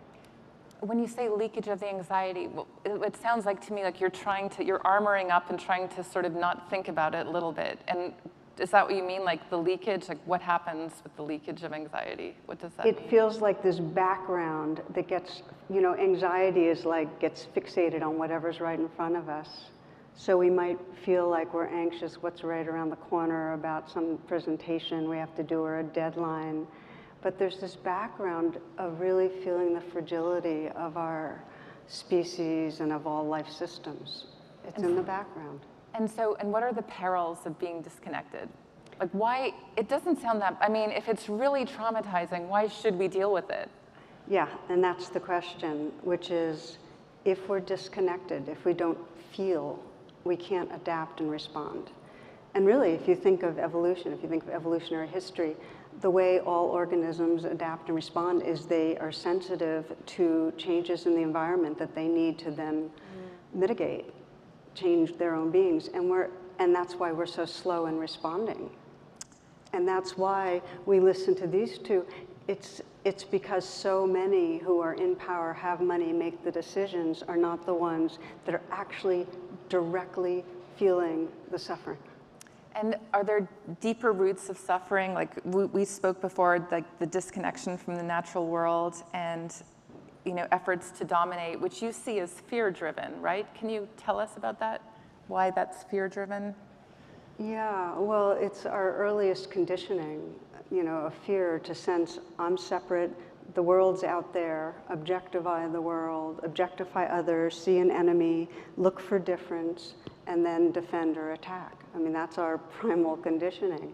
So that's one strong force through history. I mean, you see Genesis saying dominate the world, or right. The manifest destiny saying conquest, it's fine, go ahead, because Earth is other, and indigenous peoples are other to those that are dominant.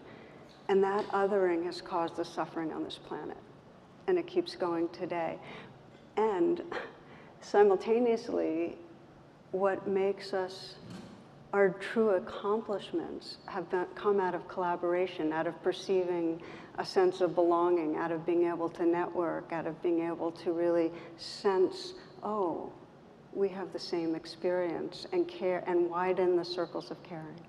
So for you, how do you deal with the pain of what's happening? I mean, you're very open, you work to reconnect all the time, but pain is painful. I mean, it's very hard. It's very hard to process these things.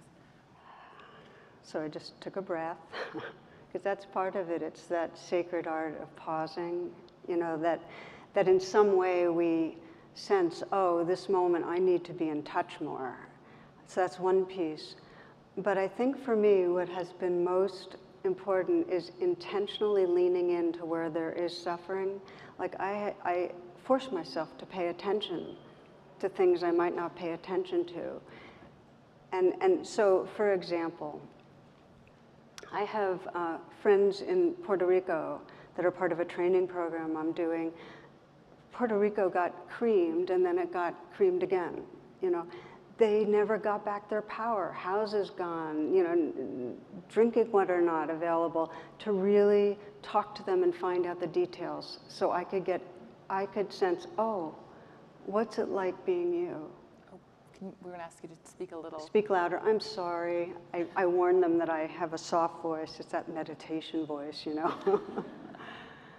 I have friends in Pakistan, and it's hard for me to talk about the heartbreak when I really register a third of that country underwater, and what is it, like 70% of their crops gone, and the grain that's been stored for people to eat. I mean, it's like it was said twice or three times, it's not in the future. This suffering and crisis is now. Right. So you asked, how do I deal with it? I let myself feel it, because we have to feel it. There's a wise sage that different people would go to with their problems, and he'd swear them to silence. And then he'd say, I have one question, and that is, what are you unwilling to feel? And it's that. It's it's really sensing what is really hard to feel about our world. So that's the beginning. And then we need ways to, you use the word metabolize. We need to be able to metabolize. Your approach, you have a wonderful approach and a wonderful meditation called RAIN. Recognize, allow, investigate, and nurture. It's about creating space for difficult feelings. Can you talk a little bit about that? And why would we want to invite them in? Can't we just be in denial? You say that so pleadingly. It's that disconnect. The denial is the biggest threat to our survival. You know, all species survival is human denial. So that's why not. Right, that's a good reason. Just a little reminder. But we have to be able to be wise in how we open to it, because it doesn't help to re-traumatize ourselves. So this is a practice that we will do together, and it's a weave of mindfulness and compassion. And it's a way to bring that to whatever's going on for us. And for many of us, it's not going to be an immediate sense of anger about what's going on with the climate. It'll get put as anger towards somebody in our lives or towards ourselves, but we need to know how to work with the emotions that come up. So, for example, one woman who was, every time she would hear the news, she would feel that incredible anxiety about what's the future going to bring. And with RAIN, she would recognize the anxiety, take that pause, allow it, just say, okay, let it be here for the moment, investigate it, and sense the clutch in her body. And then the nurturing, that's the N of RAIN, was to say, thank you for trying to protect me. You know, I'm okay right now. Thank you. And in that there was more space, and she could begin to see a way of, and again it was mentioned, that she really needed to remember other people care, other people are feeling this too, which is so powerful. I mean, you open the session saying, never have there been so many people. We have to remember that. That's one of the ways of nurturing, is remembering, oh, I'm with others that care.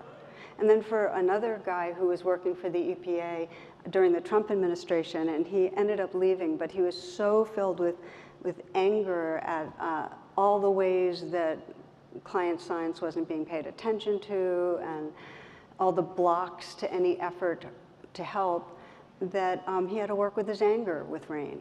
And he recognized the anger, allow it to be there, investigate and find out under the anger there was fear. And under the fear, it's because he cared. And when he could get down to the caring, because always under anger, there's something we care about. When he could get down to the caring, then he could just say, you know, really be with himself. And I'll give you one more example, because it's despair, which is, you know, there really is, you know, climate grief, climate anxiety, climate despair. And I do a lot of online groups where we'll bring up things and practice RAIN together. And one person brought up her despair, the way the future looked, and another person did, and we did RAIN with that. Recognize the despair. Allow it. Let it be there. Don't push it away. Don't deny it. Don't judge it. Just make room. Investigate. And then again, under the despair, deep under the despair, there was this grief. That's what hadn't been being felt, this grief. And when there was really opening to the grief, it was back to that there's something I love that I don't want to lose. Right. And it's such a powerful question. What do we love that we don't want to lose? And can we let ourselves feel the pain that it's so threatened? The beauty is so threatened. The nature is so threatened, our nature, our beloved fellow beings' nature. So that's the way that RAIN can help to get in touch with really the love that's underneath every difficult emotion. I'm going to try and verklempt. So, you know, Joanna Macy, who's a great, you know, environmental grief teacher based out here in the Bay Area, has said that, you know, the same thing, like your pain is the other side of your love for the world, which is a lovely way to look at it. It's a measure of it. And if you haven't run into Joanna Macy, she 93. is awesome. She's wonderful, and she really talks about if you open to the despair and grief, you actually find the love and the empowerment. Yes, and I did one of her workshops. It was wonderful. So we're here in San Francisco, obviously, at a climate conference talking about potential technical solutions to the crisis. How much faith should we, or do you, put into the notion that tech could possibly save us? You know, I think of one general of the Army who said that we're a world of, you know, nuclear genius and ethical infants. And that's so powerful, because think of it. I mean, we need technology, and technology is our tool and can do amazing, amazing things. So I bow to it. And if we don't wake up really emotionally and spiritually to know our belonging, if we don't wake up to realize it's not nature out there, that it's our nature, that this Earth's body is our larger body, if we don't wake up to know that interdependence, or what Thich Nhat Hanh calls interbeing, he says what we have to learn to do is to feel the earth crying inside us. If that doesn't happen, without that awakening, there will not be the political will, the emotional will, the spirit to get behind the changes that need to happen. Do you sense a shift in that in the work you do? I sense more and more beings waking up, and we need a critical mass. I mean, that's what this is. This is an expression. I mean, I really feel so much of a gratitude towards the times holding this in each one of you. I can feel the energy and the heart and the care. That's what's needed. And we can't do it alone. I mean, we have to know that belonging. And again, Hannah and Leah, a bow, because we will not have the energy, we won't have the trust in what's possible if we don't get together. So shifting a little bit, what are ways we can do to connect? Maybe in how we are eating, or what are practical things we can do to connect? So one thing is, and this is really kind of an inquiry for you, is do you share with others how you feel about really the collapse of life systems, of what's really happening? I mean, how often do you talk from the heart with others? Because I've found the times that I do, and I really am doing it from that place where I'm in touch, there's a healing moment in that we love this world together. So one thing is just to talk with each other. You know, the movie Don't Look Up, it's like, look up together and hold hands is one piece. You know, I love the word hope when it's understood properly.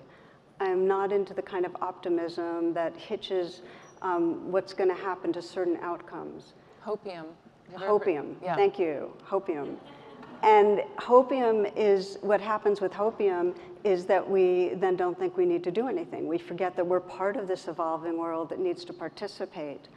But there's radical hope, and I think of it as spiritual hope, that intuits the possibility and stays open to the possibility of really love and awareness guiding us. It's like the Dalai Lama had a beautiful, beautiful reminder to a group of teachers, which was to really trust the power of heart and awareness to awaken through all circumstances. To put our trust in that and know that if we awaken in that way, the technology will be used and empowered in a direction that can make a difference. Hannah and Leah also spoke about, you know, and being very aware of the reality of burnout on this, because if you're fixed to a certain outcome, your heart is going to break over and over on this. And you have talked about the distinction between empathy and compassion. So can you describe the distinction and why nurturing one over the other might help ward off? This is good, and this is neuroscience's refinement that I think is really, really useful. Empathy is when you can feel another's feelings. It's you care, you're feeling what's going on. Compassion has that, but it also has the quality of mindfulness that has a big enough perspective so you don't get hitched or possessed or overwhelmed by what you're feeling. And also compassion is geared to go then act because you care. In fact, the compassion center in the relational network in the brain is very close to the motor cortex. So with compassion, it moves to action, and we need to act. I mean, action absorbs anxiety, but it does more than that. When we act, we start realizing our belonging. We feel part of it. I mean, right now, my energies are going in specific towards vote. You know, save democracy, because it feels like without democracy, it's going to be very hard to get behind anything necessary to save the planet. And I'm working with people on just the feeling like we care and we're trying. We don't know the outcome, but we need to try. You've described sort of this, you've used a metaphor of being lost in a forest and making a clearing for yourself. And there's a poem by Martha Postlewaite. Oh, I hope I said it right. That imagines this. I'm wondering if you could read this poem, and then we'll go into the meditation. Okay. Yeah, this is my cue to pull out my piece of paper, because I don't have it memorized. But so what we're going to do is I am going to read this to you and then invite you into a short rain meditation. So even now you might, if you need to make any adjustments in how you're sitting, if you want to put down a pad of paper, turn off phones. You know, just invite yourself into. Yeah, maybe turn off a phone if you have them on. Oh, please.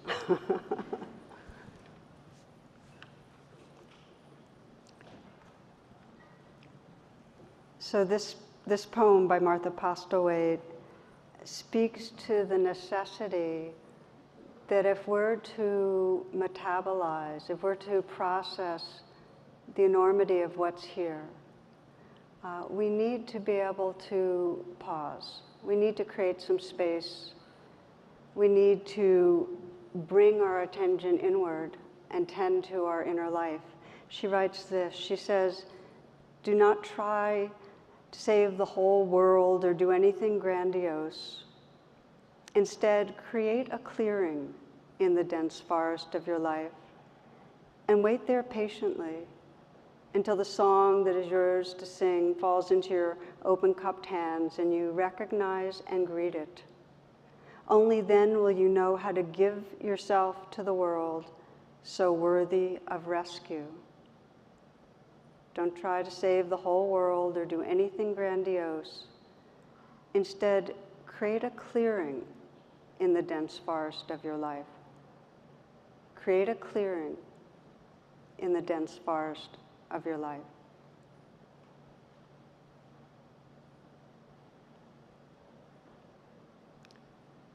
So in that spirit, I'd like to invite you, if you haven't already, to close your eyes or let your gaze be downcast and let your attention go inward. Take these few moments to pause and sense the possibility of getting a little more intimate with your inner life.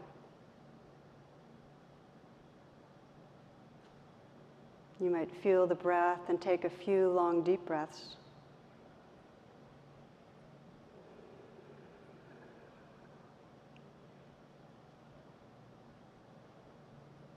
Let the breath help to collect your attention, to bring you right here. You might scan your body and sense what wants to let go a little. Maybe your shoulders. Maybe softening your hands. Relaxing the belly and letting the breath go deep into the abdomen.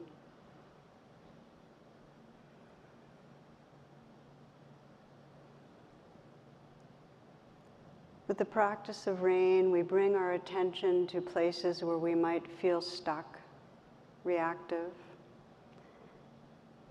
So to give you a taste, we'll call this a light rain. Give you a taste, just to invite you to scan your life right now and sense anywhere that you feel you leave yourself in some way. You get reactive, either angry at another person, anxious. Perhaps you turn on yourself in self-judgment. Just looking through the last couple of days and sense someplace, maybe it's repeating, where you find you kind of go into a trance.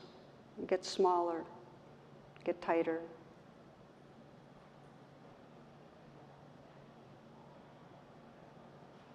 Might be in a relationship, might be at work, might be in relating to yourself, maybe an addictive behavior. I would steer away from something traumatic, because that won't serve you in a brief reflection.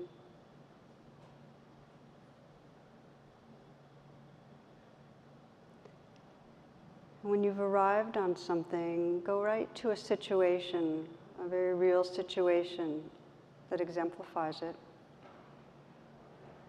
And see the surroundings you're in. If there's another person, the look on their face, perhaps hearing the words that are said.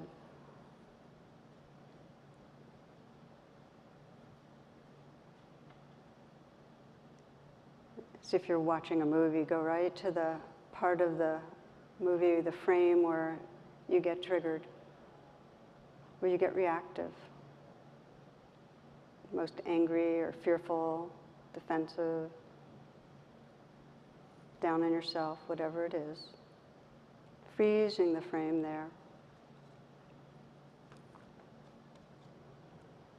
Begin rain by just recognizing whatever the strongest emotion is that's going on. And you might mentally whisper it.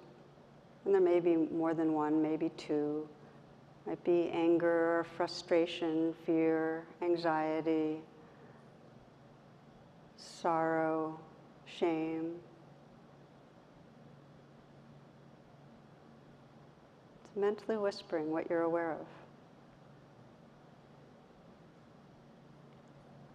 And then allow it to be there without adding any judgment. In some way you're saying, okay, this belongs. It's like the waves in the ocean. This wave belongs. Let it be there.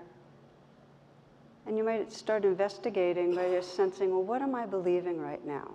What's the limiting belief right now, that deep belief about myself or about others? That I'm failing, that I'm unworthy, I'm unlovable, that I've hurt others, that I can't trust others, that something very bad's about to happen. What's the belief?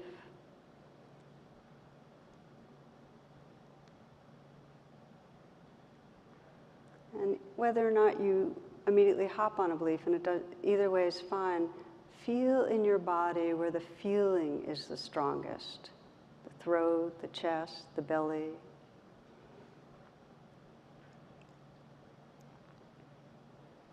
Let your attention go there, that this is where feeling is.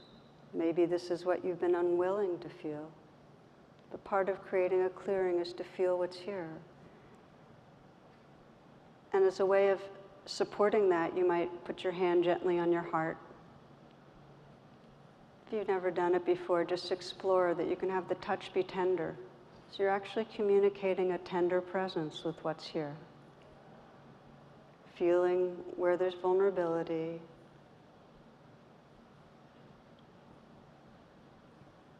Being present with it. And just ask that place in you, what do you most need right now? You know, what's the kind of comfort that you need? Do you need to trust in yourself? Do you need some deep kind of spiritual hope? Do you need forgiveness, acceptance, love, being held? And as if you could be listening from the most wise, witnessing part of you, just offer some message inward right now, some message to yourself that you sense will be healing. It might be simply, I'm here and I'm not leaving. Or it might be like that woman I mentioned thank you for trying to protect me. I'm okay right now. Or it might be trust your goodness. Or just it's okay. But something to bring you presence and comfort and tenderness. And just notice what happens. Notice what happens when you offer yourself a message of nurturing. As one psychologist said, it's not survival of the fittest, it's survival of the nurtured. That the beginning of reconnecting with our world is to reconnect with our inner life.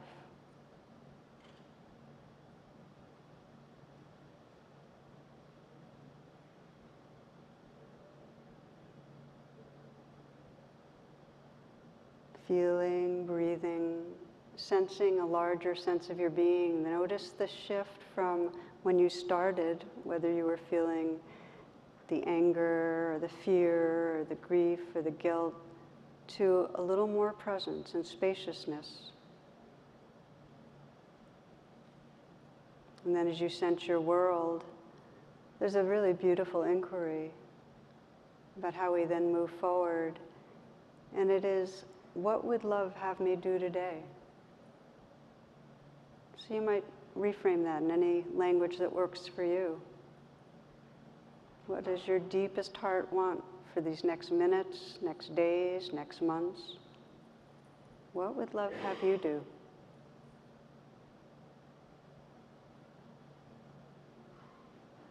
And this might be an inquiry you take with you as you move forward in time, but for now you might take a few full breaths.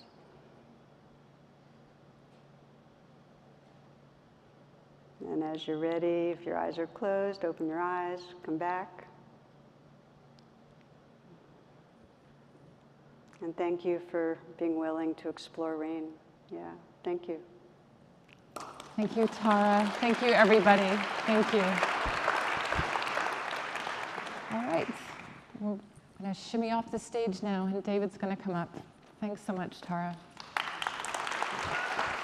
Tara, wait, Tara. Tara and I started meditating together 20 years ago. So it is so meaningful to have you here. Thank you. I first sat with her in Bethesda, Maryland, where she was teaching. She's then helped us create meditation guides for the New York Times, and she's come into the New York Times newsroom and sat with reporters who, and I saw the most grizzled, veteran City Hall crime reporters have their hearts broken open by this woman and start to cry. So thank you for being here.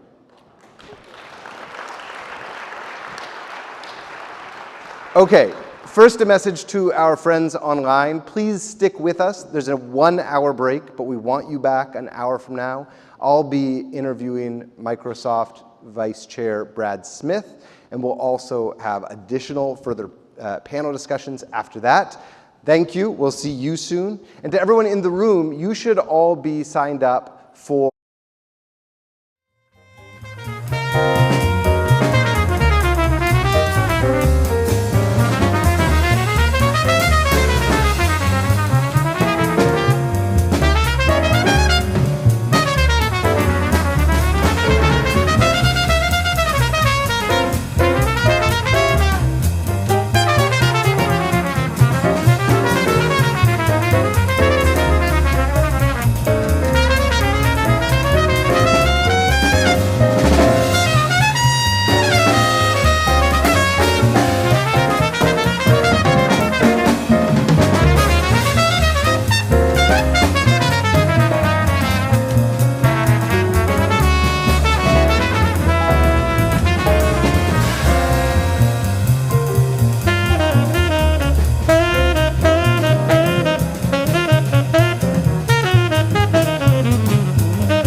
Good afternoon. Please make your way back into the forum.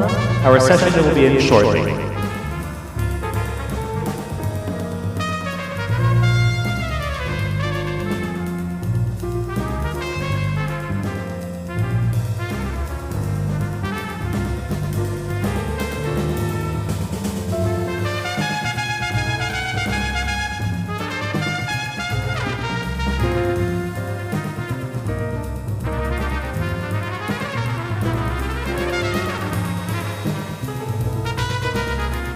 Please make your way back into the forum.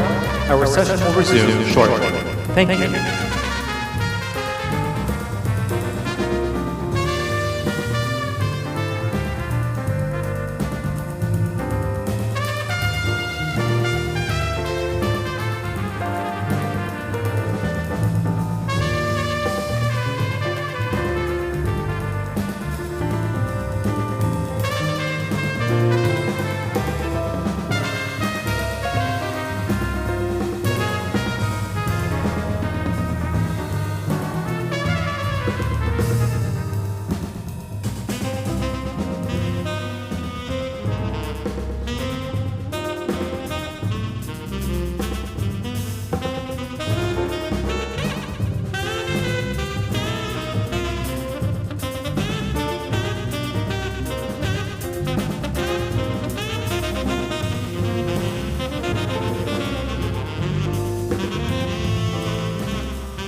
Please take your seats in the forum.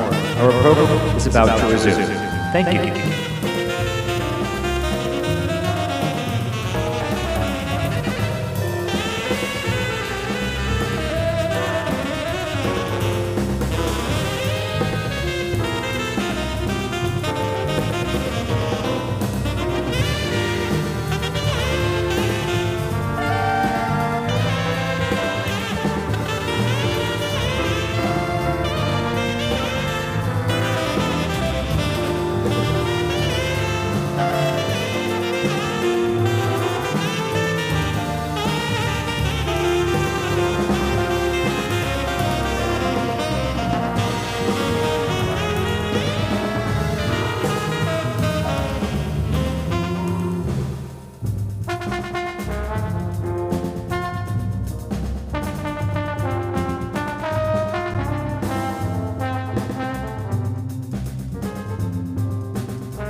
Please take your seats in the forum. Our program is about to resume. Thank you.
Bye.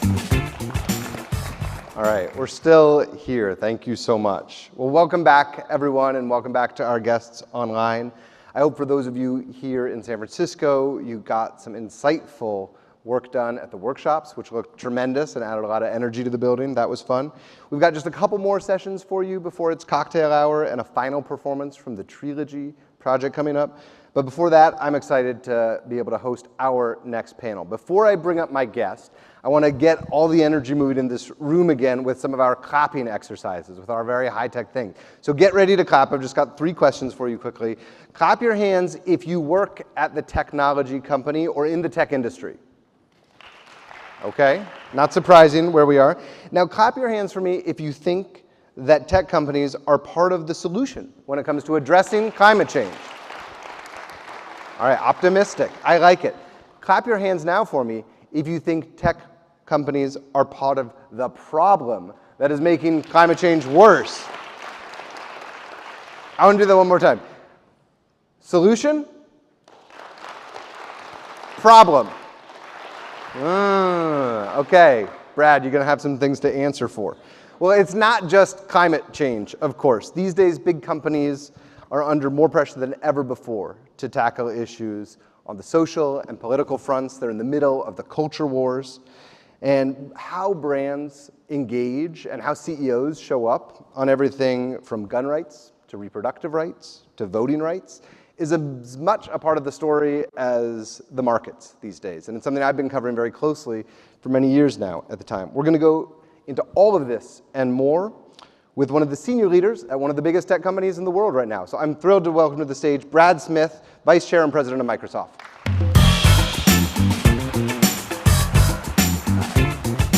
Thank you, Brad. Thank you. It's great to be here. Brad leads the company's work on everything from cybersecurity to climate to AI and more, and really takes a global perspective. And we've gotten this far in the day without addressing one of the biggest stories in the world right now, which is the war in Ukraine.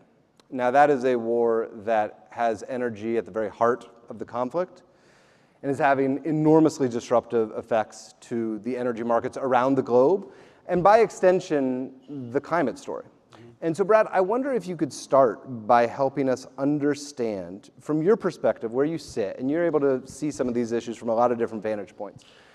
As you think about the ripple effects from this terrible war, is this, from the perspective of climate change and your work that you've been doing with the corporate sector and with the public sector and the efforts to reduce emissions overall and move towards a net zero economy, is the war just by definition slowing that progress? Is this essentially just a blow towards the globe's climate efforts? It's fascinating, and the question's well-timed. I was in Europe for all of last week. I was in 4 different cities meeting with government, business, journalists, civil society leaders. And the first thing I would say is, David, I think you hit the nail on the head. This war is having really substantial ripple effects, especially around energy and food. It's really the two, and they go hand in hand. And my take on the energy situation is that in the short run, the war is bad news for the work needed to reduce carbon emissions. Obviously, we're seeing countries having to scurry to figure out how to replace their reliance on Russian gas. You see a renewed interest in coal, if coal is what it will take to stay warm this winter. You see this extraordinary focus that is completely understandable about just electricity bills. Yeah. You can go to the UK and you have people who are worrying, what does it mean if their electricity bill this winter is 7 times what it was last winter? All of that is likely this winter to take us backwards. Now, what is most interesting to me as I really have the chance to dig in and learn more is that almost everything that is going to make this winter harder and this year more difficult will, I believe, also accelerate the energy transition and make the decade as a whole better. Yeah. Because it is causing people to do more and just think more broadly about different sources of energy, certainly accelerating investments in wind and solar, new generation of nuclear power as well. So it's going to be a hard winter. But this will help us when we get to the year 2030 and beyond. That's a great overview. I want to remind our guests in the audience that there are note cards on your seats with pencils. You can write a question, give your name, and send it to the aisle, and we'll try to incorporate some of them in the next session or so. So that's useful, and I think makes a lot of sense. I wonder, though, when you go down a level from that very meta picture to the corporate level, you obviously see not only the effects on energy prices, but I have to believe it's starting to show up in your business. You've got a big and growing business building data centers. You work with companies to deal with their energy needs. How are companies addressing this energy crunch, and how is it affecting their own net zero targets? Are any of them saying, you know, our net zero push is taking a back seat because of these simple realities of it's, you know, we got to pay the bills, we got to keep the lights on? I think it's a little too early to know. Okay. I think that this topic is frankly most pronounced in Europe. Yep. The West Coast of the United States, you just don't feel this the same way. There definitely is a focus across Europe in reducing electricity consumption this winter. The European Union last week said it wanted to see electricity consumption reduced by 10%. That's probably going to hit people at home and their thermostats. It's going to be a colder winter inside as well as out. They are recognizing that it's not going to help Europe if we all have to close manufacturing plants and the like. But it's definitely increasing, I think, a sense of responsibility we all have, including in the tech sector. And I share the applause for people who say that tech is part of the solution and part of the problem at the same time, because we are continuing to build huge data centers. And we can point out, and we do because it's true, that if you can move computing from, say, older servers and server rooms and corporate data centers into the hyperscale data centers, they are far more energy efficient. We don't even have heaters in any of our data centers that we've been building because we recycle heat from the computers themselves.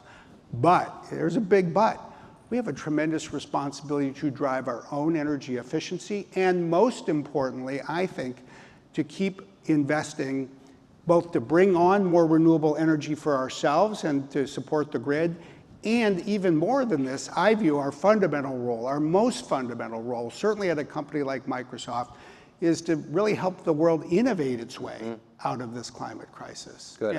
So there's more for us to do. Absolutely, and I want to talk about your work with other companies, but first let's stick with the company itself. Microsoft, much to its credit, was very early in setting aggressive, ambitious net zero targets. We heard earlier from Andrew at the Bezos Earth Fund about the Amazon Climate Pledge that so many companies have taken. Microsoft went further, not only pledging to get to net zero, but also to somehow remove all the carbon that the company accounts that it has been responsible for contributing to the atmosphere since its inception. Pretty extraordinary. And by all accounts, you are on the path there. And yet, I think there's a real temptation to confuse commitments with progress these days.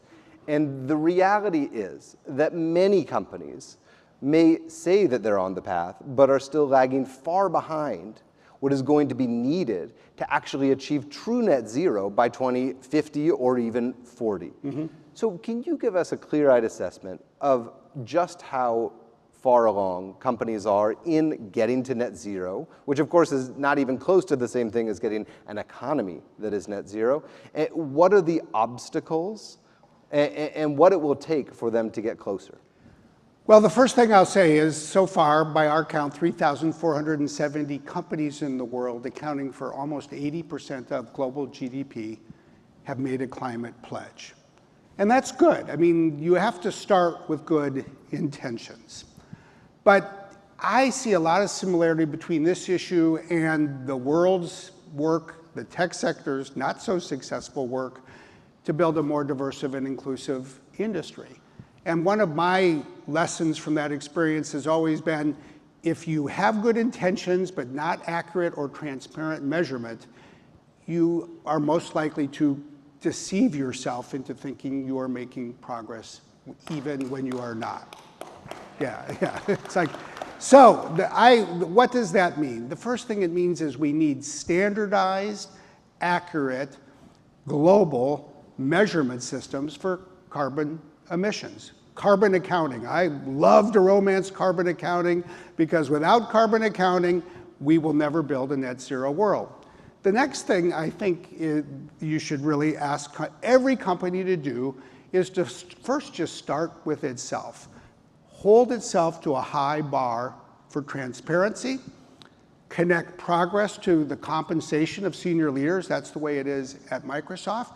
Just like diversity, you should ask people if they know their numbers. I can tell you that at Microsoft in 2021, we accounted for 14 million metric tons of carbon. I can tell you that our Scope 3 emissions accounted for 97.96% of our total. I can tell you we grew our business by 20% while reducing our Scope 1 and 2 emissions by 17%. That was terrific, but I can also tell you that our Scope 3 emissions went up by 23% last year, in part because in a pandemic, people really like to play their Xbox games. Right. But the main thing is everybody needs to know their numbers, and then they have to have a clear and I think feasible, actionable strategy to drive their numbers down. And then they should be measured every single year. And we should recognize, in my own opinion, that for many companies, and indeed countries and governments, we may see certain Scope 3 emissions go up early in this decade to make the investments needed to drive all 3 scopes down in the latter half of the decade. And if so, then we should understand that. But what this really means is talking about climate without talking about numbers is just an exercise that may raise aspirations, but ultimately lead to disappointment. And so we have to bring all of this together. Well, I really applaud the commitment to transparency, and I think the work of actually doing that in a standardized way is one of the great challenges facing so many corporations in the years ahead. You mentioned Scope 3 emissions a few times in that response, and without getting into the details, Scope 3 emissions, of course, are the emissions created by the people who use your products. Is that a fair enough way to say it? As well as suppliers. You've got the supply chain and the value chain. Thank you. It's everything except what you emit yourself through Scope 1 or you emit for the electricity you consume. And Microsoft is among the companies that is committed to bringing its Scope 3 emissions down to net zero as well, yes. Which begs the question, how do you actually go about that? Briefly, walk us through the thinking of how you actually take responsibility for someone else's energy usage. Well, first of all, it's a lot easier to do on the supply chain. The first thing you've got to do is you've got to get your suppliers to report accurately their emissions on the work they do for your products. In 2020, we only had accurate reporting from 12% of our suppliers. A year later, we were up to 88%. You have to be prepared, frankly, to spend money on what Bill Gates calls the green premium. We build data centers. Guess what? These buildings are always built out of the same thing, steel. But we pay a green premium because then you get steel that is produced in a more carbon-friendly way. Now, I'll tell you what's completely broken and that what we have to fix systemically around the world. When companies or governments report their carbon emissions, it is all based, in my view, on a vastly outdated system based on cost accounting. What does that mean? Basically, you have somebody who looks up how much money they spent on steel last year.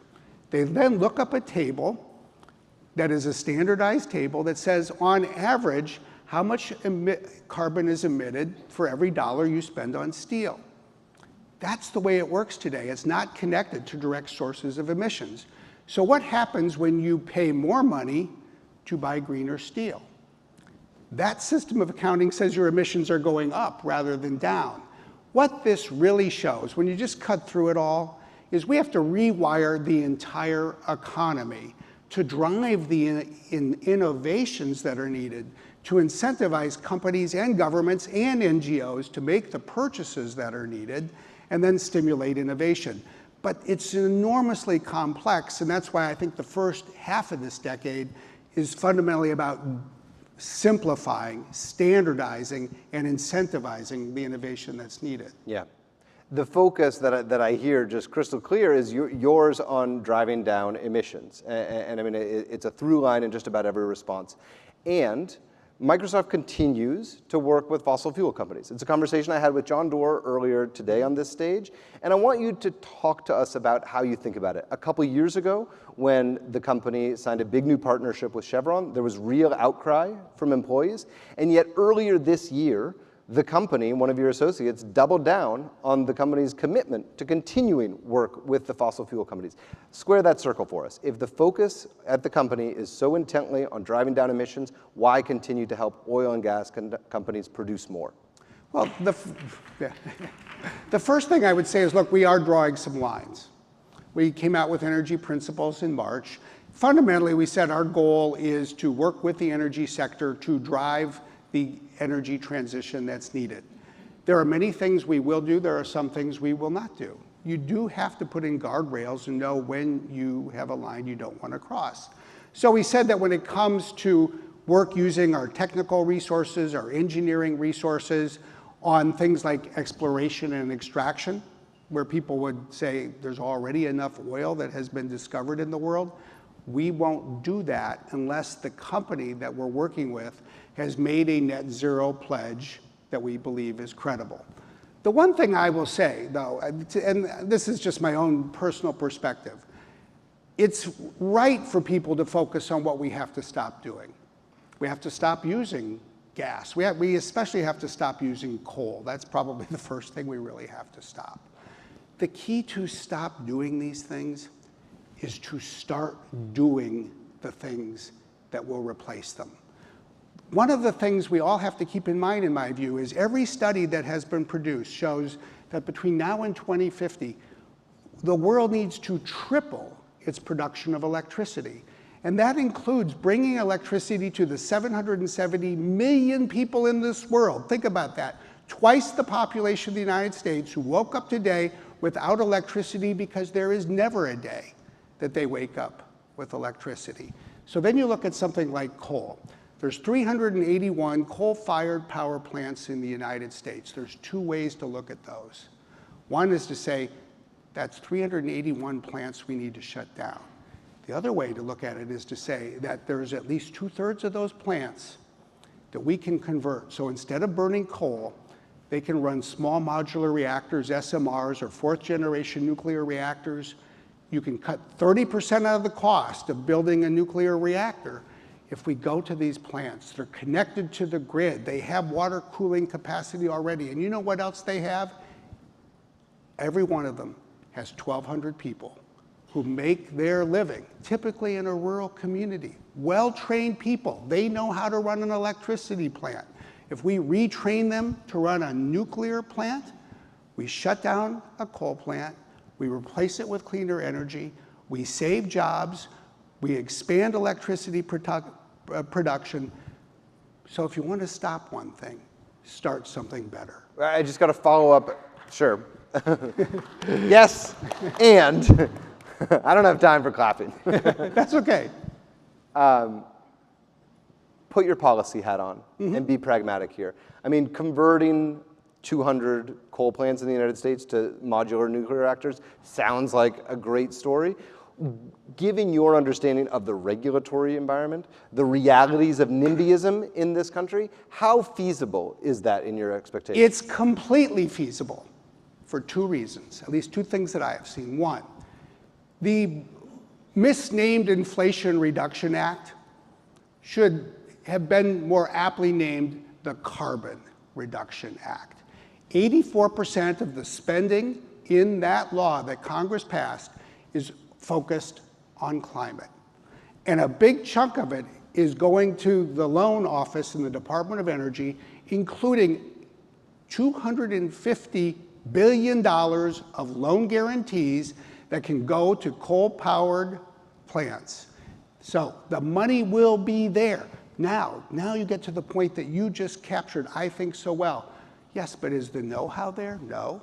If you run a coal plant, you don't know how to turn it into a nuclear plant.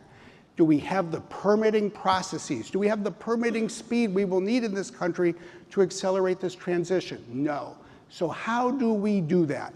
This is where working at a company like Microsoft is one of the most fun places in the world to work, in my own opinion, if you care about climate. We had employees that in a hackathon that I had the benefit of helping to sponsor 2 years ago came up with a project that is now being pursued with our support by a nonprofit called TerraPraxis. What are they doing? 2 things. They're working with scientists and engineers to standardize all the engineering work needed to convert a coal plant into a nuclear plant. They're also working with our help and help from scientists at MIT to streamline the permitting process. Their goal, thinking globally, is roughly to convert 40 power plants a year, every year, between 2022 and 2050. So when people ask, as you should, especially a journalist should, the skeptical questions, I would say 4 words: it can be done. And almost every aspect of what we need to do in this world, I look at and say, as I keep learning more, it can be done. Well, let's hope so. We could talk about the energy transition all day, but you brought up the IRA, which made me think of Washington, which made me think of politics. And one of the things I cover here at the Times is the growing pushback from the right, because that's where it's coming from, against ESG. Environmental, social, governance principles in investing, but across the industry, across the corporate world. The E in that is where so much of the heat from this growing pushback is being directed. And I've written story after story about state legislatures, about efforts at the national level to penalize corporations that are trying to move towards a net zero future, and to penalize companies that are actually trying to make good on some of their DEI pledges even. As this pushback grows, and it is growing, they are passing laws. State treasurers are pulling hundreds of millions, if not billions of dollars out of BlackRock because they have made that the poster child company of this issue. And if Republicans take the House, I think there is every expectation among every one of my sources in the corporate world that they are going to have hearings and drag CEOs, including perhaps your own, up to Capitol Hill and grill them about ESG. How does this change your thinking about pursuing everything from net zero pledges to DEI to all the other things that are part of your very, very well articulated ESG strategy? I don't know that it changes our outlook, but it certainly encourages even more thought, which isn't really ever the worst thing in the world, to have to think more. I would say a few things. I mean, one, I strongly believe that being a leader of a company is not a license to use the company's name or platform to endorse whatever policy view the leaders of the company happen to personally embrace. That isn't appropriate. So the first thing you have to know is your mind, and you have to have principles that will help you decide when you will engage and use the company's voice and when you will not. So for several years, we've had a clear view of the 3 criteria we look to. Number 1, is it a policy issue that impacts our customers and their use of our or similar technology? Number 2, is it an issue that impacts our employees and their ability to work and live in the community? Number 3, does it impact the rest of our business? And we don't take a position, no matter how passionate we may be on, frankly, something like gun control, where we haven't taken a position because it hasn't met any of those 3 criteria in what is obviously our own judgment, because it is ultimately an issue of judgment.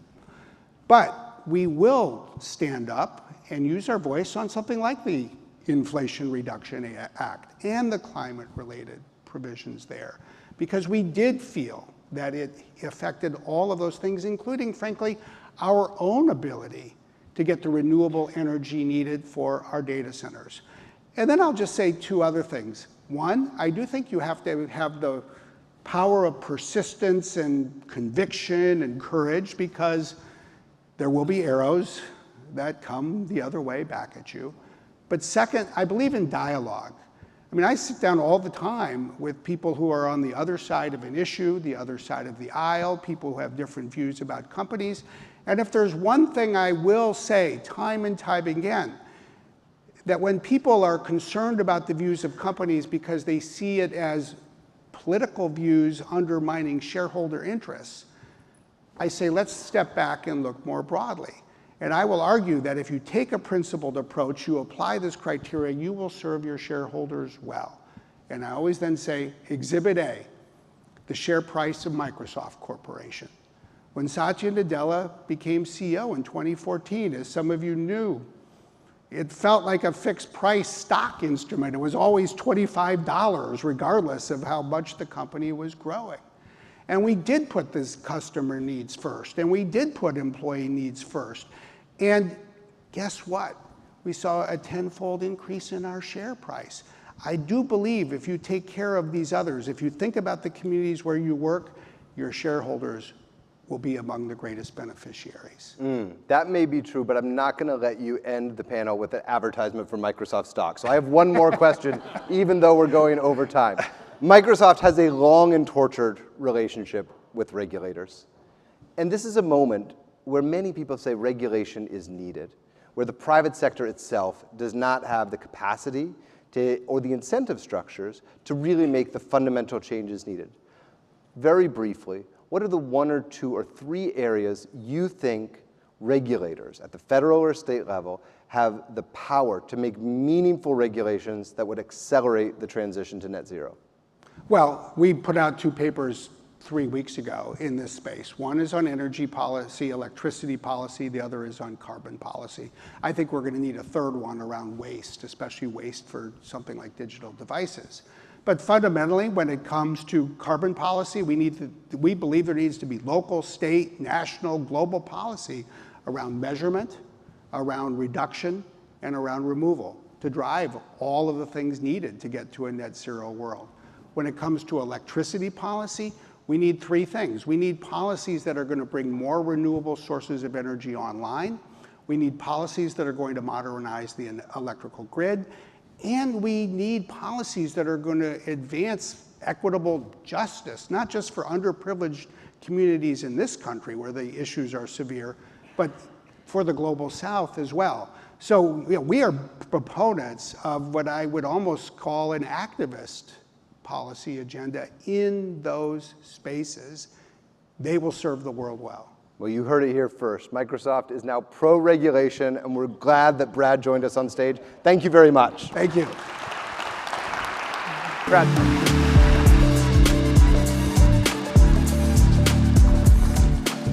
Hello again.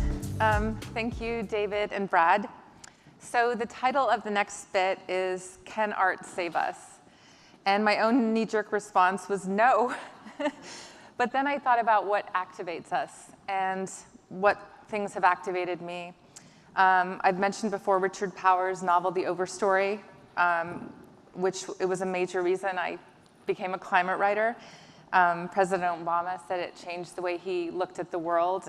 And in a way, art has already saved us. I don't know if people remember the 1983 TV movie, The Day After, about nuclear war between the US and Russia.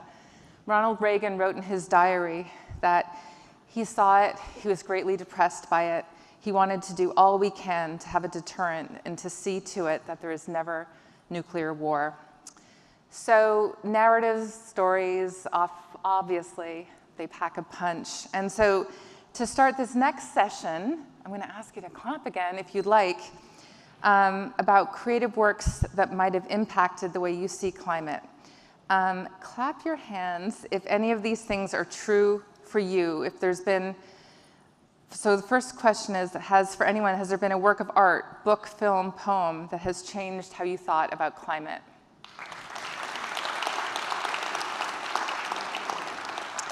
Has anyone been inspired by a book or documentary to make a lifestyle change?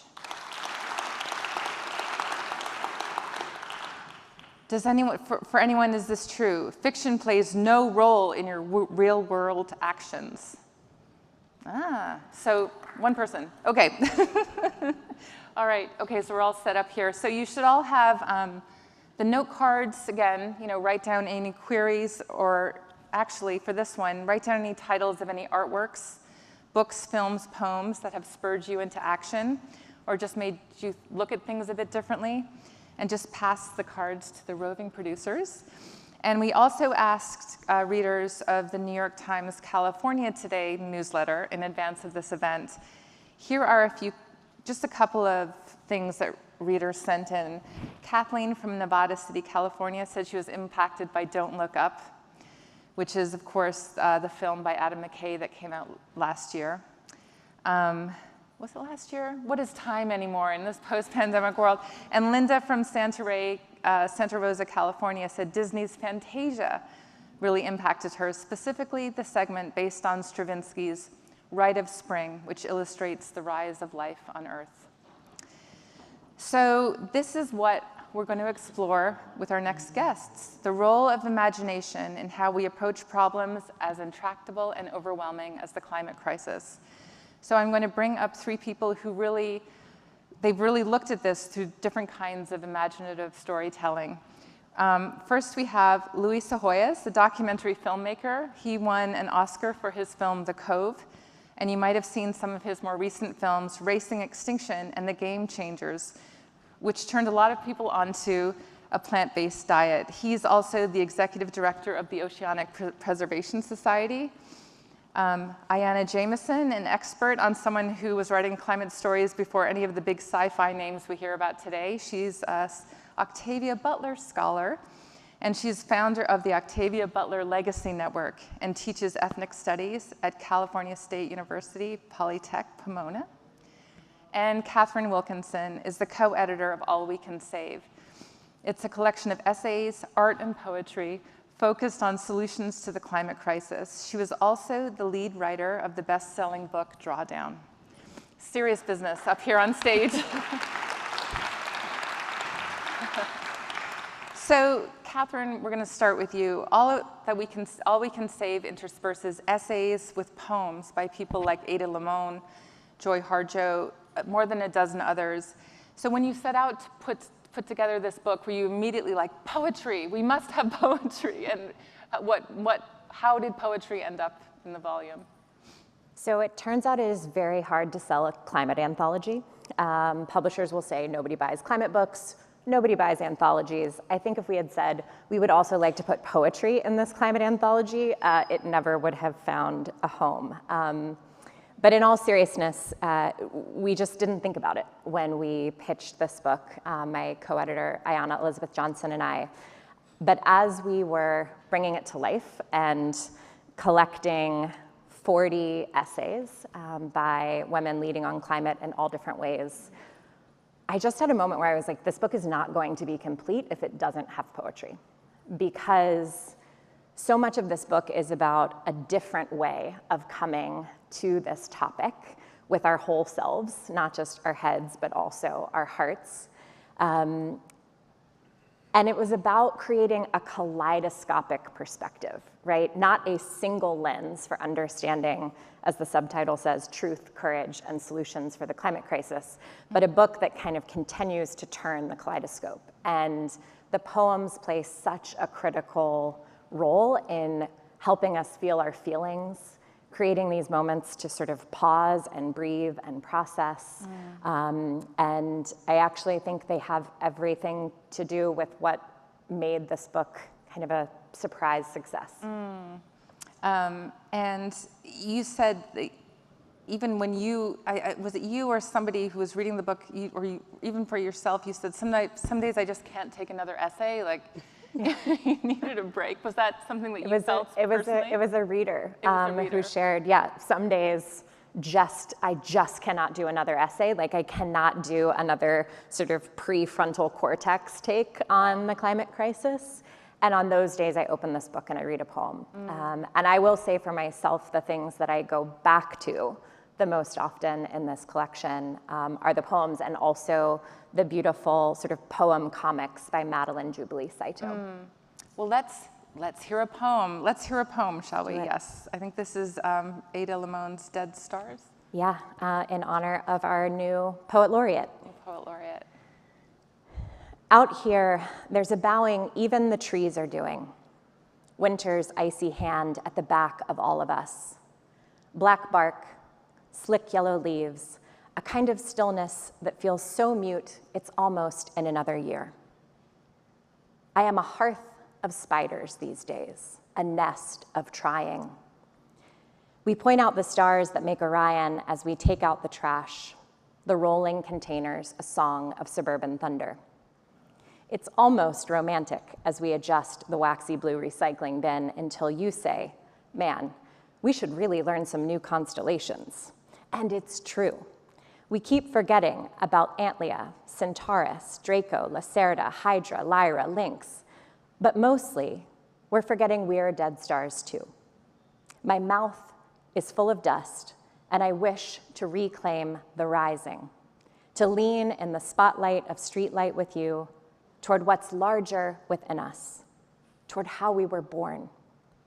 Look, we are not unspectacular things. We've come this far, survived this much.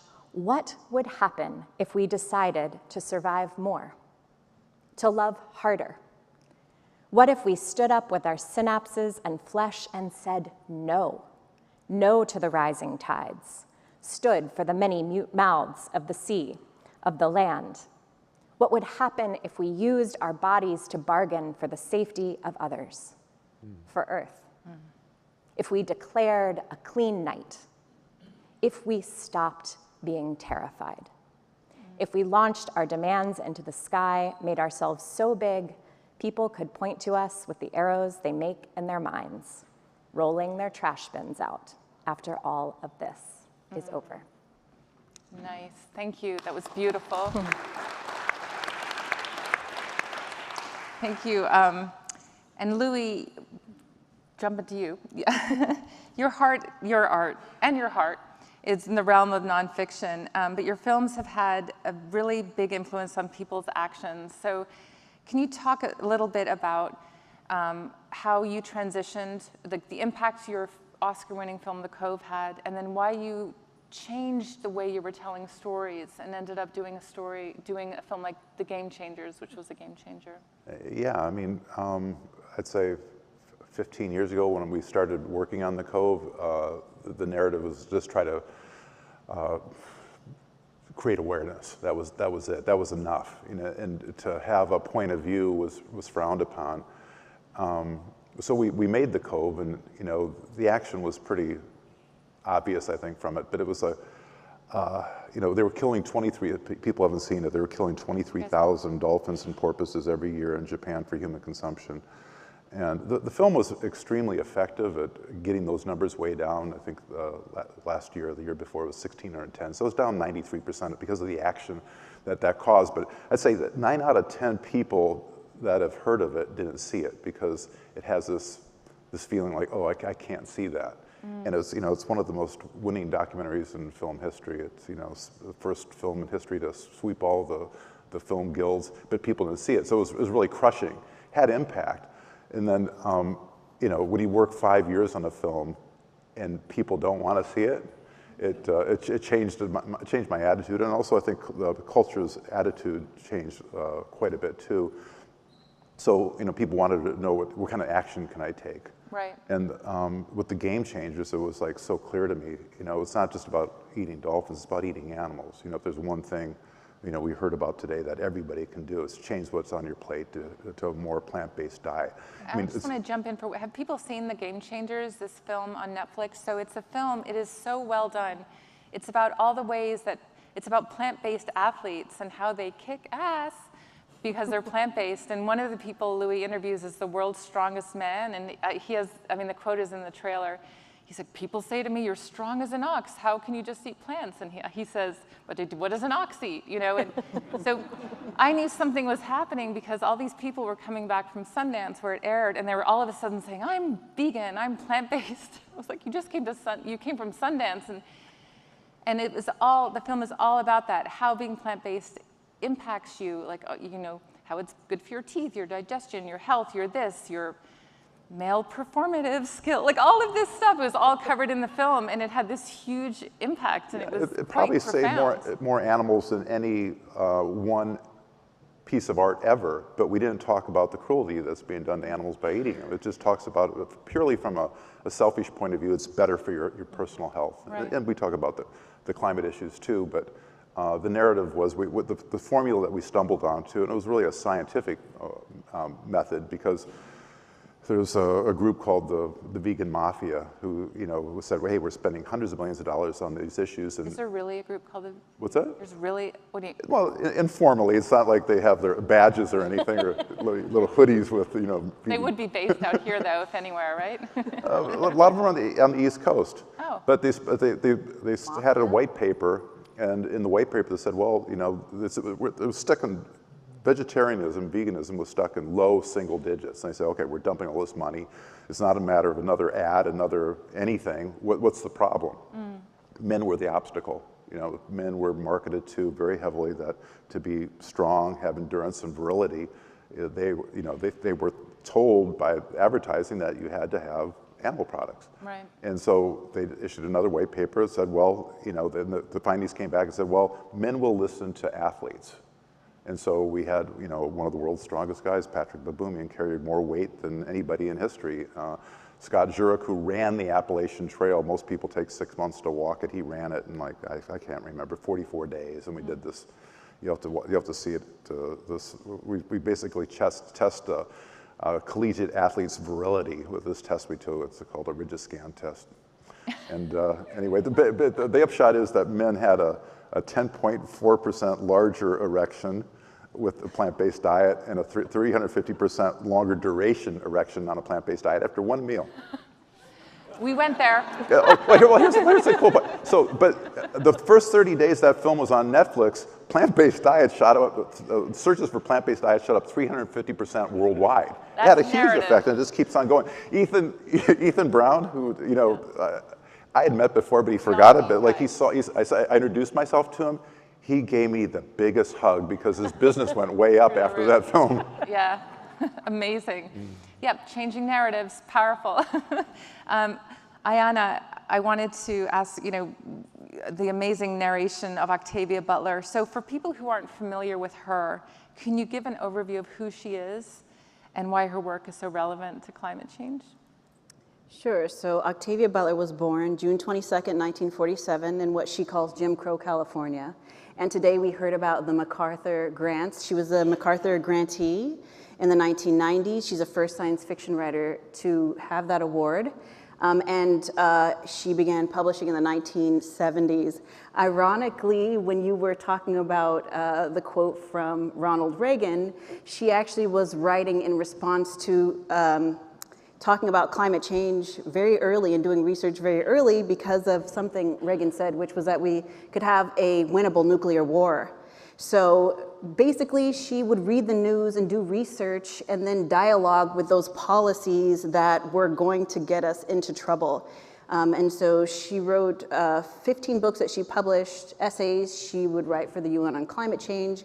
And she's just a very entertaining, beautiful, sexy writer with lots of wonderful fiction that people enjoy, and climate change and climate refugees figure into these novels called The Parable of the Talents and The Parable of the Sower, in which a presidential candidate famously says, let's make America great again. And these novels were written in the 1990s. And so people ask me, like, Ayanna, why does it seem like she was predicting the future? And what do you say? I say that she would tell you that she's not predicting the future, that she, like her protagonist, Lauren Oya Olamina, is just looking around and observing the things that she sees and then talking about them. And that's what Butler did from the 1960s, 1970s, 1980s. Before anyone was talking about climate change, she knew that these were issues that she would extrapolate the known and say, if this goes on, this is what we're going to be left with. And to that point, before she died in 2006, she had been writing since the 80s, but her first book, it didn't appear in the bestseller list till 2020, is that right? Yes, she was writing since the 1970s. 1970s. But her book, Parable of the Sower, was on the New York Times bestseller list September 2020, in the heat of the pandemic. Why do you think that was? Because people started looking at that artwork and realizing that it was not just entertainment and not just a warning, but maybe a way and a blueprint, something that activists like those young persons that were here earlier a blueprint for how to live in community and solve issues, and not just one up one another, consume, consume, consume, but what happens when you can no longer do those things. And direct response to some legislation that Pete Wilson signed into law that would have barred undocumented people from public education, emergency rooms, and other services. It was eventually ruled unconstitutional, but Octavia thought, well, if we have uneducated sick people in hordes roaming around, how is that gonna look? And that's how she sets the stage for that book. And this is essentially the exact situation we were in with COVID-19. It's amazing. I mean, have people read The Parable of the Sower? It's an amazing work, yeah. And it sort of talks about, you know, like the connection that we have between imagination and reality and how that can really narrow, like with Octavia Butler. But also, Catherine, I wanted to ask you, do you see a link between like what we can imagine and like policies that we can put in place? And do you feel it, how does narrative and how we shape the story play into that? Totally. Well, first of all, it's interesting. This book came out in September 2020 and became a surprise bestseller. So I don't know what was in the air or the water or what at that time, other than COVID. But yeah, I mean, I think when we look at other social movements, other movements for political change, narrative change and cultural change always comes first, right? It always sets the terms of what is possible. It taps into imagination for different ways that we could construct the world that we're living in. It rarely ever follows political change, technological change, et cetera, et cetera. And so, you know, I think for a long time in the climate space, it's been sort of like, oh, sure, yeah, comms, great, that seems important, maybe. And actually, I think this is such a critical strategic tool, particularly when so much of climate discourse to this point, and this is so very much in your work, Cara, has been about the futures that we want to avoid, right? The horrors that may be headed our way and are already at our doorsteps. We have a very hard time imagining the future that we do want and that is still possible. And I think that is where art and storytelling and sort of cultural mediums of all stripes have such a critical role to play.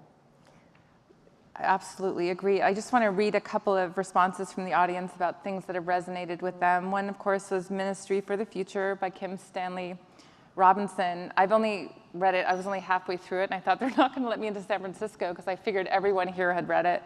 And also Kiss the Ground, which is a documentary about regenerative agriculture.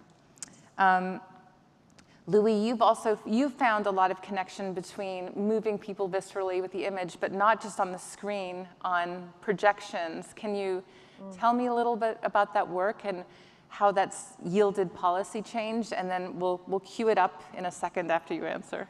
Yeah, no, thanks. You know, there's some really good evidence that shows the science of social change. You need 10% of the population 100% committed to create, you know, let's say, a suffragette movement, Arab Spring, civil rights movement, works with just about anything. And even a great documentary isn't going to reach 700 million people, which is, you know, roughly 800,000 people, or 800 million people, the 10% of the population of planet Earth. But we had this dream that we could reach 1 billion people with these projection events. So I did this film called Racing Extinction, which was about the Anthropocene, the fifth mass extinction that we're going through. And we thought, Discovery put it on their network and they showed it. They basically turned that film over to all their channels for a weekend. And on the first day, it had like 38 million people. But before that, we thought, even if they blow it out of the water, we're never going to get 1 billion people. But we thought, if we do a projection event, if we project endangered species on an edifice that everybody can recognize, it'll be like the bat signal for, you know, for the what's going on with animal life. We're set to lose, you know, 1 million species by the end of this decade, or the end of this century. So I had this dream to project endangered species on the Empire State Building with a couple of friends of mine. And it sounded like a really crazy idea, and our distributor said, well, you know, it's like in New York in the summertime, it gets dark late. All the important people will be in the Hamptons or over in Europe. The media won't show up because they can't afford overtime. It'll be a non-event.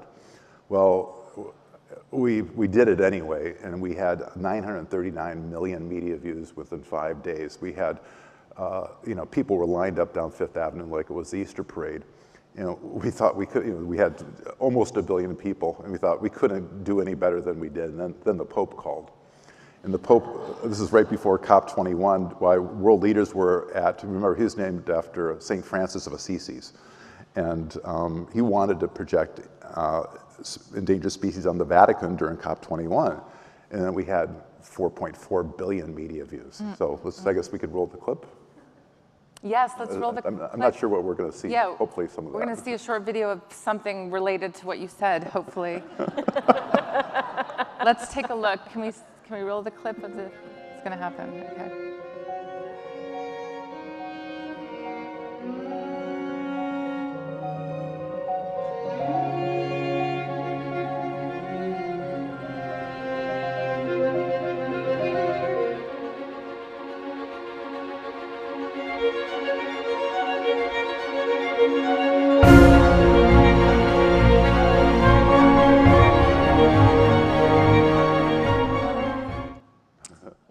Beautiful.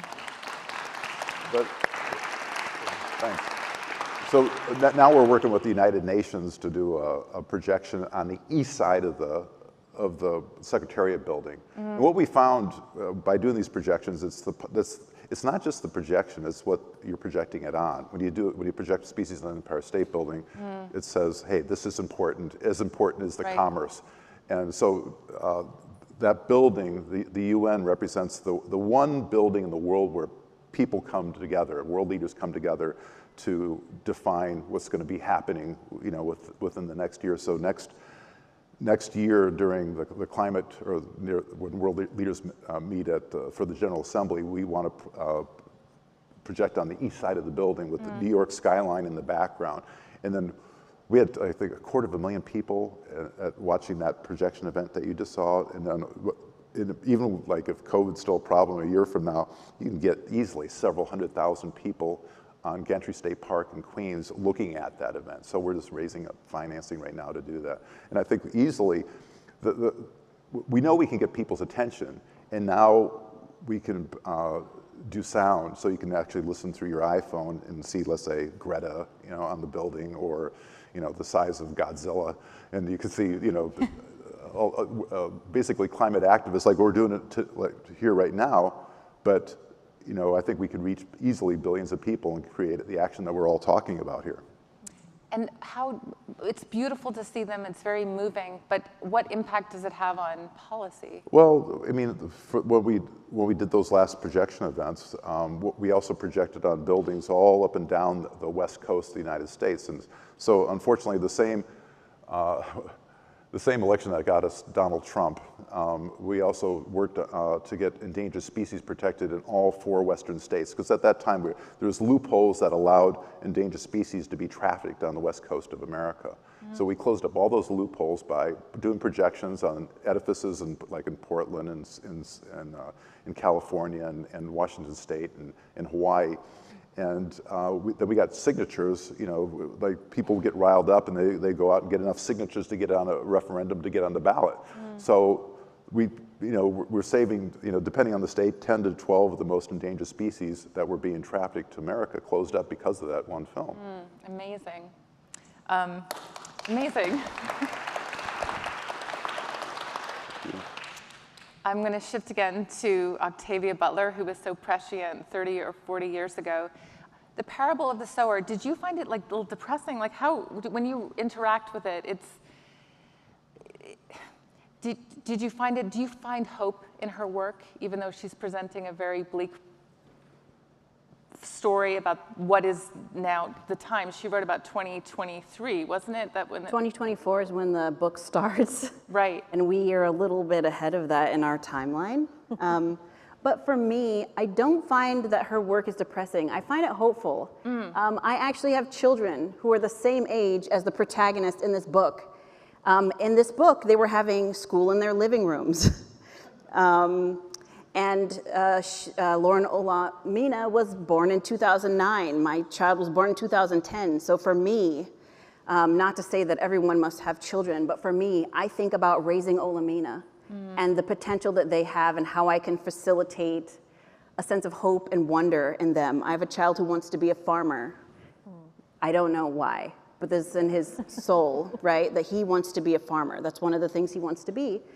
And I think because I read science fiction and I find hope in fiction, and fiction is always ahead of policymakers, it's ahead of scholars, it's ahead of it's right along with activists. I find it to be hopeful and exciting because it's not only disaster that she is pointing to, but also how communities survive in these circumstances, because many of us are already surviving apocalypse in terms of genocide and sex trafficking of human beings and unequal distribution of resources and education. So I find it hopeful that she's given us a model, and many activists say they're inspired by her work, and I continue to be inspired by her work.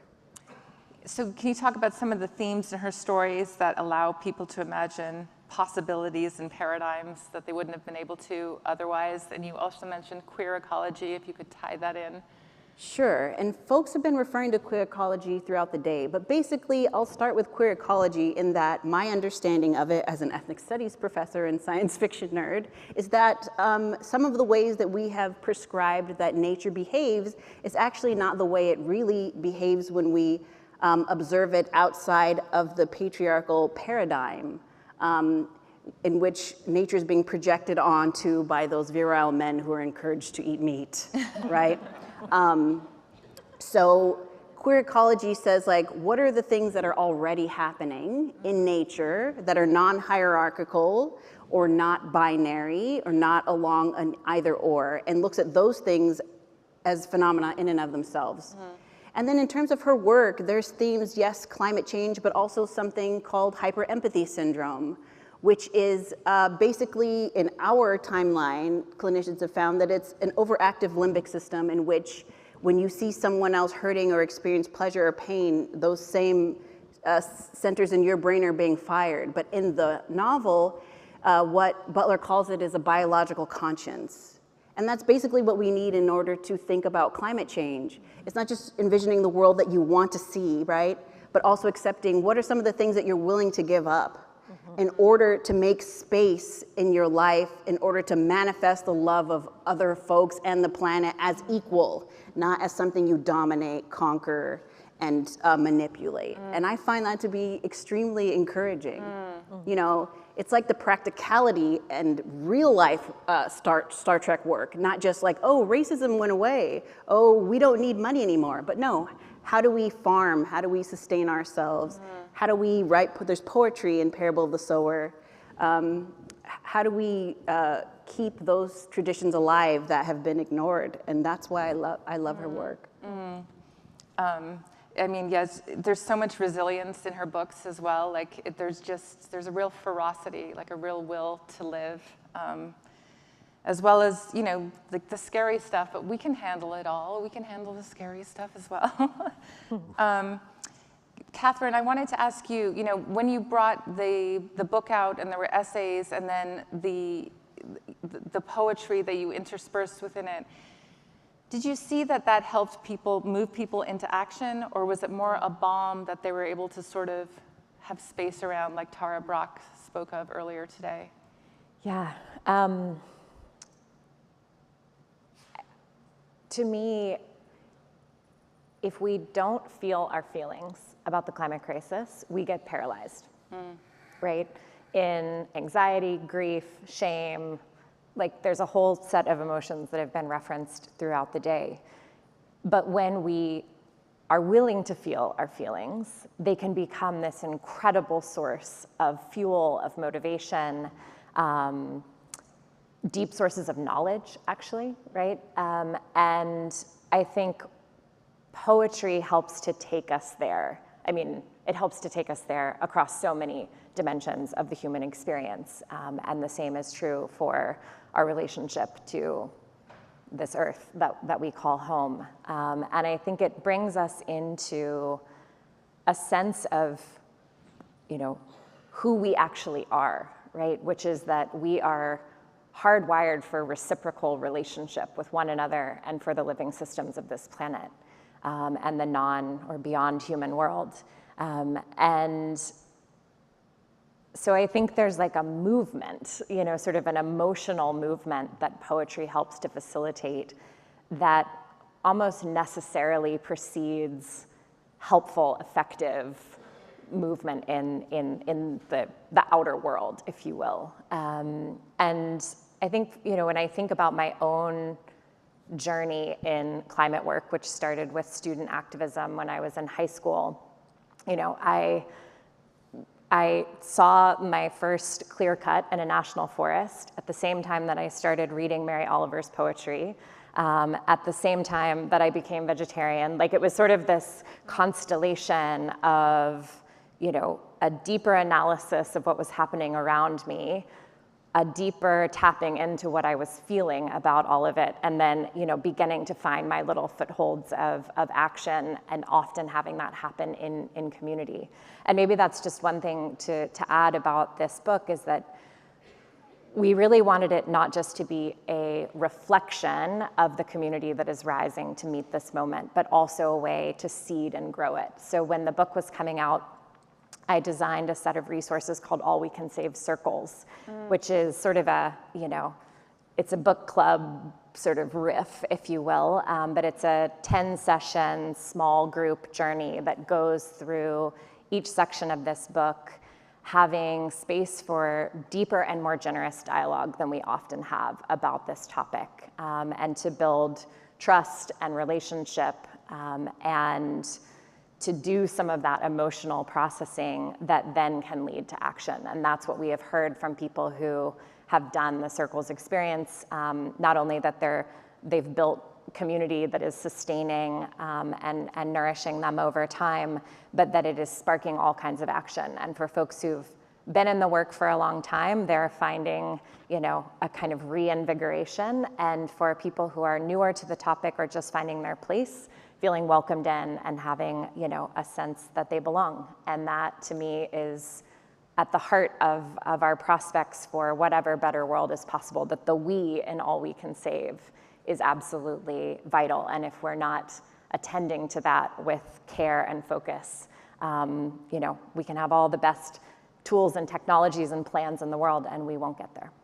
Right, and the we being about connection and having faith in other humans, which, if you go down a rabbit hole, as I have gone down, what's happening with species and the destruction, you can be like, God, I hate people, and it's a really tight space to be in, and you have to. And Louis, you made a film that helped. I'm sure it was about the Dalai Lama's friendship with Bishop Desmond Tutu, that helped break that down. I'm sure for a lot of people, just realizing, we can have faith in other people. We can't, instead of being like, you person over there, you're doing these horrible things.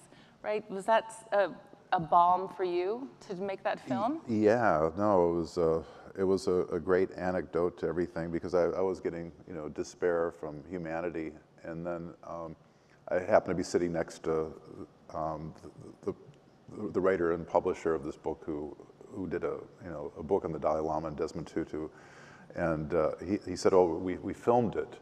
And do you think it could be made into a documentary? He had 4.5 days with the Dalai Lama and Desmond Tutu. It was like a crash course in how to be human with two of the greatest spiritual leaders of our generation. And after watching it, I just felt myself transformed, because I realized that I do love people. I do have compassion, and it's not just about trying to save animals and the environment for future generations. It's about trying to inspire everybody else to help save ourselves, and creating that sense of community.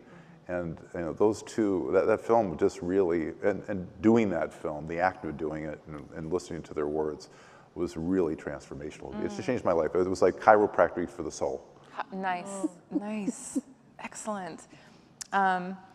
So we have an audience question from Caroline on my left, I think. There's Caroline on my left. Thanks, hi. Really grateful, excuse me, for this side of the conversation. As a former high school English teacher who actually designed a class teaching All We Can Save and Parable of the Sower together last year. This is very exciting for me. And I'm curious, since so much of the day has been dedicated to climate tech, and many of us live in the Bay Area, what do you feel is something that the climate tech space could really learn from climate art or literature right now, if you had to share one lesson?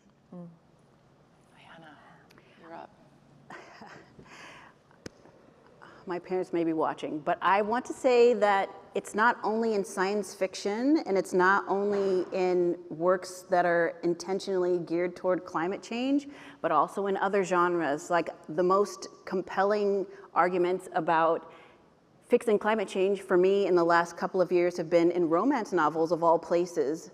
Thinking about, this is maybe not a main part of the book, but nonetheless, these very women-centered and people-centered and body-centered narratives are thinking about what happens to the environment, and that's a kind of joy technology that maybe we haven't tapped into, I think. And you know, it's a place where you wouldn't think that it would show up. I've been surprised by that, but also extremely excited that my worlds are overlapping in such a beautiful way. And also, you know, no paper books in the house with young children. E-books, but yes, that's what I think. That's what you think. How about, you guys? Well, what's the question? I don't think I quite understand it. What you want the tech bros to know? What the tech bros? You know, well, that's what I thought you said, but I was like, the tech bros are my main supporters. I mean, I think they get it. I mean, seriously. I mean, you know, I sat next to Josh Tetrick, you know, who's runs Just. The food people get it. The car people get it. You know, those are the people that support our work. I don't have any issues at all about it. I think what we're losing right now more than anything is, and we have the technology of what we need to save the planet right now. And it really is about community. It's about bonding together against the biggest foe that we've ever fought. You know, all the wars ever fought will be a footnote in history compared to what we're up against right now. We just have to bond together, mobilize, and do the hard work that needs to be done. And this is confronting what we're putting on our plates, the energy we're using, and we need to direct our politicians to do the right thing. They're waiting for us. We need to lead the politicians. All right, and Catherine, you have the last word. Wow. Well, I'll just maybe close with the words of Audrey and Rich. For those who were in our workshop earlier on climate wayfinding, you know these, but it feels like the right place to conclude. And this is the closing stanza of her poem, Natural Resources, which inspired the title of this book, which otherwise would have had a very bad title based on the spreadsheet of possibilities we had rolling. And Rich writes, "My heart is moved by all I cannot save. So much has been destroyed. I have to cast my lot with those who age after age, perversely, with no extraordinary power, reconstitute the world." And I think that focus on the big we, with no extraordinary power, no investors, no Silicon Valley hoopla, like it is the big, big tent that we need to do this work, and we should make it as welcoming and leaderful as we possibly can. Wonderful. Thank you all. Thank you, Catherine. Thank you, Louie. Thank you, Ayesha. Thank you. Wonderful. Thanks so much.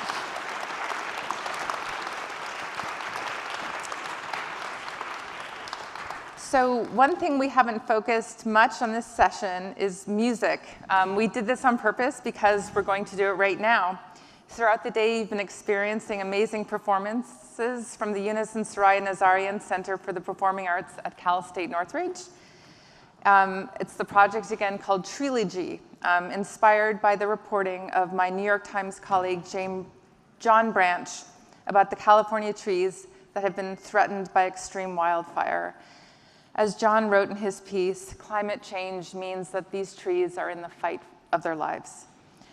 I want to invite up my Times colleague, Sumaya Karlamangla, along with some other people responsible for the music. Welcome up. Thank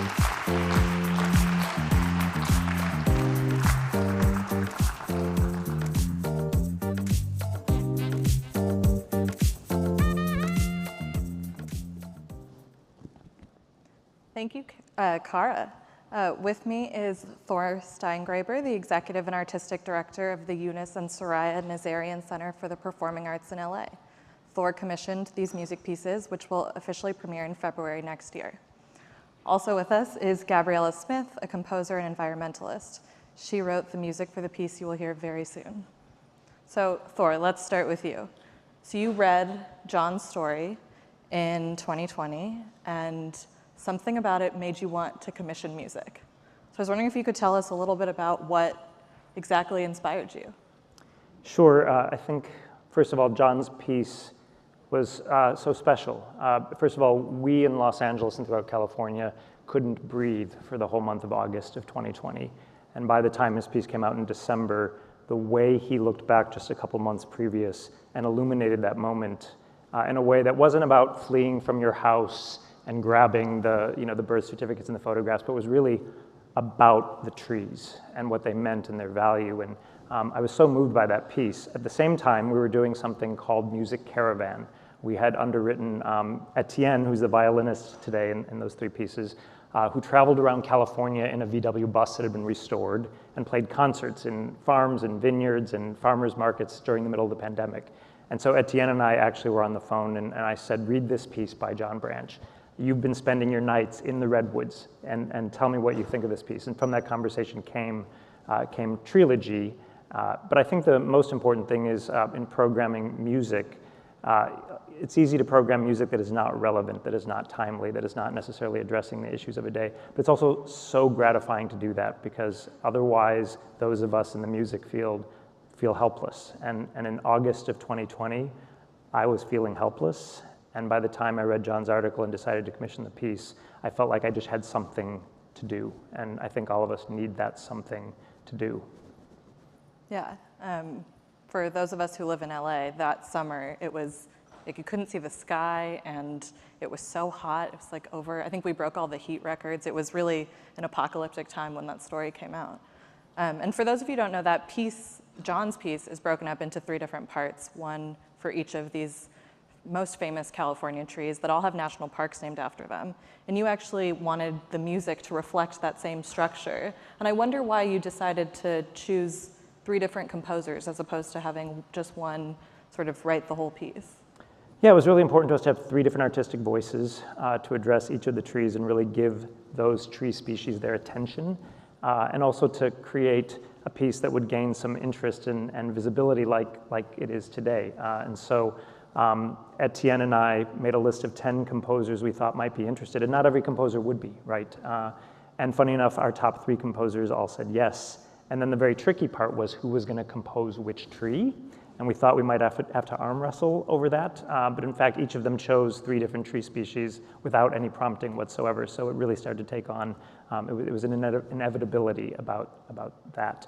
Also, I think you'll hear today that the 3 pieces have such different voices and characteristics. And while, of course, you want to create a cohesive evening of music, you also want to really pay attention to the differences as well. And so I think these Gabriella and her 2 colleagues have done exactly that. Yeah, so one of those 3 composers that you most wanted was Gabriella. And I was wondering if you could tell us a little bit about how you combine environmentalism and composing beyond just this piece.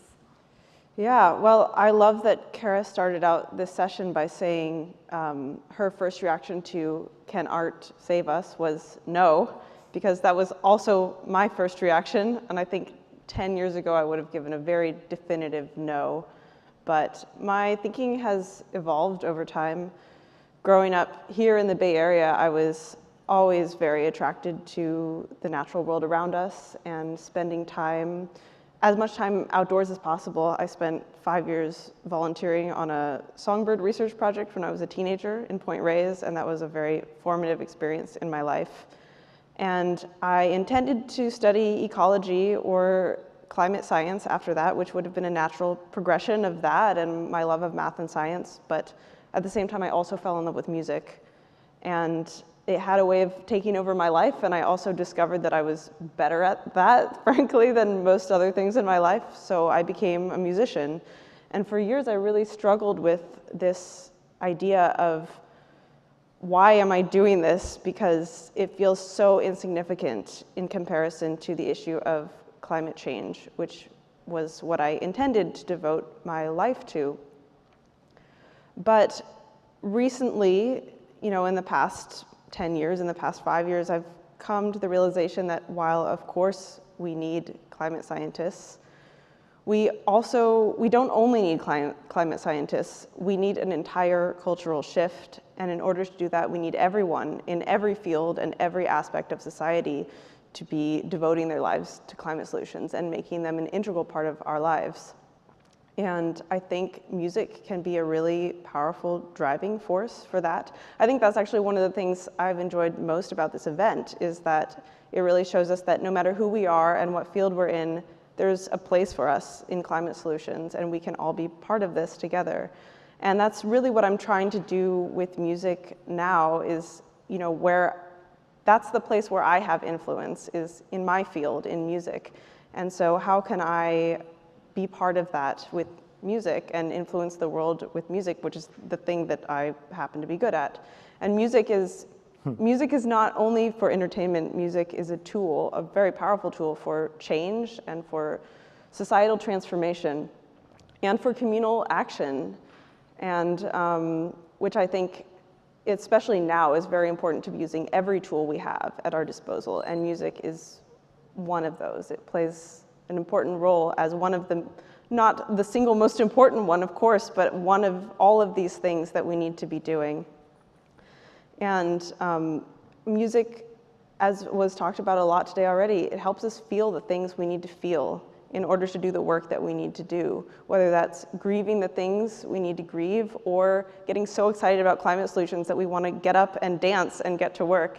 And I think my work really is more towards the latter and about the joy in this work, because I really feel that joy, and I also think that's the way I connect to music most. And I think and hope you'll hear that in the piece after this. I want to say about Kara's comment, can art save us? At first I thought no, and I walked out of the room at that time to get mic'd. I was not angry, I just went and got mic'd. Can art save us? No. And as I was walking to get mic'd, I thought, but can you imagine us being saved without art? I know that's rhetorical, but I think that's absolutely true. First of all, what is going to cause us joy? What's going to cause us to dance? What's going to cause us to have the clearing in the dense wood of our lives that Tara talked about if it were not for art? And mostly what's going to motivate us to be together in community without it, right? So as I went to get my microphone, I thought really that question needs to be reversed. Can you imagine us having solutions without art? And to be in a communal space, we say at the Soraya, to share an armrest with a stranger is really such a powerful thing. Strangers who you may not have anything in common with, and in fact, it's even better when you don't. That's the power of a concert and music. So I think great moments of inflection have been brought about by art pieces. In the middle of the AIDS epidemic, Angels in America was a turning point. Will Trilogy be a turning point? Maybe yes, maybe no, but we have to contribute to that. And so I think there is a necessity for art to be at the table. Yeah, you're both drawing this connection between sort of the news that's filled with despair and music, and I wonder if you can sort of walk us through how you actually make that connection. Like, Gabrielle, how do you put voice to a tree? Like, how did you write this piece about the Joshua trees? Well, for me, I knew from the beginning that I wanted to approach this as not only being about a tree as an individual species, but the tragedy of climate change is not that we're losing individual species, but we're losing this entire world. And so my piece is more a reaction, not a reaction, but more inspired by not just the Joshua tree itself, but the entire Mojave Desert ecosystem. And so I spent some time in the Mojave camping and hiking about 9 months ago when I was about to start thinking about this piece. And I actually took a little field recorder with me, and as I was hiking along, I would touched the spines of the cacti, which makes some beautiful sounds, actually, and I recorded them, and I also went on a hike through a burnt Joshua tree forest, which was a very powerful and kind of apocalyptic experience, but also really beautiful in a way. And I picked up the burnt top of a Joshua tree that had fallen to the ground and played it like a percussion instrument and recorded myself doing that. So those recordings will be in the piece, not in the version today. The version today is purely acoustic, but you'll hear sort of almost imitations of those sounds, which I've created by putting paper clips on the strings of the violin, which is something I love to experiment with, and plucking the instrument in various unexpected ways. And so I think you'll hear that kind of curiosity about the sonic landscape and exploration leading to joy in the work. I wonder, did taking that trip there and looking at all of the destruction, it sounds like it actually made you feel hopeful? Is that true? Am I reading that right? Like, that to me is so incredible, that you're taking this thing that is inherently bad, that these trees have burned, these forests are suffering, and you just use the word hope. Yeah, I have a complicated relationship with the word hope, as I think people have already discussed today. I think it can be misinterpreted as too passive, and so I often avoid that word for that reason. Really, I think when I write music that is joyful, what I'm trying to get at is not that I necessarily have hope in this passive sense, but that I really believe that we need to be joyful and get excited in order to do this work. And I want to write music that makes me feel that way. And that's more of my approach to joy in the work that I do. Yeah. I think, Thor, you and I have talked before about how reading the news, and I'm a journalist, writing the news too, can be very lonely. And there's something about music, as you were saying, with the shared armrest that is inherently joyful, even when the music isn't. And I just was wondering if you could talk a little bit about that. Well, actually, John Branch said it best. When we conceived of the piece, I didn't want to call John immediately because I didn't want him to feel implicated as a journalist in creating a piece about his piece. So we conceived it, and then I called John, and I told him, and he said, you know, you write these things. Now, this is a Pulitzer-nominated New York Times journalist. You write these pieces, and you wonder, is anybody out there? Did anyone read it? You know, because it's a lonely thing. And I said, well, you know, we feel lonely on this side too, John. But here's the thing, when you go to a theater, it's not so lonely. And that power, the shared armrest, is the thing that I think is so interesting. And to bring life to a piece of journalism, and to more than that, obviously, but to bring life to it, and then share that. The thing that we do best in the performing arts is convene people, right? And so I think that's a tool or a weapon all unto itself. I also think that it was funny, right after the last excerpt, John and Andrew were in the next panel, and Andrew immediately said, oh, it's so great to have music so we can get both sides of the brain engaged in this problem, right? And that's a common and really positive perspective to that. But then Andrew, rolls out his 7-point plan, and we're not on that 7-point plan, let's be clear. I mean, no leader of tech or business or climate scientist is going to say, and music is part of the solution.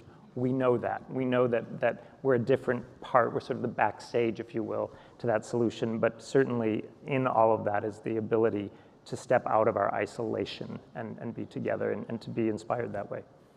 Yeah, I mean, it might be on the backstage, but I wrote about this composition. We asked readers to write in about works of art that had inspired them, and we got hundreds and hundreds of responses. Like, people are so moved by fiction, documentaries, music.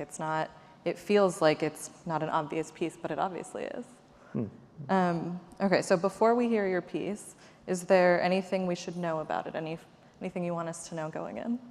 Yeah, so as I mentioned before, some of it is inspired by the actual sounds of me hiking through the desert and playing these plants like instruments. And so in the beginning of the piece, you can imagine me hiking in the Mojave, in the cactus yucca scrub, hearing the sonic landscape and experiencing the beautiful visual landscape as the piece starts. And then as the piece grows and develops, it transforms into from this desert landscape more into an expression of joy at getting to be part of this global effort to save the world and to be part of this larger community participating in climate solutions.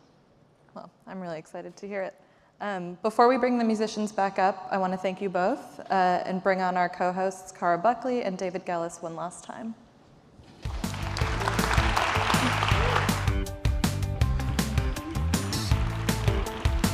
All right. Thank you, Thor, Gabriella, Salmia.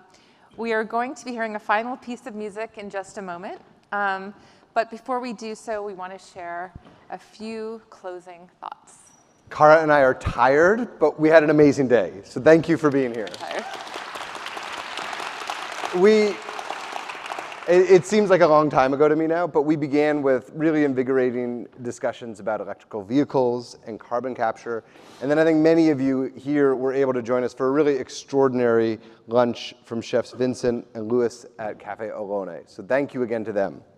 Cara guided us through really insightful discussions about art, meditation, grief, and the emotional response to climate change. And I want to also really thank sincerely our colleagues, Matt, Aaron, Melissa, Salmia, for their work here on stage, as well as all of our speakers, our musicians, Stephen, the New York Times events team, Kite, our production team, security. It takes a real village to put on something like this, and it wouldn't have happened with all of their efforts. So if we can give them a round of applause as well. Yes.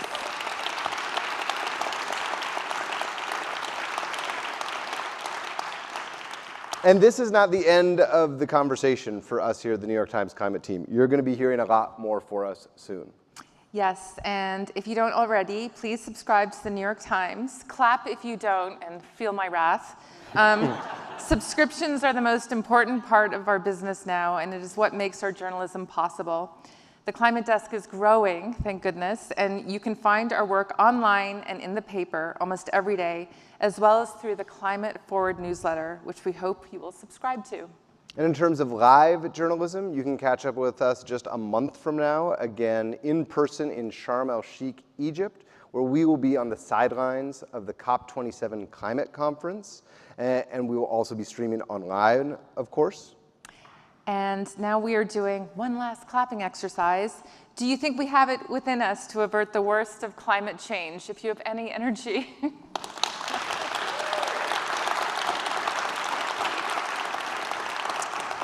So before we move on to our cocktail reception here in San Francisco, we're going to end the sessions with one final music performance from the Trilogy Project. This is composed by Gabriella Smith, who you just heard. This is The Joshua Tree. Thank you all. Thank you all.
Gabriela.